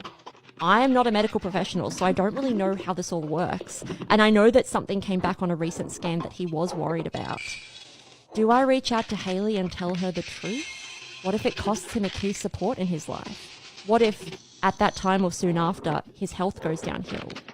Is it far too cruel to expose a cancer patient who may potentially relapse at any point? Oh, okay. Will I be the asshole if I call the police on my 13-year-old son? Disclaimer, this is not my story. My son, 13 male, has repeatedly stole from us over the past 2 years. Each time he has denied it, even when we have found proof it was him. Last year, he took my husband's male 48 bank card and added it to a Google account on an old phone. And then he spent $300 on a downloaded basketball game. We found it by accident when we found him on the phone, did a search of his Google account, and found the card linked to it. He completely denied it was him and blamed his younger brother, male 10. His brother has his own phone and never uses his older brother's phone. There were consequences. We grounded him and took the old phone from him. The new phone is on Google Family Link, so we have a lock to prevent him from buying anything. Yesterday, we discovered that someone had made 2 payments on our credit card, one for a laptop for $2,000, which was declined, and the other for a bike, $3,000, which went through. We spoke to the credit card company and they refused a refund. Will I be the asshole if I call the police on my 13-year-old son? Disclaimer, this is not my story. We spoke to the credit card company and they refused to refund the money as we had been to that store before. The $2,000 attempt was at a store we used, but we never used the card before, so it was declined. We went to the bike store where someone had spent the $3,000 and they agreed to refund the money. They told us the order was placed online and printed the order for it. It had my husband's name on it, my son's email address, and telephone number. They said they called the phone number after the order was made yesterday and spoke to the person who placed the order, and that the person was clearly a child. We checked my son's email and there was no evidence of an order being placed. But there was a 2-minute phone call with the bike shop the day before. Despite all the evidence against him, he's blamed his younger brother. My husband had left his wallet out and the card was still there, so we know it has not been dropped or stolen. My oldest swears it wasn't him. This is a significant amount of money that we can't afford. We are lucky to have got most of it. Am I the asshole for exposing my ex to his mother about our kids? Disclaimer, this is not my story. I, 45 female, am currently divorced from my ex Thomas, 47 male, of 30 years. We ended up seeing a lawyer to help with the dividing stuff. Everything was pretty much wrapped up until he said he no longer wanted any part of our kids' lives, 5 male and 12 female. I didn't argue with him about it since I know what it's like having a parent who doesn't want you around or wants to be in your life. I asked what he wanted me to tell the kids and he said, whatever you think is best, I don't care, I don't want to be a parent anymore. Everything was in agreement and we signed with no fuss. A few weeks later, I got a call from my ex-mother-in-law asking if we can meet each other. When I came over, she broke down crying and begged to let my ex see his kids again. I was confused about what she meant because not once did he contact me after meeting the lawyer. She went on about how my ex said he really missed them and I was just being a petty bitch for taking full custody. Am I the asshole for exposing my ex to his mother about our kids? Disclaimer, this is not my story. She also said that he was crying for days about it. I told her my version of events and she called it bullshit, saying her son wouldn't lie like that, especially not about his kids. I then decided to call him in front of her. He didn't know she and I were meeting that day. I said, hey, your son has a soccer game in a few days and I was wondering if you wanted to go. I know he'd really love it and be happy to see you. He said, no, I already said I'm not doing this anymore. I raised my voice a little bit and said, well, what about holidays and birthdays, because we never discussed any of it and your family might want to see them. He said, my family doesn't think the kids are mine anyway, so it doesn't matter. I then said, well, how do you think this is going to affect your mom? She is over the moon about them. He said she loved me more than the kids, so I doubt this will ever be an issue for her. After a bit more talking, we finally hung up. His mom then said me and her would be in touch. I got a call from my ex saying how it's my fault he got kicked out of his mom's house. Am I the asshole for getting upset at my spouse because she tells me about plans at the literal 11th hour? Because that's annoying, but let's see. My wife has told me multiple times, I don't know why you get upset about this, and I'm here to set the story straight. My wife is all things I've ever wanted, but she has what I consider to be a serious character flaw. She tells me about plans that she has made for us or for herself at the 11th hour. Allow me to explain. We went and saw Dune at 9 p.m. last night. We didn't head home until after midnight. I wake up early and I get my Saturday rolling, and I had the expectation of heading to my buddy's house to help him install some new gutters for his house. Shouldn't take more than a few hours. About 25 minutes ago, my wife, who just woke up, texted me and say, hey, don't forget we have to take family pictures at 2 p.m. and we need to leave by 1:30. I rush home and I'm like, what is this? Why didn't you tell me? She said, I forgot to tell you earlier, but I told you as soon as I woke up. And I had to tell my buddy I couldn't help him. A week ago, she does the same thing. My mother usually cooks a big meal for my wife, my kids, my stepdad, and a close family friends once a month on a Saturday.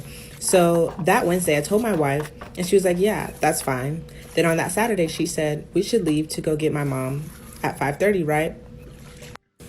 So we should leave to get to my mom's at 5:30, right? And she said, oh, I'm going to a concert with my insert friends' names here. She invited me last night and I forgot to tell you I was going to go.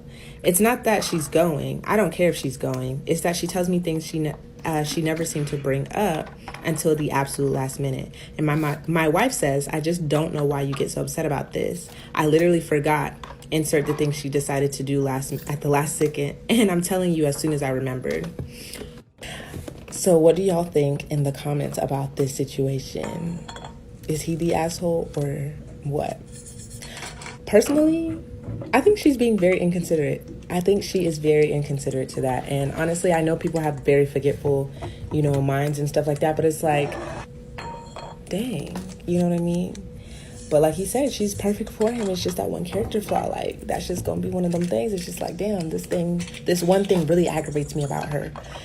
And it's like, maybe she could like set reminders or something. Like, I don't really know, because it's like, if the plans are made last minute, that's not really her fault. But she should be more considerate to think and like, oh, wait, we did have these other plans, so maybe I shouldn't go do this. You know what I mean? We've been seeing each other for about 3 months. We have not said we are exclusive yet, so technically, I guess it isn't cheating. However, she has been hinting at wanting to be exclusive or in a relationship for the past few weeks. I find this really weird because she is sexting other people. Is it cheating if we haven't said that we're exclusive? I recognize it as a red flag. Should I just end things with her? Edit. Perhaps this is relevant info, but she told me she cheated on her ex. Another edit says the reason I know she is sexting other guys is because she told me and she masturbates to these other dudes. What? Wait, this shit got crazier and crazier as we were. Bro, what? What the fuck? What do you think? Because I don't even know what I think now. What the fuck? Do you think he should leave? Like, leave. Disappear. Like, if you feel some type of way about it. Obviously you have a problem with it, or else you wouldn't be asking the Reddit community / TikTok community. So, I think you should leave because I just know you have a problem with it, period. Like, I think that shit is wild. She may find that okay in her, in her life. If you do not feel like that's okay for you, then you gotta go. Period.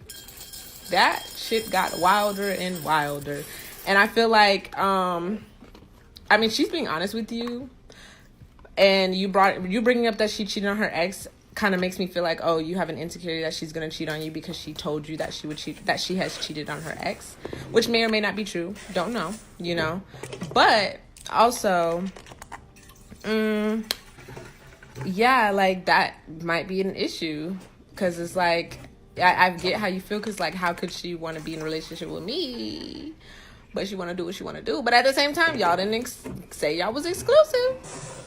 But obviously you have a problem with it, so I still think you should leave. Okay, you got anything to add?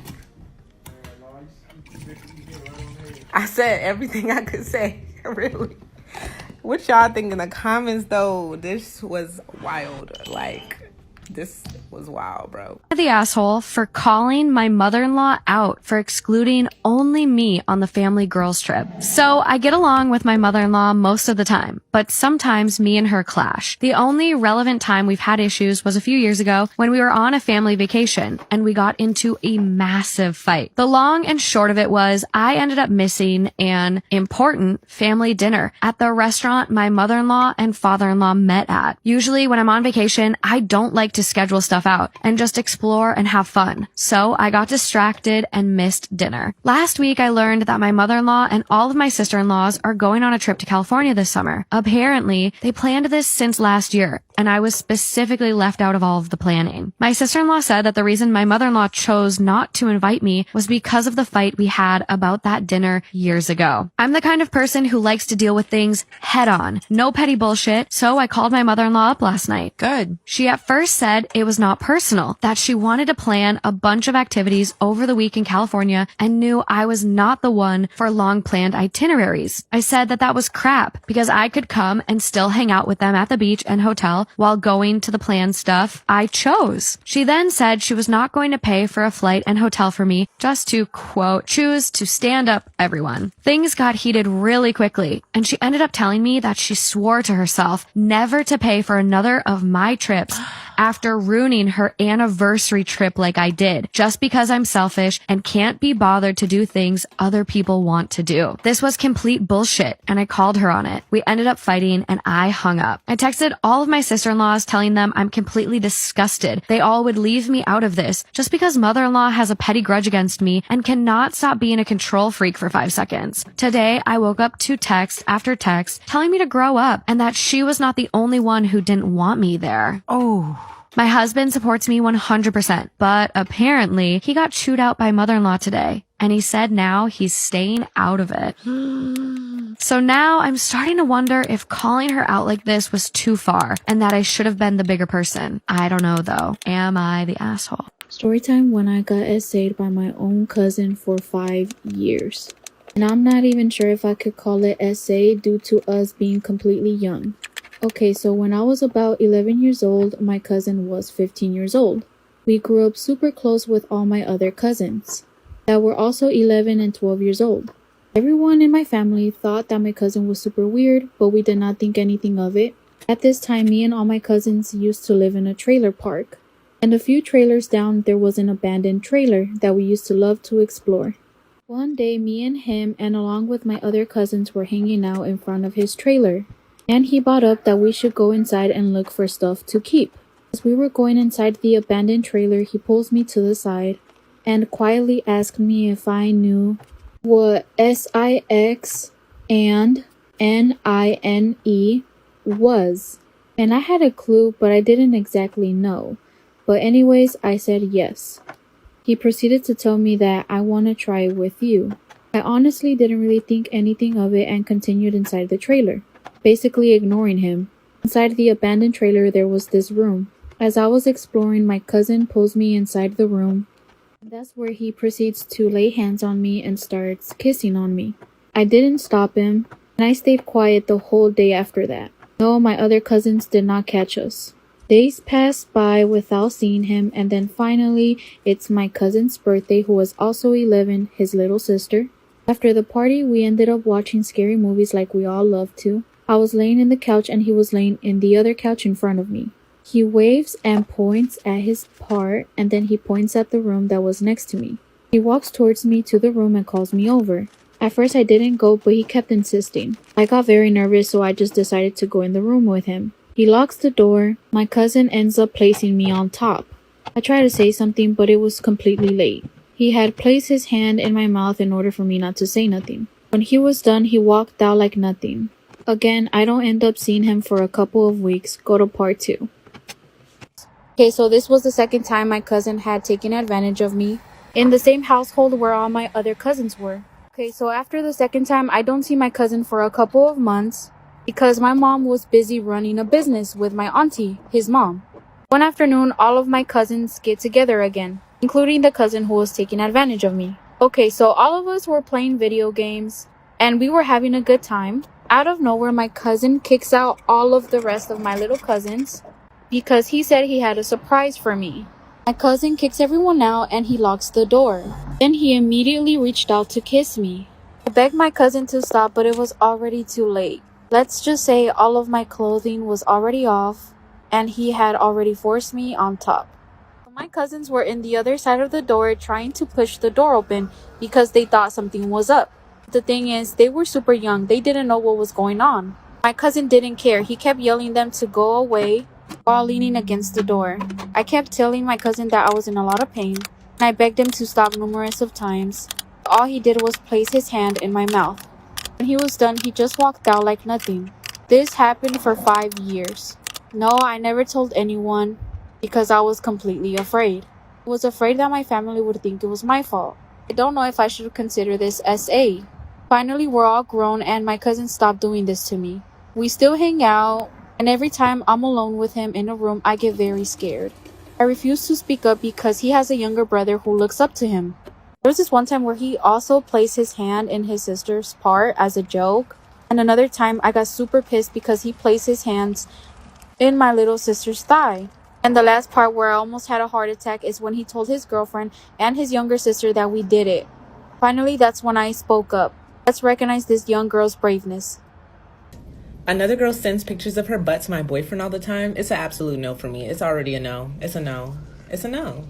But let's get into it. I think I gotta woo some. What? My boyfriend is friends with a girl in his program, and they Snapchat every single day, several times a day. It does make me jealous sometimes, but I try not to let it bother me much. But I recently found out she sends him pictures and videos of her butt saying, "How does my outfit look?" or along those lines, and it's always from the angle that is looking right at her butt. She is fully clothed as far as I can tell in them, but it's always of her butt. I asked him not to send her those things. If he really has her friend zoned and zero interest, and it makes me uncomfortable that she send those things. But he says that she's showing her outfits and that she's a friend and I have no right to be upset because I'm being a shitty girlfriend. Girl, I have a feeling that she will send progressively worse and worse pictures until she is sending full-on nudes, and it's not that I don't trust him. I just don't like that she sends pictures like that, and I personally find it inappropriate and crossing the line, considering that she is fully aware he has a girlfriend. Baby, there's certified side bitches out here. Like, she don't care. He don't care. I tried to stand my ground and say that if something makes me uncomfortable, he should try and change it. But he says I'm being unreasonable, and he really got angry at me for wanting her not to send those. The too long didn't read says, this girl sends pictures, my boyfriend pictures of her ass, and I asked him to tell her not to because I don't like it. And he told me I'm a shitty girlfriend because she's just a friend and it's not a problem. Edit. I should also mention that he literally gets jealous, not angry, but jealous, when I wear leggings to school because other men will look at my butt. My boyfriend's friends pretended to kidnap me for a proposal. A week ago, my boyfriend told me he had a camping trip planned with his friends on Friday, today. He said he would have no service and he'll see me on Sunday. He messaged me at 5 a.m. this morning and told me they were hitting the road. Around 8, I went for a run like I usually do on Fridays. I have one headphone in while I do because I was on a work call. While I was running, I noticed an SUV that kept popping up. In hindsight, it just looked like my boyfriend's childhood friend's car. I sent a message to my sister saying to stand by and shared my location. Right after sending the message, I looked up and the SUV was right beside me, and someone jumped out and grabbed me. It happened so fast I even dropped my phone on the pavement. I was pulled into this car and I could tell that there was at least 2 masked guys in the back before they covered my eyes. In hindsight, they had cartoonish ski masks and black gloves on. I freaked out and resisted like crazy, screaming and kicking.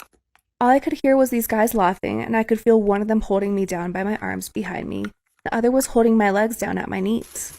I don't know how long I was in there, but I keep begging them to let me go and crying. I even admit I peed on myself, but I don't think they noticed until we arrived at the house. They pulled me out of the car, and I was screaming for help until I was pulled into a house. When the mask on my head was removed, I was on my knees in front of my boyfriend of 2 years. He was staring at me with a confused look before he started to angrily ask his friends what was going on. As I started to admit to what was going on, I realized he was dressed nice and there was romantic decorations around the entryway to his house. I realized who he was and what was going on and collapsed into sobs. I probably had a 5-minute panic attack in that car on the way there and another one sitting in the entryway to his house. I was sweaty, wearing soiled yoga pants, flushed with fear, scared for my life. That was all about an hour or 2 ago. My boyfriend took me upstairs and was going to help me get showered and changed, but I wanted to do that alone. I heard yelling and commotion downstairs while I showered, but I don't know what is going on. I'm sitting in his room now, holding my shattered phone after crying to my sister about what happened. She lives 1.5 hours away, but is speeding over to get me now. I can't stop thinking about what happened, and even though I know I was never in any danger, I don't think my brain can comprehend it. They were snickering and teasing me in deepened voices about what they were going to do. The one that was holding my legs down kept pressing my thighs up and down in my inner area. When the car would brake, his face kept falling into my chest. I don't even know who that was. I just know one of them sounded unsure and kept trying to defuse the situation, but I think it was the driver. And small little update, I'm working with police now. This is going to be investigated as a false imprisonment if I press charges. My sense of time was so warped. From where I was picked up to his house was about 7 or 10 minutes in the car. It felt like way longer than that.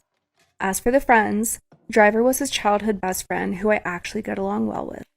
He was in tears when he voluntarily arrived at the police station for a statement.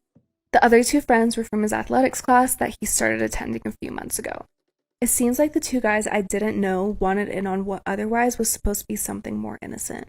The original plan was for them to pop out of this car in their funny kidnapping attire and hand me a letter that explains I was being summoned by my boyfriend and resistance is futile. Seems like the plan has changed as the 2 new friends wanted to shake me up a bit more and make it feel more real. I'm pregnant and being investigated by the Department of Child Services. Oh, man. Hello, I'm a 29-year-old, happily married. My husband and I are college educated, have respectable, stable jobs, own a home in a nice neighborhood. We're basically as prepared as anyone can be to start a family.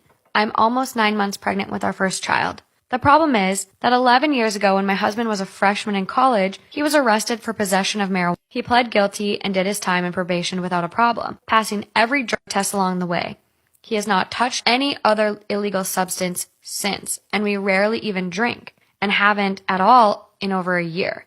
I have no criminal record. It was a stupid mistake he made as a foolish 18-year-old, and he's worked hard to put it behind him. Someone has apparently contacted child services in our area. This accusation is being taken very seriously because of my husband's record. We have been as cooperative as could be with our caseworker. We've been interviewed, our home has been examined, and she found nothing remotely serious or incriminating. We have both taken tests and passed. Our caseworker says everything looks just fine so far. Unfortunately, she also says that there's still the possibility that our child could be taken from us in the labor and delivery ward. I was devastated and horrified to hear that. When I asked why, she said it was, quote, not up to her, and we'll have to wait and see, which made absolutely no sense to me. I feel like there's something she isn't telling me, but I have no experience with DCS and I'm not aware of anything we could have possibly done wrong. I'm scared and confused. Do I need a lawyer? Thanks for reading and thanks in advance for your help. There's an update. Okay. Do you want me to just read the update first? It sounds like you want to. Say your comments, what you're thinking right away. I don't have a comment. I think I have a question. I'm curious as to who reported that. Very fishy. Very fishy, right? Yeah. I'll read the top comment on the post. Okay. And then just do the update. Yeah. And then talk about it, because that's where it gets weird. Okay. I am a former Indiana CPS investigator / assessor. Something here is not making any sense at all unless the law has changed greatly in the last few years when I left the department. As of this moment, you are pregnant, correct? You don't have any children?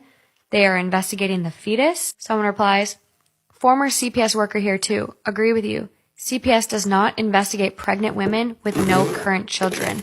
Something is not right. And someone goes, if people who have worked with CPS are saying something is off here, maybe it's an idea to contact CPS yourself, not through any contact the worker you have been in contact with has given you, but by finding their number on the internet and ringing directly.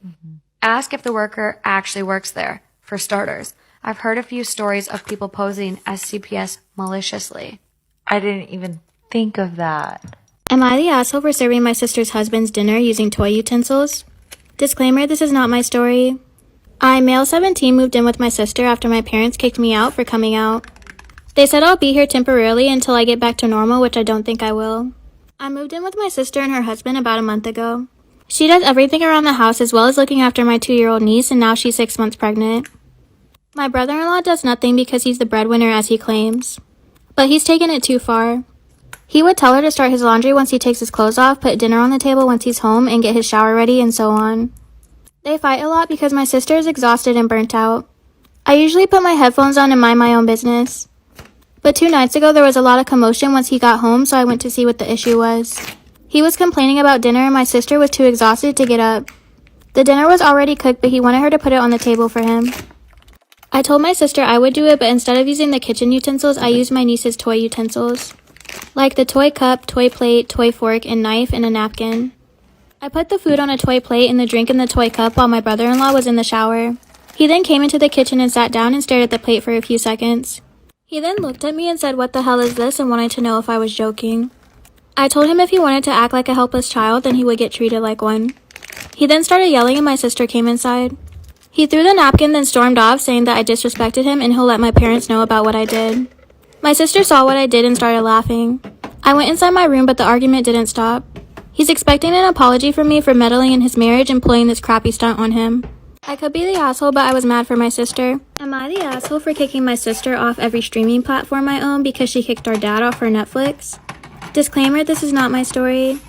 My 25 male mom passed away 4 years ago, and one of the things my dad, 65 male, loved ever since was movies. They really enjoyed doing it together, so I guess he took comfort in keeping that activity on his own. At the time, my sister, 32 female, got a 2-screen Netflix subscription and gave one to my dad so he could use it whenever he wanted. During those 4 years, I was able to get pretty much all of the rest of them. And since my sister was paying for my dad's Netflix, I gave one of the screens to use to her. I've been out of town ever since New Year's Eve and I finally came back home a week ago. I told my dad we should see a movie together on Netflix or something, and he said Netflix wasn't working. I thought that was weird, so I asked what he meant while taking his phone. He said he told my sister a few months ago and she said it wasn't working, so they'd have to wait for it to work. I tried to log in again, but it didn't let me, so I called my sister asking for the password. She said she couldn't share the account anymore because now they had my nephew, 2 male, and they were using one of the screens for him and another for her husband. I asked her why she didn't tell me before and why she lied to my dad, and she said she didn't have the heart to tell him. I said, "But you have the heart to lie to him, don't you?" and hung up. Since then, I've gotten my dad a new Netflix account and I've changed all my passwords so only my dad and I have them. 2 days ago, she called saying my brother-in-law wanted to watch something but the account kicked him out, and I told her yeah, it was me. She then wanted the password because they can't afford it on their own, and I said, "Well, I don't have the heart to tell you," and hung up the phone. My sister called me again wanting the password for my nephew so he could see Encanto, but I said she has to apologize to my dad first at least. Update, I'm pregnant and being investigated by DCS. Here's the link to my original post. When I made it, I was advised to get a lawyer right away. I was also advised that Indiana's DCS doesn't investigate pregnant women who don't already have kids, and that the woman claiming to be a social worker might be an imposter. I contacted and met with a lawyer and explained the situation to him. He seemed to agree that something was very fishy. To make a long story short, the woman, quote, handling our case has no affiliation with the Department of Child Services. Oh my God. I am still in complete shock. We went straight to the police. They're taking this very seriously. I can't give a lot of details because it's an ongoing investigation, but she seems to have been a very skilled / well-researched liar. I never would have known anything was amiss without the advice of this subreddit and the intervention of my attorney. I feel like a complete idiot, but the instinct to cooperate unquestionably when faced with an intimidating authority figure is strong. I haven't had the baby yet. We're staying at a trusted family member's home until the baby is born. My OB in the hospital we'll be delivering at have already been informed of the situation and will be taking the appropriate security measures. I'm still freaking out, but we're taking every precaution for the safety of my child, and hopefully everything will turn out okay. Thanks again, everybody. Truly. Oh my God. Reddit like saved her. I was literally just going to say, I just found out my fiance cheated a lot. It's his birthday. What do I tell him? Last night I snooped. I really was just looking to see if his assistant had pushed up on him yet because it seems like she's interested in him. I came across some Facebook messages indicating he wasn't where he said he was on his birthday last year. He doesn't message much, so they were near the top of his list. It seemed like some were deleted, so I went to his Gmail app to see if he maybe had notifications of his email of what was missing.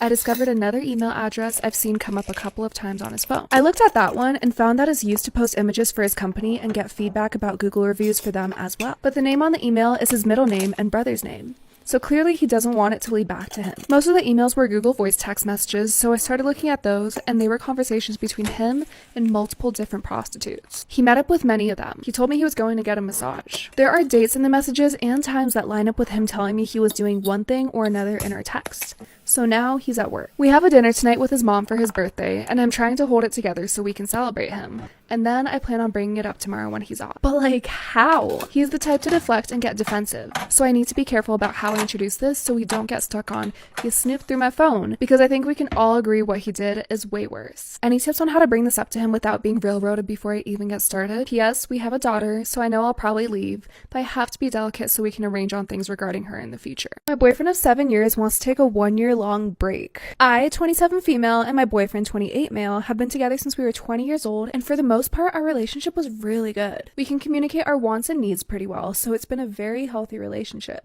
A couple of days ago, I noticed something was bothering him, and I asked. He said he doesn't feel as good as he used to. He's not okay with where he is now in his life. He doesn't like his job, his economics, his life basically.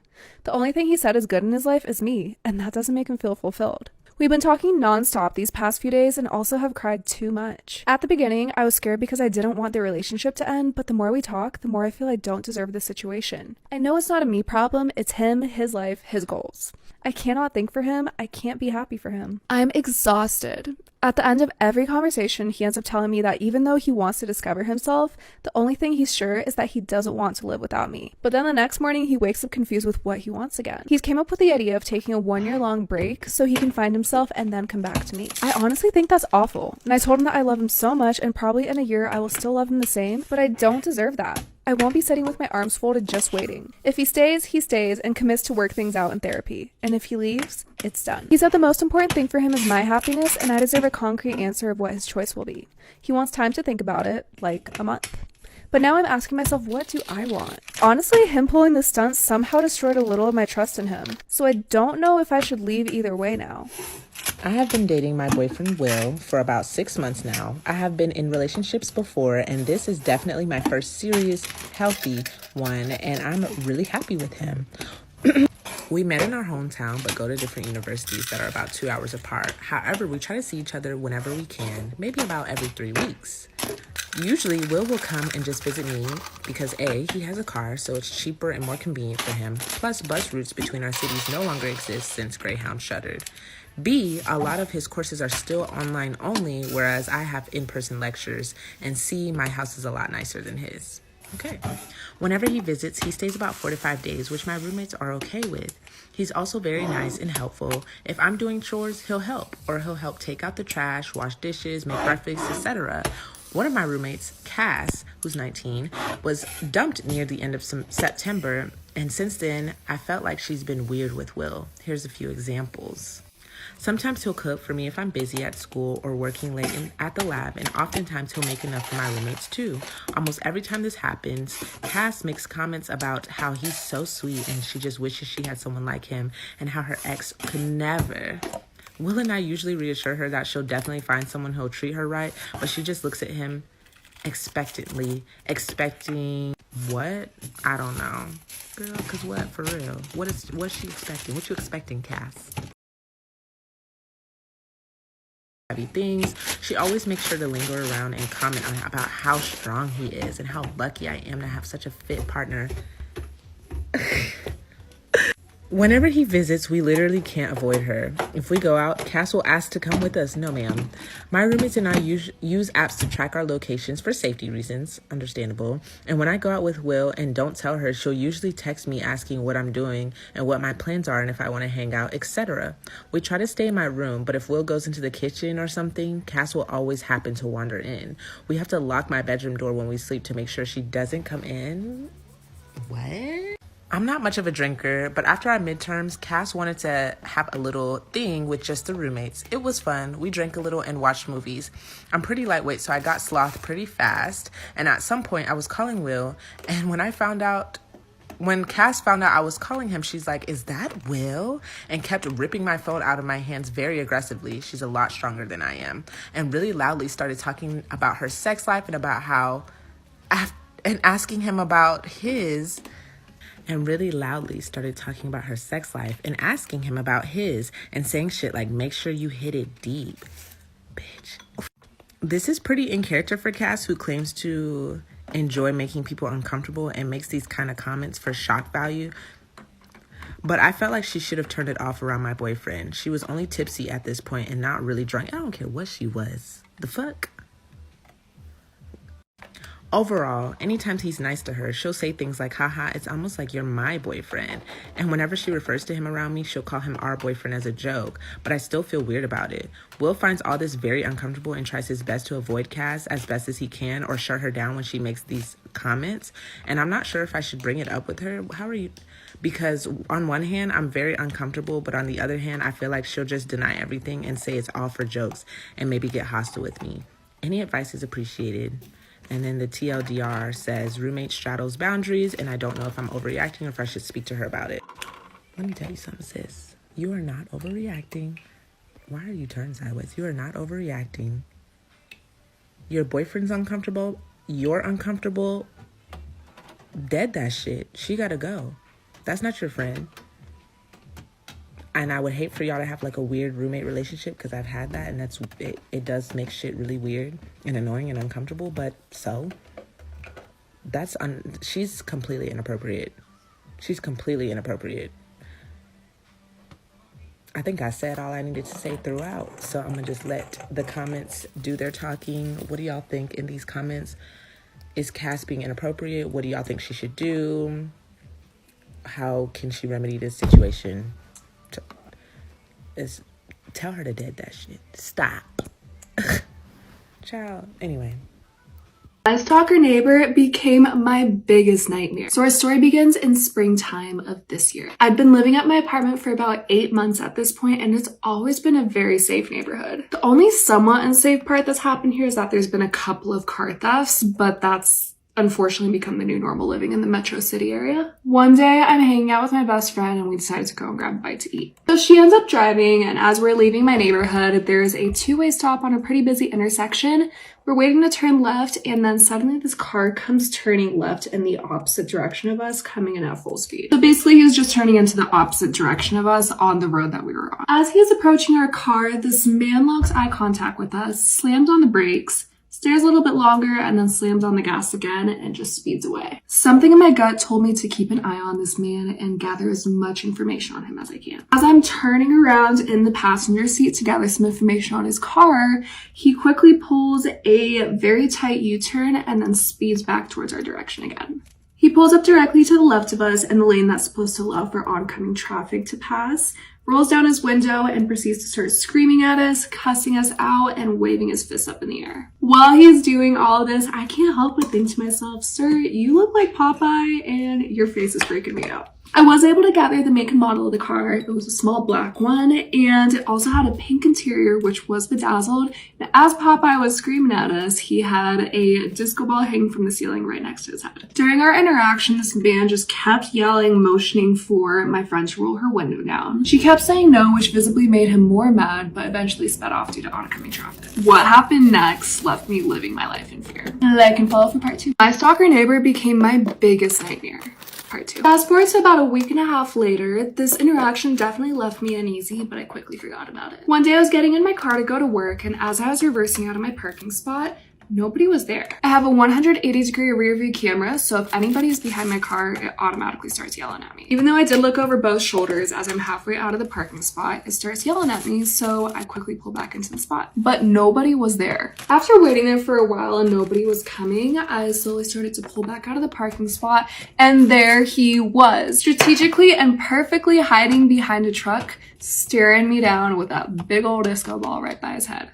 I tried pulling out of the way, but he quickly pulled up directly behind me, got out of his car, started screaming at me, and cussing me out all over again. So I quickly drove off. In today's day and age, especially as a female on her own, you never know how somebody's gonna end up behaving, especially given this man's very erratic behavior. So I'd rather just avoid the situation, stay safe, so I drove off. The next day, as I'm driving back home, about to turn right into my neighborhood, there I see his car parked on the side of the road about 50 feet from the stop sign. As I'm about to turn, we lock eyes and I just see him reach over and put his car in drive. At the last second, and mind you, he also knows where I live, I decided that it would be best to just continue going straight and not turn right into the neighborhood. As I do so, this man pulls out directly behind me and starts following me.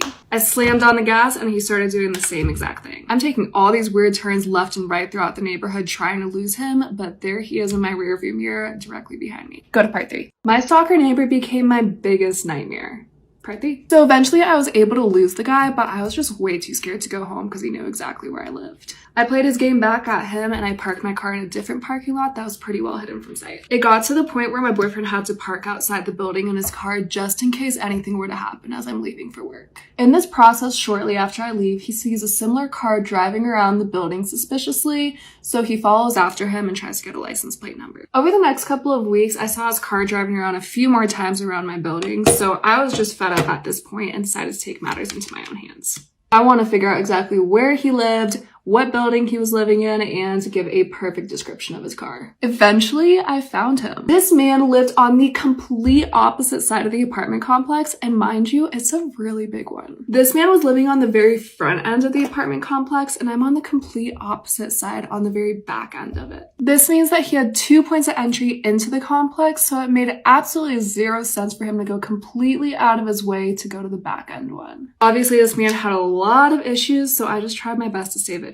The hiding my car trick must have worked because I haven't seen anything happen since June of this year. So really the biggest takeaway I can give you from all this is always try to be attentive and never trust anybody unless you really know them, especially if they're your neighbor.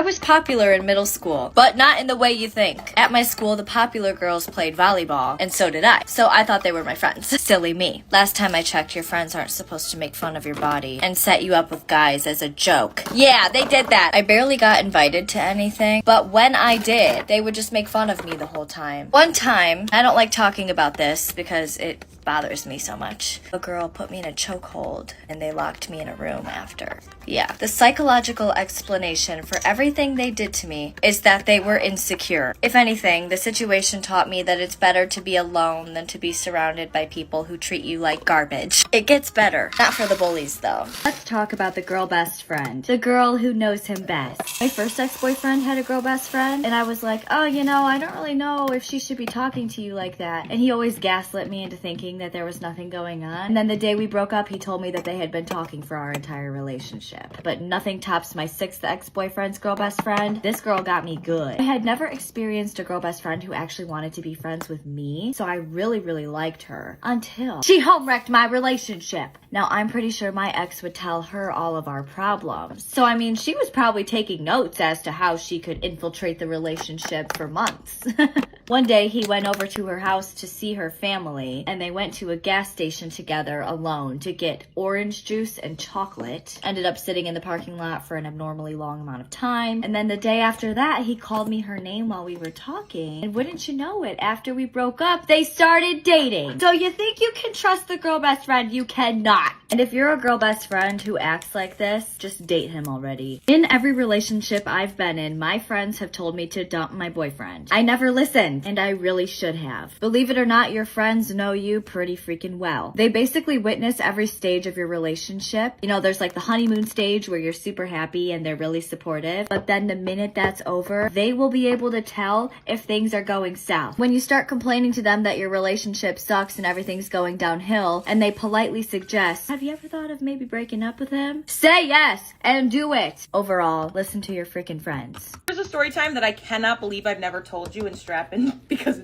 it's good. You can remember I did a story time on the worst breakup I ever had, and if you can't remember, just know this guy literally sucked. like terrible. At the end of that story time, I kind of mentioned that he had cheated on me with his ex-girlfriend. He was hanging out with her, going to local parks together, getting lunch. This girl knew I existed because, like, we posted each other. Come on.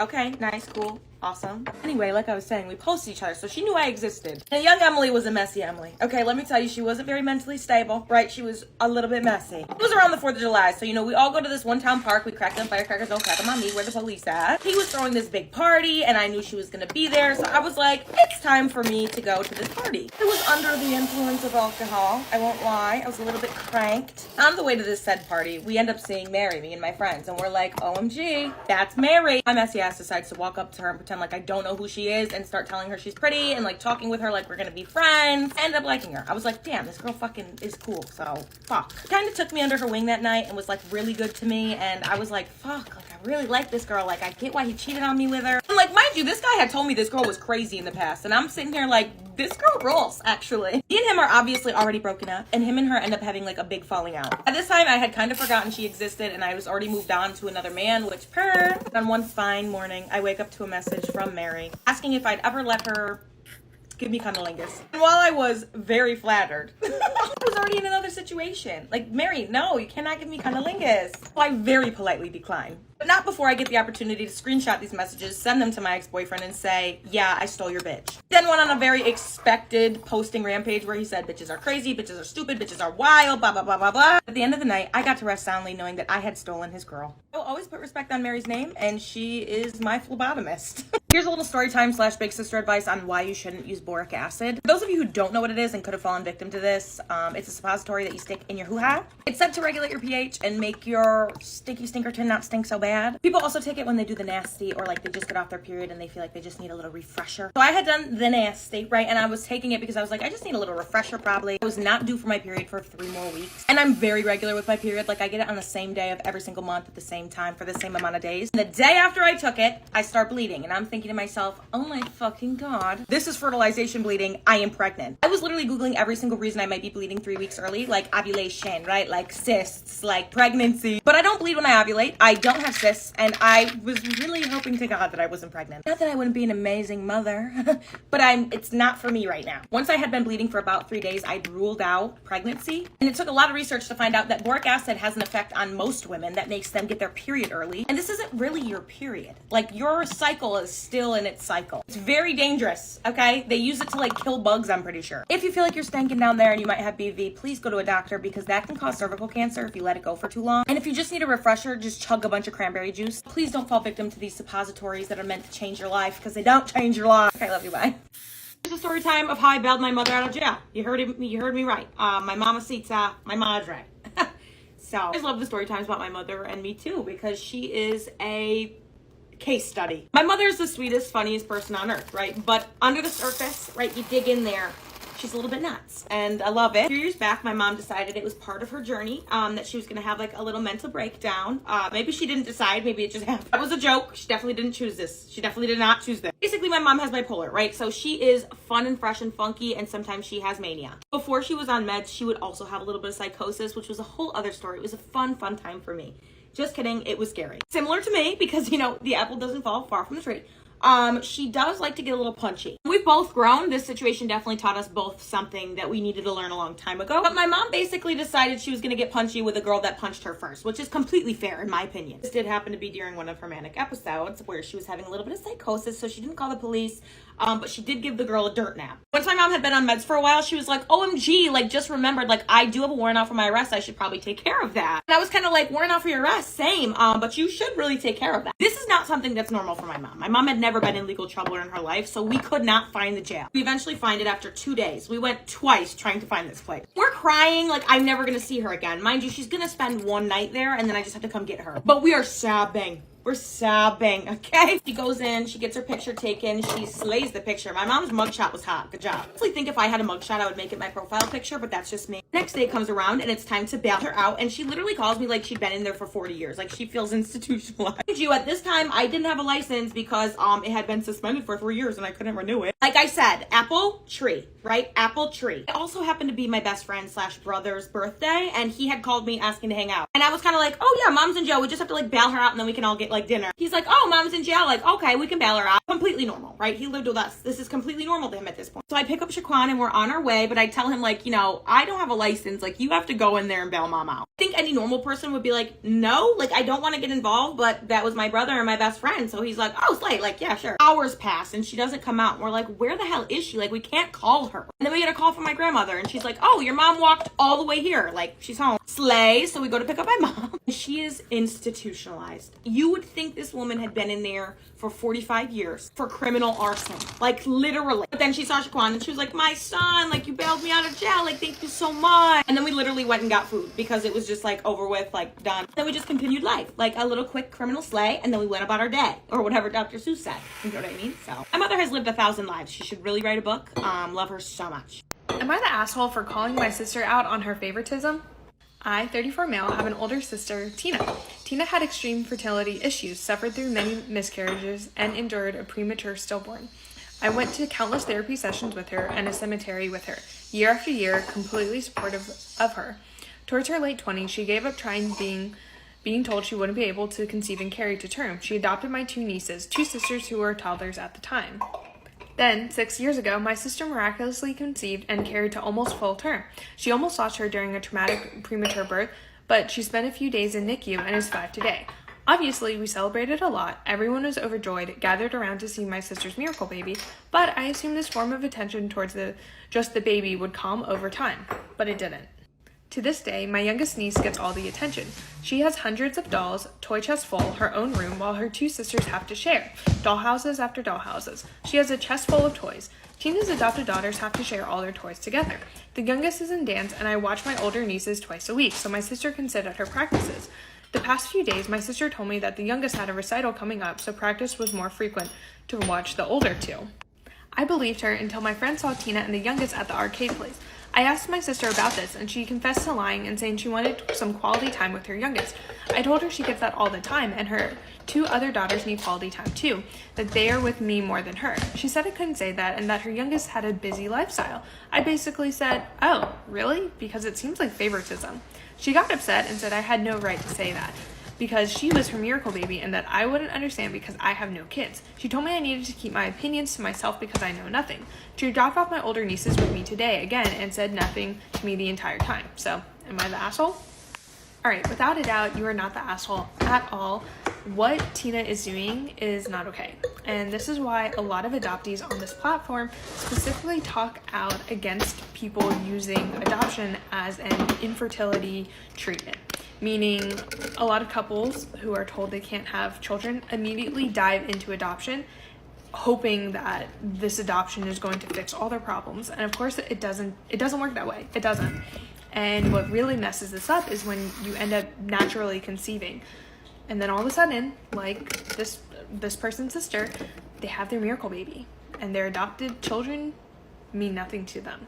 So not an asshole. Honestly, I would kind of start maybe a conversation on either going to therapy as a whole family or getting more guardianship over your 2 nieces, because it sounds like they're kind of neglected, not gonna lie. Your sister is the big asshole here, but I would love to hear what y'all think. These are my opinions and my opinions only, so is he the asshole? I'm not the asshole. I ghosted my boyfriend of 5 years. I came over to his house one morning to surprise him with breakfast and a video game he wanted, only to find him naked, asleep, and with his ex curled up in his arms. He didn't hear me come in, so I closed the bedroom door, left his breakfast and game on the kitchen counter along with my key to his house. I would have taken everything with me, personally, but that's fine. I went to my car, deactivated my Facebook, and blocked him on all forms of social media. I called my phone provider to change my number before driving off. I texted my family and close friends that we were no longer together and to block him on socials, but I didn't tell them why. I was in a position to end the lease of my apartment early, and I was starting a new job in a different city later that week. I completely removed myself from him and didn't offer a shred of explanation or opportunity of dialogue.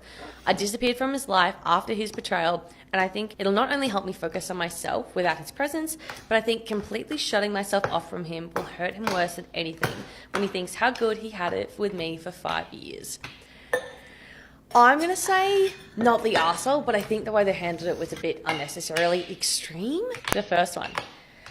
I slept with my girlfriend's mum 2 years ago. Oh my god. Yeah, a strong start. Even just from the title, I'm like, I'm stressed.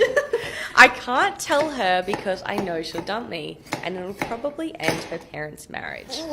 Let's get into it. Okay. So first, let me say I'm not the one in the wrong, but I have to say it somewhere. It's eating me alive. Okay, fair enough. 2 years ago, when I was 19, I met this woman while I was working as a personal trainer. She was in her 40s but looks 25. She took an interest in me, invited me over a number of times, and we slept together a few times. After one of our meetups, she said it was wrong for someone her age to be with me because I was too young and she changed gyms. My girlfriend... Interesting. We're off to a flying start. It's not going well. My girlfriend and I have been together for just under a year. She's amazing and I love her very much. 2 months ago, I met her family for the first time and I was shocked. Like, she took me to her house where I had hooked up with this woman before and I felt I was being pranked. Oh my god. I feel like this story could have been written with more suspense. Like, you already know where this is going. That's okay. That's okay. Well, I mean, from the title alone, like, we already know where the story is going. It's going to be juicy, so I'm just kind of keen to see how things play out. Before I see her mum, it hits me. I have a type, and they definitely both fit that type. Oh my god. No, I feel like that was an unnecessary sentence. Well, I mean, they are also family, so... I had been hooking up with a single mum, and I'm now with her daughter. Then her mum and dad pop out, and we both almost shit ourselves. I'm reading this verbatim. I met her parents. They've been married for 20 years. And I realised I was a married woman's boy toy. I'm so ashamed. Later that week, her mum finds my number and tells me I can never speak of what happened. She says my girlfriend will hate me forever and I will be the one to break up her parents' marriage. So now I'm stuck with this secret. She invited me to spend Thanksgiving with her family, and since my family's 1,000 miles away, I already told her I don't plan on going home, so I don't have an excuse to not go. So now I'm going to have to sit there at a table enjoying Thanksgiving dinner with the woman I had an affair with, her husband, and their daughter who I'm in love with. I'm fucked. Am I the asshole for logging into my friend's email account and declining her university offer of admission? Oh. I know, this is going to be juicy. My friend once told me her password on gameplay, and so I remembered the same password and tried this for her email. Turns out it was the same password. So I logged in and I rejected her admission and logged out. My friend still doesn't know about this. What's your, first gut instinct? Mine is, yes, they're an asshole. Yeah, I'm the same. That's just not cool. Based on the fact that they've invaded their friend's privacy alone, that is an asshole move, regardless of the reason why they did it. So the title of this one is, Am I the Asshole for Paying for a Lounge at an Airport During a Long Layover? I'm travelling with 5 friends now, and we're travelling cheap. However, we had one long layover in an airport with a great VIP lounge. The thing about these lounges is that they have free food and liquor and comfortable chairs and shower facilities. I told my friends what I was about and they all said that they didn't want to waste money. So I went to the lounge by myself. They said why I looked so pleased with myself. I told them about my stay in the lounge. 2 of them got visibly angry. They said I was an asshole for not telling everything there was in the lounge. Okay, quick fire reaction, not the asshole. Yeah. This is a really I'm sorry, interesting they're one. friends at being an arsehole. Yeah, this is a really interesting one because there's a lot of people who would be in the school of thought of, okay, well, if we're having a group trip, then we should all be on even playing field and be spending time together and hanging out, yada, yada, yada. But then the other school of thought is, this person is also traveling. Everyone has their own money. My husband confessed to me yesterday that he's in love with my sister in a drunken state. I don't know if I should take it seriously or if it's just a drunk thing. Yesterday we had our dinner with my sister and her husband and we all had a lot to drink. After my sister and her husband left, my husband and I had sex. Neither of us were tired, so we continued drinking a bit of wine, listening to music in the background, and everything was amazing, or so I thought. My husband was smiling and in a good mood. He's always like that when he's drunk. We talked about my sister and her husband. He just suddenly said, "I'm so in love with sister's name." I said, "What?" He said, "I'm so desperately in love with sister's name. What I would do to taste her lips. She's brilliant." He looked dreamy and was still smiling. I said, "How drunk are you?" He said, "Probably plenty." I was drunk too, but it still hit me like a ton of bricks. I just sat silent there, and he too was in his own world with a smile etched on his face, and he looked like he was a million miles away. This is when I went to bed. This morning, all the memories came rushing in, and now that I'm not drunk, it hit me even more what he said. I'm horrified, my heart is in pieces. He hasn't mentioned anything and is acting normal as if it's just another hangover. I don't know what to do now. He's always had a good relationship with my sister with mutual respect. Should I ignore his drunken comments? Was that him just being drunk? Should I wait for him to start talking? I'm not even sure what he remembers. And about the sex that we had, something was different. Even though I loved and thought it was the best sex of my life, he was different. Passionate, tender, and loving, and he kept saying, "I love you. You're brilliant." P.S. My sister has always been modest and tomboyish, but she's lost 25 kilograms and has been working out for a year. She had a form-fitting red dress yesterday with red lips. She looked stunning, and we all gave her compliments about it. Imagine going to Target to buy a present for your partner only for it to be the last time anyone would see you alive. On June 2nd, 2007, a newly graduated 18-year-old named Kelsey Smith left her home in Overland Park, Kansas for a quick trip to her local Target. She was on the hunt to buy her boyfriend a scrapbook for their 6-month anniversary. Little did she know, someone else was also on the hunt. Kelsey never returned home and stopped answering her phone. People close to her grew worried and started looking around for her and checking for any car accidents. They found Kelsey's car in the mall across the street from the Target shopping center and called the police. She was nowhere to be found. Her car was towed to a crime lab for fingerprints and DNA while her parents and her boyfriend were questioned and cleared as suspects once their alibis checked out. This is when they obtained surveillance footage from Target. The video shows Kelsey entering the store, walking through the aisles, grabbing her things, and checking out and exiting into the parking lot. Then it shows her walking to her car, putting her things on the passenger side door, and then getting into the driver's side door. As they closely examined the footage, they noticed something strange. They noticed a man following Kelsey closely in the store while she was shopping and following her to the parking lot after she checked out. From the blurry footage from her in the parking lot, it looked like he approached her, forced her in the car, and drove off. Later, her car is parked at the mall and he exits the vehicle, leaving it there abandoned. His picture was quickly released to the public and tips came flooding in. On June 6th, just 4 days after she went missing, a tip came in about a man and where he resided. When taken to the police station, this man's name turned out to be Edwin Hall.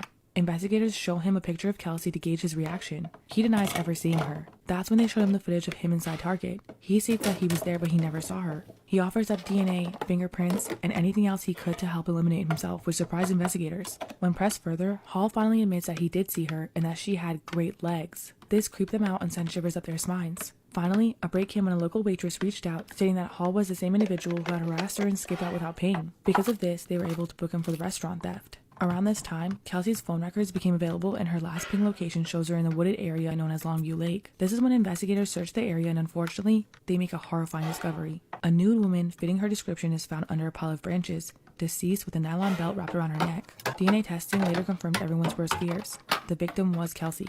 The examination of her body would reveal Kelsey Smith's dreadful and gruesome last moments. Crime Fanatic Friday Part 2, Kelsey Smith. After DNA testing confirmed the nude body of the woman found in the woods was Kelsey Smith, further examination done revealed the sickening truth. She had been assaulted, sodomized, and strangled with her own belt. A thumbprint from the driver's side belt buckle in Kelsey's car was a match for Hall's fingerprint. Her DNA was also found on a stain inside the zipper flap of Hall's shorts. The chance that it could have been anyone but Smith's was 1 in 280 billion. Edwin Hall was then charged for her murder as well as her rape and sodomy. 18 months later, the trial began and Hall pleaded guilty to all charges to avoid the death penalty and also waived his appeal rights. During the trial, Hall admitted to liking Kelsey's legs and thinking that she looked like a 12-year-old, which is why he chose her. He admitted to following Kelsey to her car, running up to her when she opened the driver's door, and forced her inside by pointing an air gun to the back of her head. From Target, he took her to Longview Lake and committed the horrible acts to her while she was alive. Defense's wounds showed that Kelsey fought for her life. The afternoon Kelsey disappeared, a couple stated that they saw a man carrying a blue duffel bag exiting the wooded area and walking to a black pickup that had several wooden sticks stripped of branches and leaves in the back. On September 16, 2008, Edwin Hall was sentenced to life without parole for the murder of Kelsey Smith. He stated in court, I can't find the right words to say today. I am so sorry for what I have done. That's it. That's all I can say. The 47-year-old currently remains in prison at the Hutchinson Correctional Facility serving out his life sentence. Since her death, Smith's family has started the Kelsey Smith Foundation to carry on her legacy. The goal is to educate young adults on how to avoid becoming crime victims. Am I in the wrong for wanting to divorce my husband because he wants a son? I, 27 female, have been with my husband, 29 male, for 5 years, married for 3 of those years. Our marriage was perfect and we were so happy. It felt like our entire life was perfect. Church on Sunday, loving husband, beautiful home, all of it. A few months into our marriage, I became pregnant and my husband and I were overjoyed, and so was the rest of our family. My husband was especially happy after finding out that our baby was a boy, as he'd always told me he wanted at least one son. I even started to try to attempt to repair my relationship with my mother so our son could have a relationship with his grandparents. I had originally cut off most contact with my mother due to how she treated my brother when he married his husband, though my brother said he was alright with my decision to try to get her back in my life since he still has love for her and my baby was her first grandchild. However, our son ended up being stillborn, and it broke me. I fell into a depression and even at one point considered taking my life, but my husband was there for me through all of it and we got through the grief. Our marriage felt stronger than ever and life started slowly feeling beautiful again, even if it no longer felt perfect. About 5 months ago, I found out that I'm pregnant again, and then found out soon after that we're having triplets. My husband and I were over the moon, and he was the most doting and loving husband. Since we've always said that we wanted 2 to 3 children, we agreed that we wouldn't try for any more children after this. Because of our and our family's excitement for triplets, we decided to throw a baby shower and a gender reveal party. We trusted my brother with the genders of the triplets, and he bought some confetti cannons with the colored streamers inside. The baby shower went wonderfully with my parents, in-laws, my brother and his husband, and their daughter, and tons of friends and extended family. It was like a dream come true and I was so excited for the gender reveal. I don't care what the gender of our babies was, I just wanted healthy little babies, but my husband was clearly excited for potentially 3 sons. When the time came, me, my husband, and my brother all shot a confetti cannon and all 3 shots came out pink. I was so excited and so was my brother, but my husband screamed so hard that it actually broke. He screamed at me that I was supposed to give him at least 1 son because I killed his first one. That's when I burst into tears. I had been so broken up about our son's stillbirth, and part of me had felt it was my fault. And now he, my husband, was the love of my life, telling me that it was. My brother immediately stepped in and tried to get my husband to calm down, but my husband shoved my brother. So my brother instead pulled me inside, where I cried in the living room while my husband's mother tried to calm him down. I could hear him screaming outside about how 3 daughters is too many, how he doesn't want 4 kids but he also wants a son. Ever since that moment, my husband has hardly talked to me. He's been sleeping in the guest bedroom, and when we do interact, he's clearly upset and mad and tries to argue with me. I tried to talk to him about it and asked how he'll be with our 3 daughters, but he spat at me and told me that he'll provide them with shelter and food, but he isn't interested in daughters and doesn't plan to have a close relationship with them. That sealed the deal that I want to divorce him, and I cried myself to sleep last night. Earlier today, I confided in my mother and my mother-in-law about all of this, and they told me that I can't divorce my husband just because he wants a son. I don't want my daughters to grow up in an unloving household where their parents constantly argue and their father doesn't love them. The moment my husband said I killed our son, I felt as though I lost all the love I had for him in an instant, and I don't want my daughters to be in that kind of household. However, both mom and mother-in-law say it's just natural for men to want sons, and that at least he isn't saying he'll mistreat them. They treated this as an absolute fact and acted as though I'm just being a silly little girl who doesn't know anything. I felt incredibly small and stupid. I don't know what to do. My mother and mother-in-law make me feel like I'm maybe overreacting to my husband's behavior, but my brother says that this is not normal as he and his husband are both men who absolutely love their daughter. I'm also not sure what I'll do with myself if I divorce my husband. I don't work, and I'm not sure how I'll be able to find a job that can support me and 3 babies all on my own, or how I'll make time for all of them when I have to work. I feel so lost and helpless. I'm torn on what to do because I worry divorce will be too harsh of a decision and that maybe my mother and mother-in-law are right. Am I in the wrong? What should I do? Am I the asshole for no longer letting my mother-in-law watch my daughter after she kept on throwing away the food I sent? I'm a widower and have a 6-year-old daughter who's a very picky eater and got worse after her mother's passing. She loved her mother's cooking and refused to eat anything that isn't made by her mother. I decided to learn how to cook her favourite meals that my wife used to cook, and my daughter has been loving my version of her mother's cooking. I recently started working a new job, and my mother-in-law started watching my daughter 3 days a week. I have my sister helping, so I'm doing good. I prepare meals for my daughter to take with her to her grandparents' house, and my mother-in-law won't have to worry about what my daughter can and cannot eat. My mother-in-law complained about the meals I send and said I needed to encourage my daughter to eat from a variety of dishes. I already explained how my daughter is when it comes to food, and that I'm already learning new dishes every week so it's not repetitive. So last week I discovered that my daughter has been eating only snacks for days at her grandparents' house. She told me this and I was confused. I asked about the meals I send with her and she said Grandma would take them from her once I leave, throw them in the trash can, and then tell her to eat the dishes she makes. My daughter refused and has been only eating snacks at that house. I was enraged. I confronted my mother-in-law, and she said that she didn't find me sending meals with my daughter was the right thing to do, and wanted her granddaughter to eat her cooking, and was upset that she refused. She said it's my fault her granddaughter doesn't want to eat certain foods, and that I was spoiling her rotten with this behaviour. I mentioned to her that the meals she threw away were my wife's recipes, and that I struggle so hard to provide those meals, as well as taking time to learn how to cook them. She stated I wasn't doing a good job parenting and needed to get a grip because she's feeling concerned about how spoiled my daughter is because of me.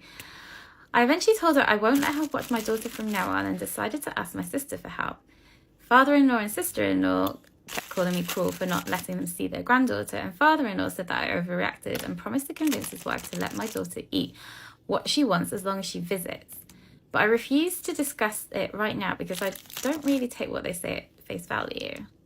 Okay, so all of Reddit decided that the dad wasn't the asshole in this case. However, I do think there was a conversation to have been had by everybody in a bit more of a grown-up way, because I don't know what the food is. The mother-in-law might have been right. It might not have been nutritional, but at the same time, she doesn't get to make that decision. So, bit of a difficult one. Am I the asshole for telling my sister it's her own fault her family is a mess because she wanted to adopt? Let's read. My sister Lucy has always wanted a big family. She and her husband Tom had their son Logan, but due to complications, Lucy couldn't have more kids. Lucy was devastated. About 3 years ago, she and Tom decided to adopt. Tom never outright said he didn't want to go through with it, but it was clear he didn't care one way or another and just wanted Lucy happy. Logan said he didn't want a sibling. Lucy brushed all over his concerns with the "they'll get on board eventually" attitude. Long story short, they eventually matched with a boy, Jack, who is now 11. Lucy said they all bonded, but Jack had behavioral issues, and whenever I saw them, I picked up on the fact that over time, Tom seemed to be getting less and less keen, and many times when it was just adults, he commented on his worry that Jack had latent issues because of his traumatic past. Lucy adores Jack and rubbished these concerns. I brought up Tom's hesitation, but Lucy said it was just taking longer for him to bond. They officially adopted Jack a year ago, and since then, things have fallen apart. Jack's behavioral has either gotten a lot worse, or Lucy wasn't speaking about it as much as before, but it's clear Tom is at his wit's end. According to Lucy, he works late constantly, and whenever Jack has a tantrum, he helps Lucy calm him down, and then takes Logan and leaves the house. Logan now hates Jack and won't play with him, which causes more issues. Holiday with my family and is set on to spend Christmas with us again because even the family therapist says it's good for him to have some space. Having seen all this unfold has been heartbreaking. Tom and Logan look more miserable every time I see them, and though Lucy would never admit it, she does too. Whenever I speak to her, she talks about how hard it is, but always has Tom and Logan at fault. She has never taken accountability for the fact that she didn't listen to anyone's concerns. She called me a couple days ago to discuss plans for Christmas and when Tom would be dropping Logan off at my home. She again started ranting about Tom, how he had basically shut down at home with her and Jack, and how she thinks he's going to leave. She was calling him every name in the book and then started saying she was disappointed that Logan doesn't love Jack and she can't believe she raised a bully. I lost it. I told her really the bully was her. She bullied her family into adoption as some form of wish fulfillment, and Tom shouldn't have indulged her, but most of the blame falls on her for destroying her family. She screamed and cried and eventually called me evil and hung up. My parents are now saying I was the asshole for telling her that even though we all think it, but I think she needed to hear it and stop blaming her own child for being unhappy living in the chaos she created. Edit, for everyone saying I said or implied that Tom is blameless, I didn't. I said to Lucy that Tom shares the blame, but I do think most of it lies with her. Who I don't think has any blame, no matter how hard she's tried to place it on him, is Logan. So, is she the asshole? Alright, in my opinion, in this story, the two biggest assholes are definitely Tom and then Lucy as well, because one, if your partner is not wanting to go into adoption, and even if he's not like totally against it, but not totally for it, that's usually a pretty good sign that, hey, maybe we shouldn't approach adoption. If your child is telling you, I don't want a sibling, that's a really good reason to listen to them. It's also recommended to adopt younger than your biological child. So the fact that Logan is only 9 and their adopted son is 11, you shouldn't have done that to begin with. I feel sorry that Lucy wasn't able to have the big family she envisioned, but going through adoption when your whole family is not entirely in it is for the wrong reason, and you put Jack in a horrible situation that honestly should have and could have been avoided. So I don't think the sister is necessarily the asshole. I think that the entire family should go through therapy at the very least. And there was some comments saying like, oh, they should just give up Jack. They legally adopted him. You don't do that at all, which is why you also don't go into adoption unless everyone is on board. And everyone meaning the parents, the siblings, like literally everyone in that household. So the whole like she did adoption even though some of the family wasn't into it doesn't sit right with me. But those are my thoughts and my thoughts alone. What do y'all think? Am I the asshole for selling my ex-fiance's family heirloom when he wouldn't pay me back for our cancelled wedding? I, 27 female, was supposed to get married to my ex-fiance Mason, 29 male, on the 20th of this month. But last week, a mutual friend caught him cheating with his ex, Kim, so I called it off. Because it's so close to our wedding date, I had already booked everything like the venue, catering, and everything else. I barely managed to get any money back as it's mostly non-refundable, so in total I've lost $20,000. Last year I took out a loan to cover the costs of the wedding. The longer I take to repay it, the more the interest it gets. When we first got engaged, Mason agreed to sharing our finances together, meaning had we got married, I would have been able to pay it off. This was supposed to be in our prenup, but because we didn't get married, it meant he no longer had to share finances. I asked him if he was still willing to help and told him that I will go into debt if he doesn't, as I can't repay it alone. He told me, "It isn't my problem, you took out a loan you can't pay back," and stopped responding after that. When we got engaged, Mason proposed to me with a family heirloom ring belonging to his great-grandmother that was worth $25,000. When we cancelled the wedding, he told me he wanted the ring back, but we never got round to arranging a time he could pick it up. Because I don't want to go into debt, I told him that if he didn't agree to help pay it off, I wanted a lawyer involved and that I would sell the ring. However, he didn't reply and ignored the messages. However, after talking to a mutual friend, Jake, I found out that he had actually read the messages and told everyone he didn't care because I wouldn't do it. I asked Jake to tell Mason that if I don't get a message from him in the next 24 hours that I would sell the ring. Jake told me again that he said he didn't care and he didn't think I would do it. So the next day I sold the ring to an online website and messaged Mason to tell him it had been done and he shouldn't have underestimated me. He started cussing me out, saying I didn't scare him and that he would be around for the ring later. True to his word, he came by to my house demanding the ring, and I told him I sold it already and I showed him the proof. He blew up at me saying I was a petty bitch and that I shouldn't have sold it because it wasn't just a ring, it was an heirloom that meant a lot to his family. A lot of my family members think I overreacted and shouldn't have gone to extreme measures, as it will be hard for him to get the ring back, if he can at all. Am I the arsehole for selling his great-grandmother's ring?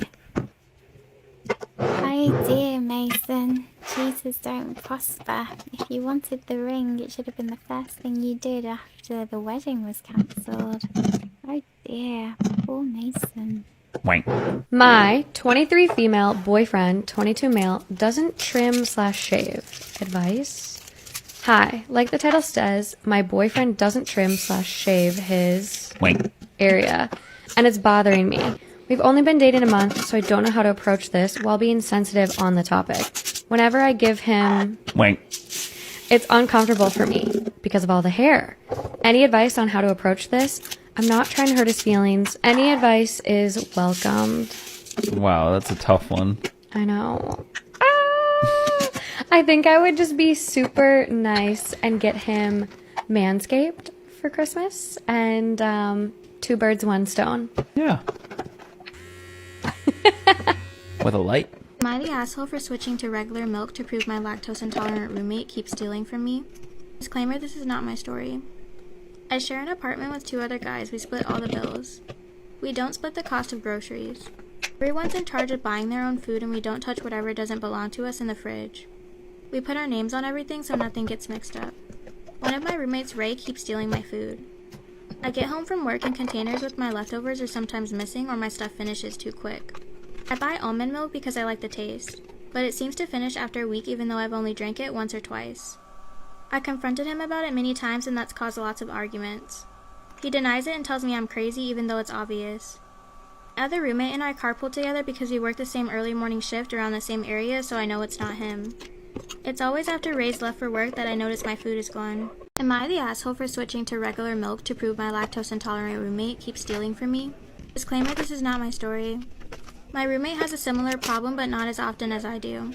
Ray buys a lot for himself and is even more stingy about his food. He points out what's his when he comes back from the grocery store and tells us not to touch it. Last week, my milk was nearly empty again, so I got fed up. I went to the liquor store and bought regular dairy milk. I drank what was left of the almond milk and refilled it with the regular milk. The next day, we got back from work and Ray was pissed. He yelled at me that he was stuck in the bathroom for 40 minutes because of my milk. He said he was using it to make a shake. I said, so then you're the one who's been stealing. He admitted he was sometimes drinking my milk and eating my food, but he was more mad that I switched milks than the fact that he was caught.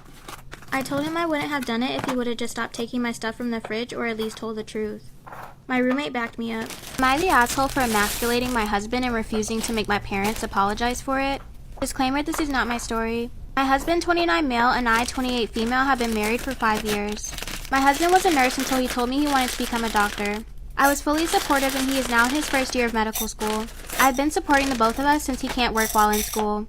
Recently I found out our rent was being raised by $500 at the end of our contract in April. That will push us past where we are financially comfortable. So I brought up the idea of buying a home. We've talked about it before and he always said we could after he paid off his school debt from nursing, which we did in 2020. I talked with my real estate agent mother who said it would be better to pay mortgage than rent. I brought this up to my husband and he shut it down. He told me our agreement was to wait until he paid off all his debt. I told him that was for nursing and some doctors don't pay off their debt for 20 plus years. Also that I have been supportive of his career and financially. I'm the asshole for emasculating my husband and refusing to make my parents apologize for it. Disclaimer, this is not my story. I said it was the best financial decision for us and it would relieve the burden from me. I brought up the savings we had for a deposit and that we could afford something small and modest. He said it was in our best interest to use that money to pay off his loans. Also that it was temporary and eventually he'd make more money than me so it would be even. My mother called to talk about looking into buying a house. I told her we weren't and we would be looking for somewhere cheaper. She said we should consider it, then asked if it was because of a deposit. Explained to her the conversation my husband and I had. Later, my parents came over for lunch. They offered to gift us the deposit on a home. I was shocked by their offer. Once they left, my husband exploded on me, claiming I emasculated him and made him look bad. I told him we should take it as it would relieve so much financial burden on me. He refuses to talk to me or my parents until we apologize for shaming him. I apologized, but I told him I wouldn't make my parents because they've done nothing wrong. Am I the asshole? Try Guys edition. Try guys, try cheating on their wives. Everybody's probably seen it by now. It's all over TikTok, it's all over Reddit, it's everywhere. But apparently Ned Fulmer, the guy that is literally known for being the family guy, for loving his wife, for being the best dad ever, he has cheated on the very lovely Ariel with Alexandria from the Food Babies. So the last couple of hours, everybody's been like speculating because Ned got kicked out of the Try Guys. Try Guys issued a statement saying that they had decided to part ways with Ned. But radio silence from the Fulmers until we get to this message up here.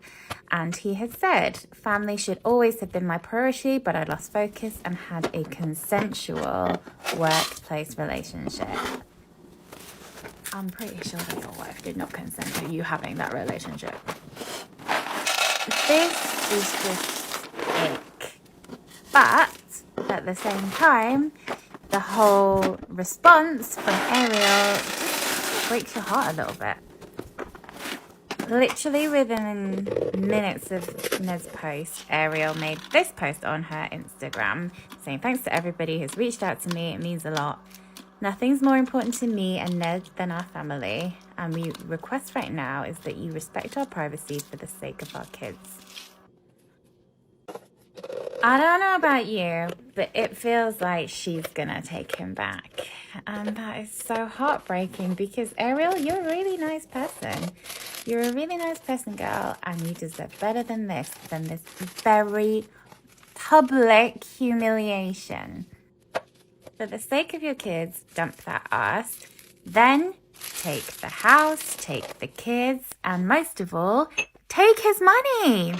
Throw him out. He's trash. Throw him away. Say bye, Ned.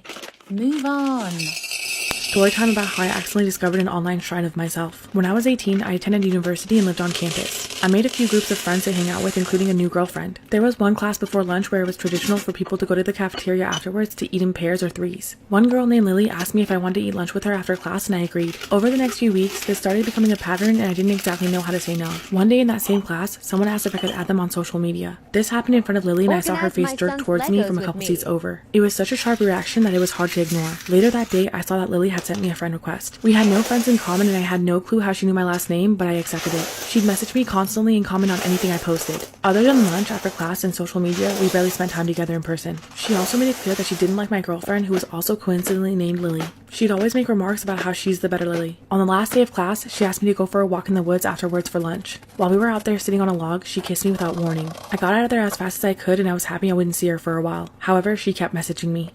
Part 2 of how I accidentally discovered an online shrine of myself. Over the summer, I broke up with my girlfriend. When I came back to university, I started dating a boy. Lily wasn't pleased to hear this news. At this time, I was fairly active on Tumblr. When I was scrolling one day, I noticed something odd on a blog I followed. I saw someone receive an ask with phrases that I recognized. I realized it was taken from my About page. This made me freeze. The person was asking this random person to analyze a section of text from my page, asking for their opinion on what type of person would write it. I went to the person's blog and I was shaken to my core. I could tell it was Lily's even though it didn't have her name or pictures on it. The content was primarily about me. There are accounts of things I'd recently done, references to things as far back as I'd known her, and basically twisted every platonic encounter we had to a romanticized version. She had gathered every scrap of information about me online and offline and posted it on this blog like a diary. There were also numerous posts attacking my boyfriend. She made up a whole fantasy world with all this information. However, it gets worse. Lily had an audience. She asked open questions about me and our relationship. Her followers were invested in this fake fanfiction version of my life. After seeing all this, I confronted Lily. Part 3 of how I accidentally discovered an online shrine of myself. I sent Lily a message confronting her about the blog. She said nothing. She didn't even address it, just changed the subject even after I pushed for answers. After this, she deleted the page or changed the name because I never found it again. I wasn't going to hang out with her anymore, but we still had classes and I was afraid of what she'd do next. She made sure to stay in my life the whole time I was at university.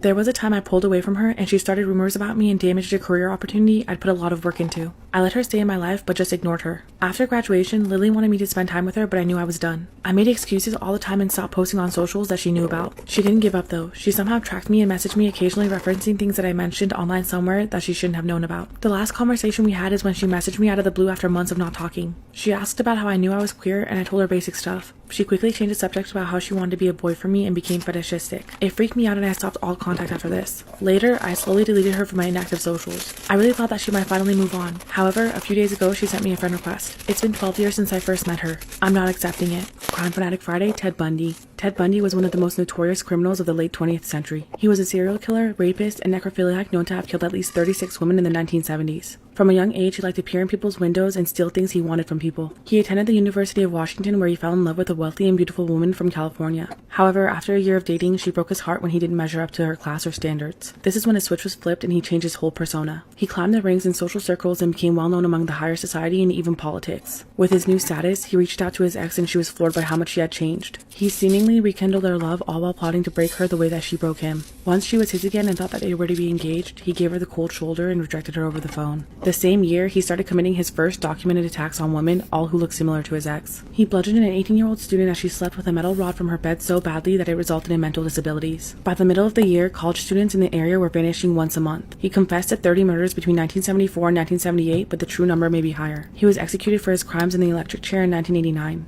Crime Fanatic Friday Part 2, Ted Bundy picked me up while I was hitchhiking. My friend and I were driving from Philly to Miami Beach when our car's block cracked down in North Carolina. It was around 1975 and I thought it would be an adventure to hitchhike the rest of the way. We got a ride from a guy in a station wagon to the border of South Carolina and parted ways. That's when a guy who was a spitting image of Ted Bundy stopped and asked us where we were going. When I said Miami, he asked what street. We were overjoyed this youngish guy was willing to take us straight to my mother's house in Bay Harbor. This was around the time that Bundy had his prison break in Colorado and was supposed to have moved to Florida. After we got in the car, he offered us a J. He didn't want any, but told us we should toke up. Well, whatever was in that J was powerful enough to almost paralyze both of us. That's when he started playing with buttons on the radio and compulsively switching stations. I began feeling paranoid because I could sense a weird aura from this guy. He stopped at a rest stop and disappeared for an hour. When he got back, he said we had a detour to his bank and started taking us through miles of small roads in Georgia. He stopped at a single building like an abandoned tavern. He got out and went behind this building. He came back and drove around for hours until we got to Jacksonville. That's when he dropped us off by a mall and told us there was a change of plans. Looking back on it now, I'm almost certain it was him.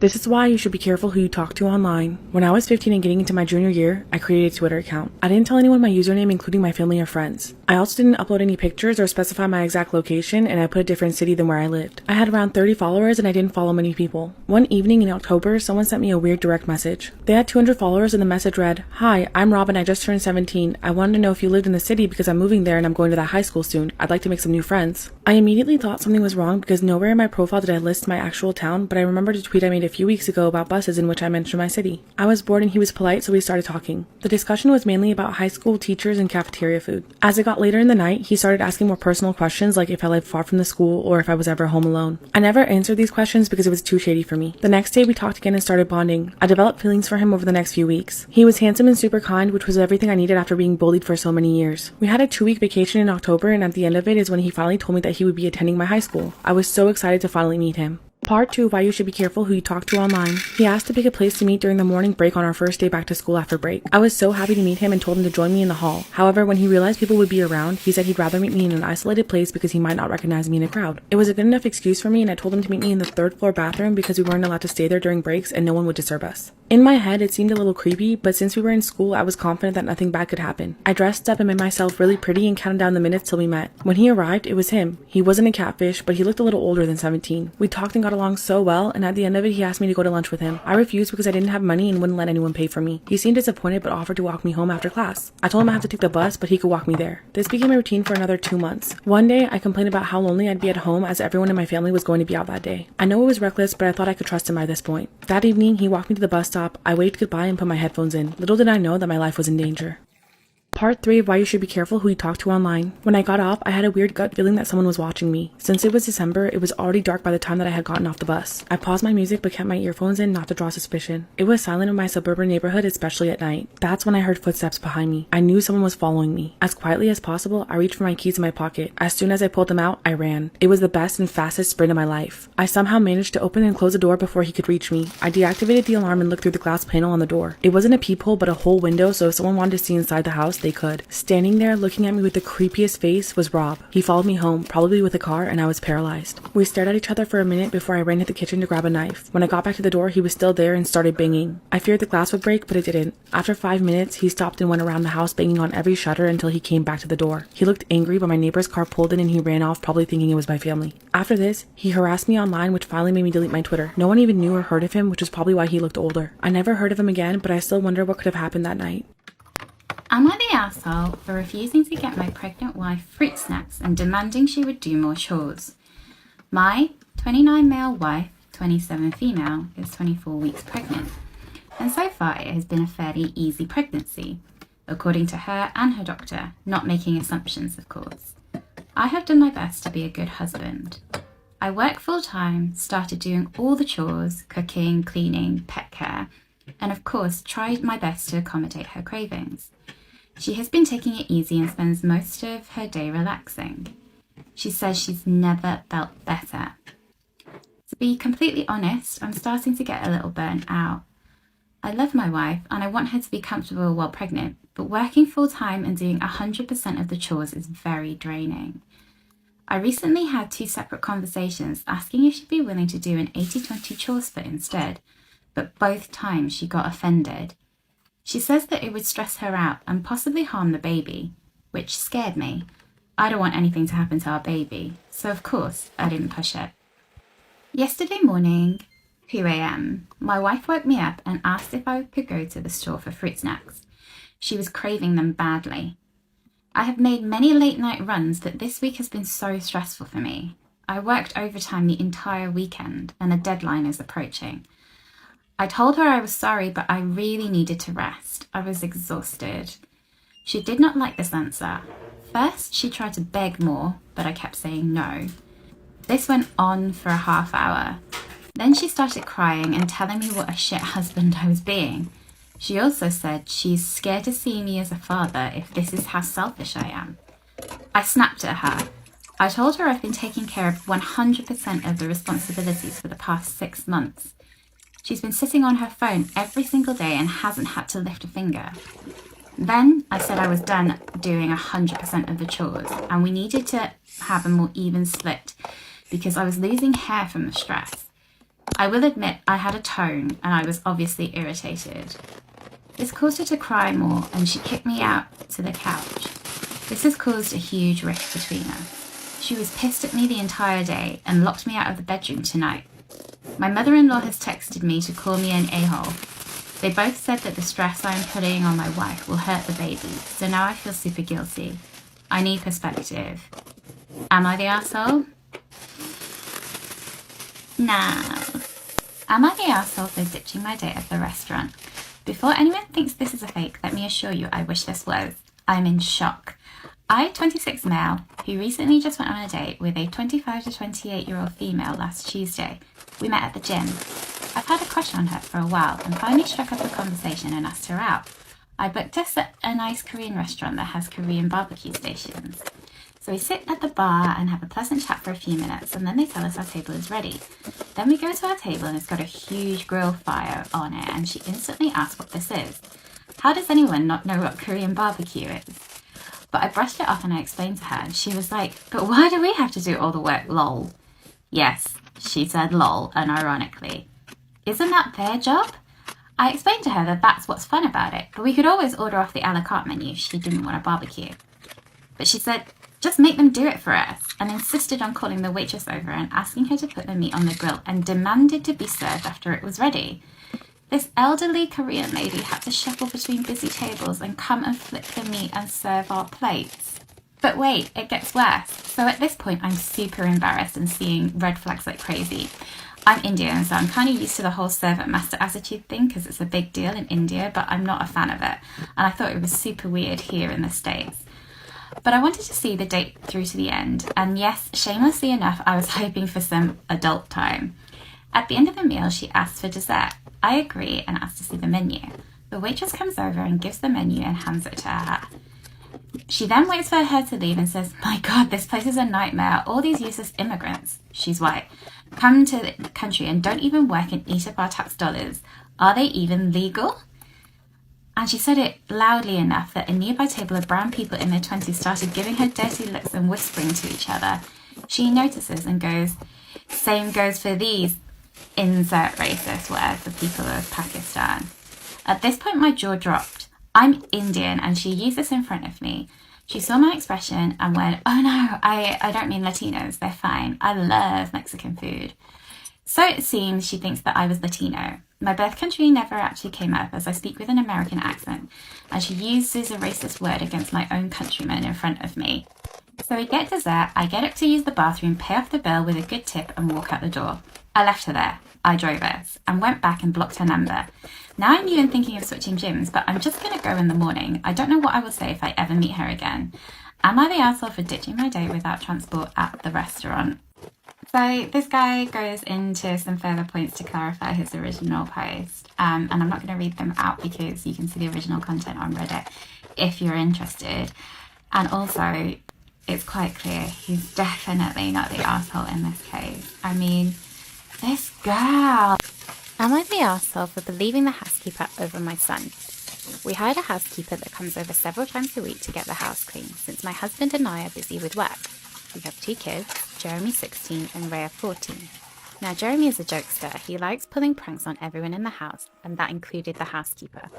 He did stuff like throw her purse, hide her wallet, and got punished for it and then told not to do it again because our housekeeper almost quit and we didn't want that. Now, on to the current situation. Some days ago, I got a call from Jeremy while he was having friends over telling me he saw the housekeeper sneak one of my jewellery into her purse and asked me to come home immediately. I freaked out and tried to call my husband, but he didn't pick up. I went home and was mad. I talked to the housekeeper and she denied putting anything in her purse. I demanded to see her purse and my jewellery was there. The housekeeper started swearing on her children that she didn't put it there and had no idea how it got there. I believed her and figured Jeremy had something to do with it given his history. I switched my attention towards him and had him explain to me exactly how he saw the housekeeper do it. He told me what he saw, but a friend of his came forward and said that he saw Jeremy put the jewellery inside the lady's purse and was trying to get her in trouble. Jeremy yelled at his friend and then told me it was just one of his pranks, but I was furious. I kicked the rest of his friends who covered for him out, and I punished him hard and apologised to the housekeeper. My husband reacted unexpectedly after he heard and said that I was wrong for choosing to believe the housekeeper over our son, even though there was a witness. But he said his friend must have said this to get him in trouble or because the housekeeper paid him to side with her, which was shockingly absurd of him to say. He said I was not being a good mother and my first instinct is to always believe my son in whatever he says and to never ever question him in front of his friends like that. I'm confused. Did I mess up? No, I don't think so. You're a great mum. Teach a kid a lesson. Did the right thing. Am I the asshole for calling my in-laws gold diggers for insisting to know how much my new job pays? I'm male 28 Canadian and my fiancée, female 26, and her family are from Latin America. My mother and father-in-law found out about my new job and wanted to have a private conversation with me without my fiancé, so they invited me to their house. They invited me into their guest room. My father-in-law asked me to leave my phone and keys at the dining table. They started talking about my new job. They had no idea how much I get paid and asked me to tell them about my salary, but I politely declined to tell them. They asked why. I just bluntly told them it was none of their business. Father-in-law chimed in saying, "You're marrying my daughter, damn right it's my business," and kept on about making his daughter's future secure. I assured him that his daughter is in good hands, and besides, money isn't everything, and love and respect are what's important. Mother-in-law disagreed and said that money is an important factor, then gave examples of issues I'll have in my marriage if I'm not capable of providing for my family. I refused to tell them, but again assured them that I'm doing well financially, so no worries. Mother-in-law refused to drop it, claimed I was being disrespectful by treating them like they were some strangers, asking about how much I get paid, and demanded I gave her a number. I got so annoyed and wanted to excuse myself to the bathroom, but father-in-law got up and locked the door. I asked what the hell he was doing. He told me to calm down and that he'll unlock the door when this conversation is over. I blew the fuck up and told him that their behaviour is unacceptable and what I earn is none of their goddamn business. Then told them that only gold diggers behave like this, and right then they were giving me huge red flags. Mother-in-law gasped loudly and father-in-law immediately unlocked the door and asked me to leave his house. I grabbed my phone and my keys and walked out. Mother-in-law had already called my fiancé and was crying, saying I disrespected them in their house and called them gold diggers for just asking how I was doing with my new job. My fiancé was upset, but I explained what her mum and dad did. She said I not only hurt her parents, but hurt her as well by calling them gold diggers, and I owe them an apology, but I refused to. I asked if she thought what her parents did was okay, but she reminded me that she's with me because she loves me whether I'm rich or poor, and it doesn't matter what others think. My fiancé never cared about money nor acted materialistic. She works as a babysitter and is happy with it. She said that I needed to apologise for calling them gold diggers and hurting their feelings for being worried about us. Although I assured them I'm doing well financially and that should have been the end of it. But I guess I escalated, they escalated, and now I'm refusing to apologise. My relationship with them might suffer if I don't. Am I the asshole?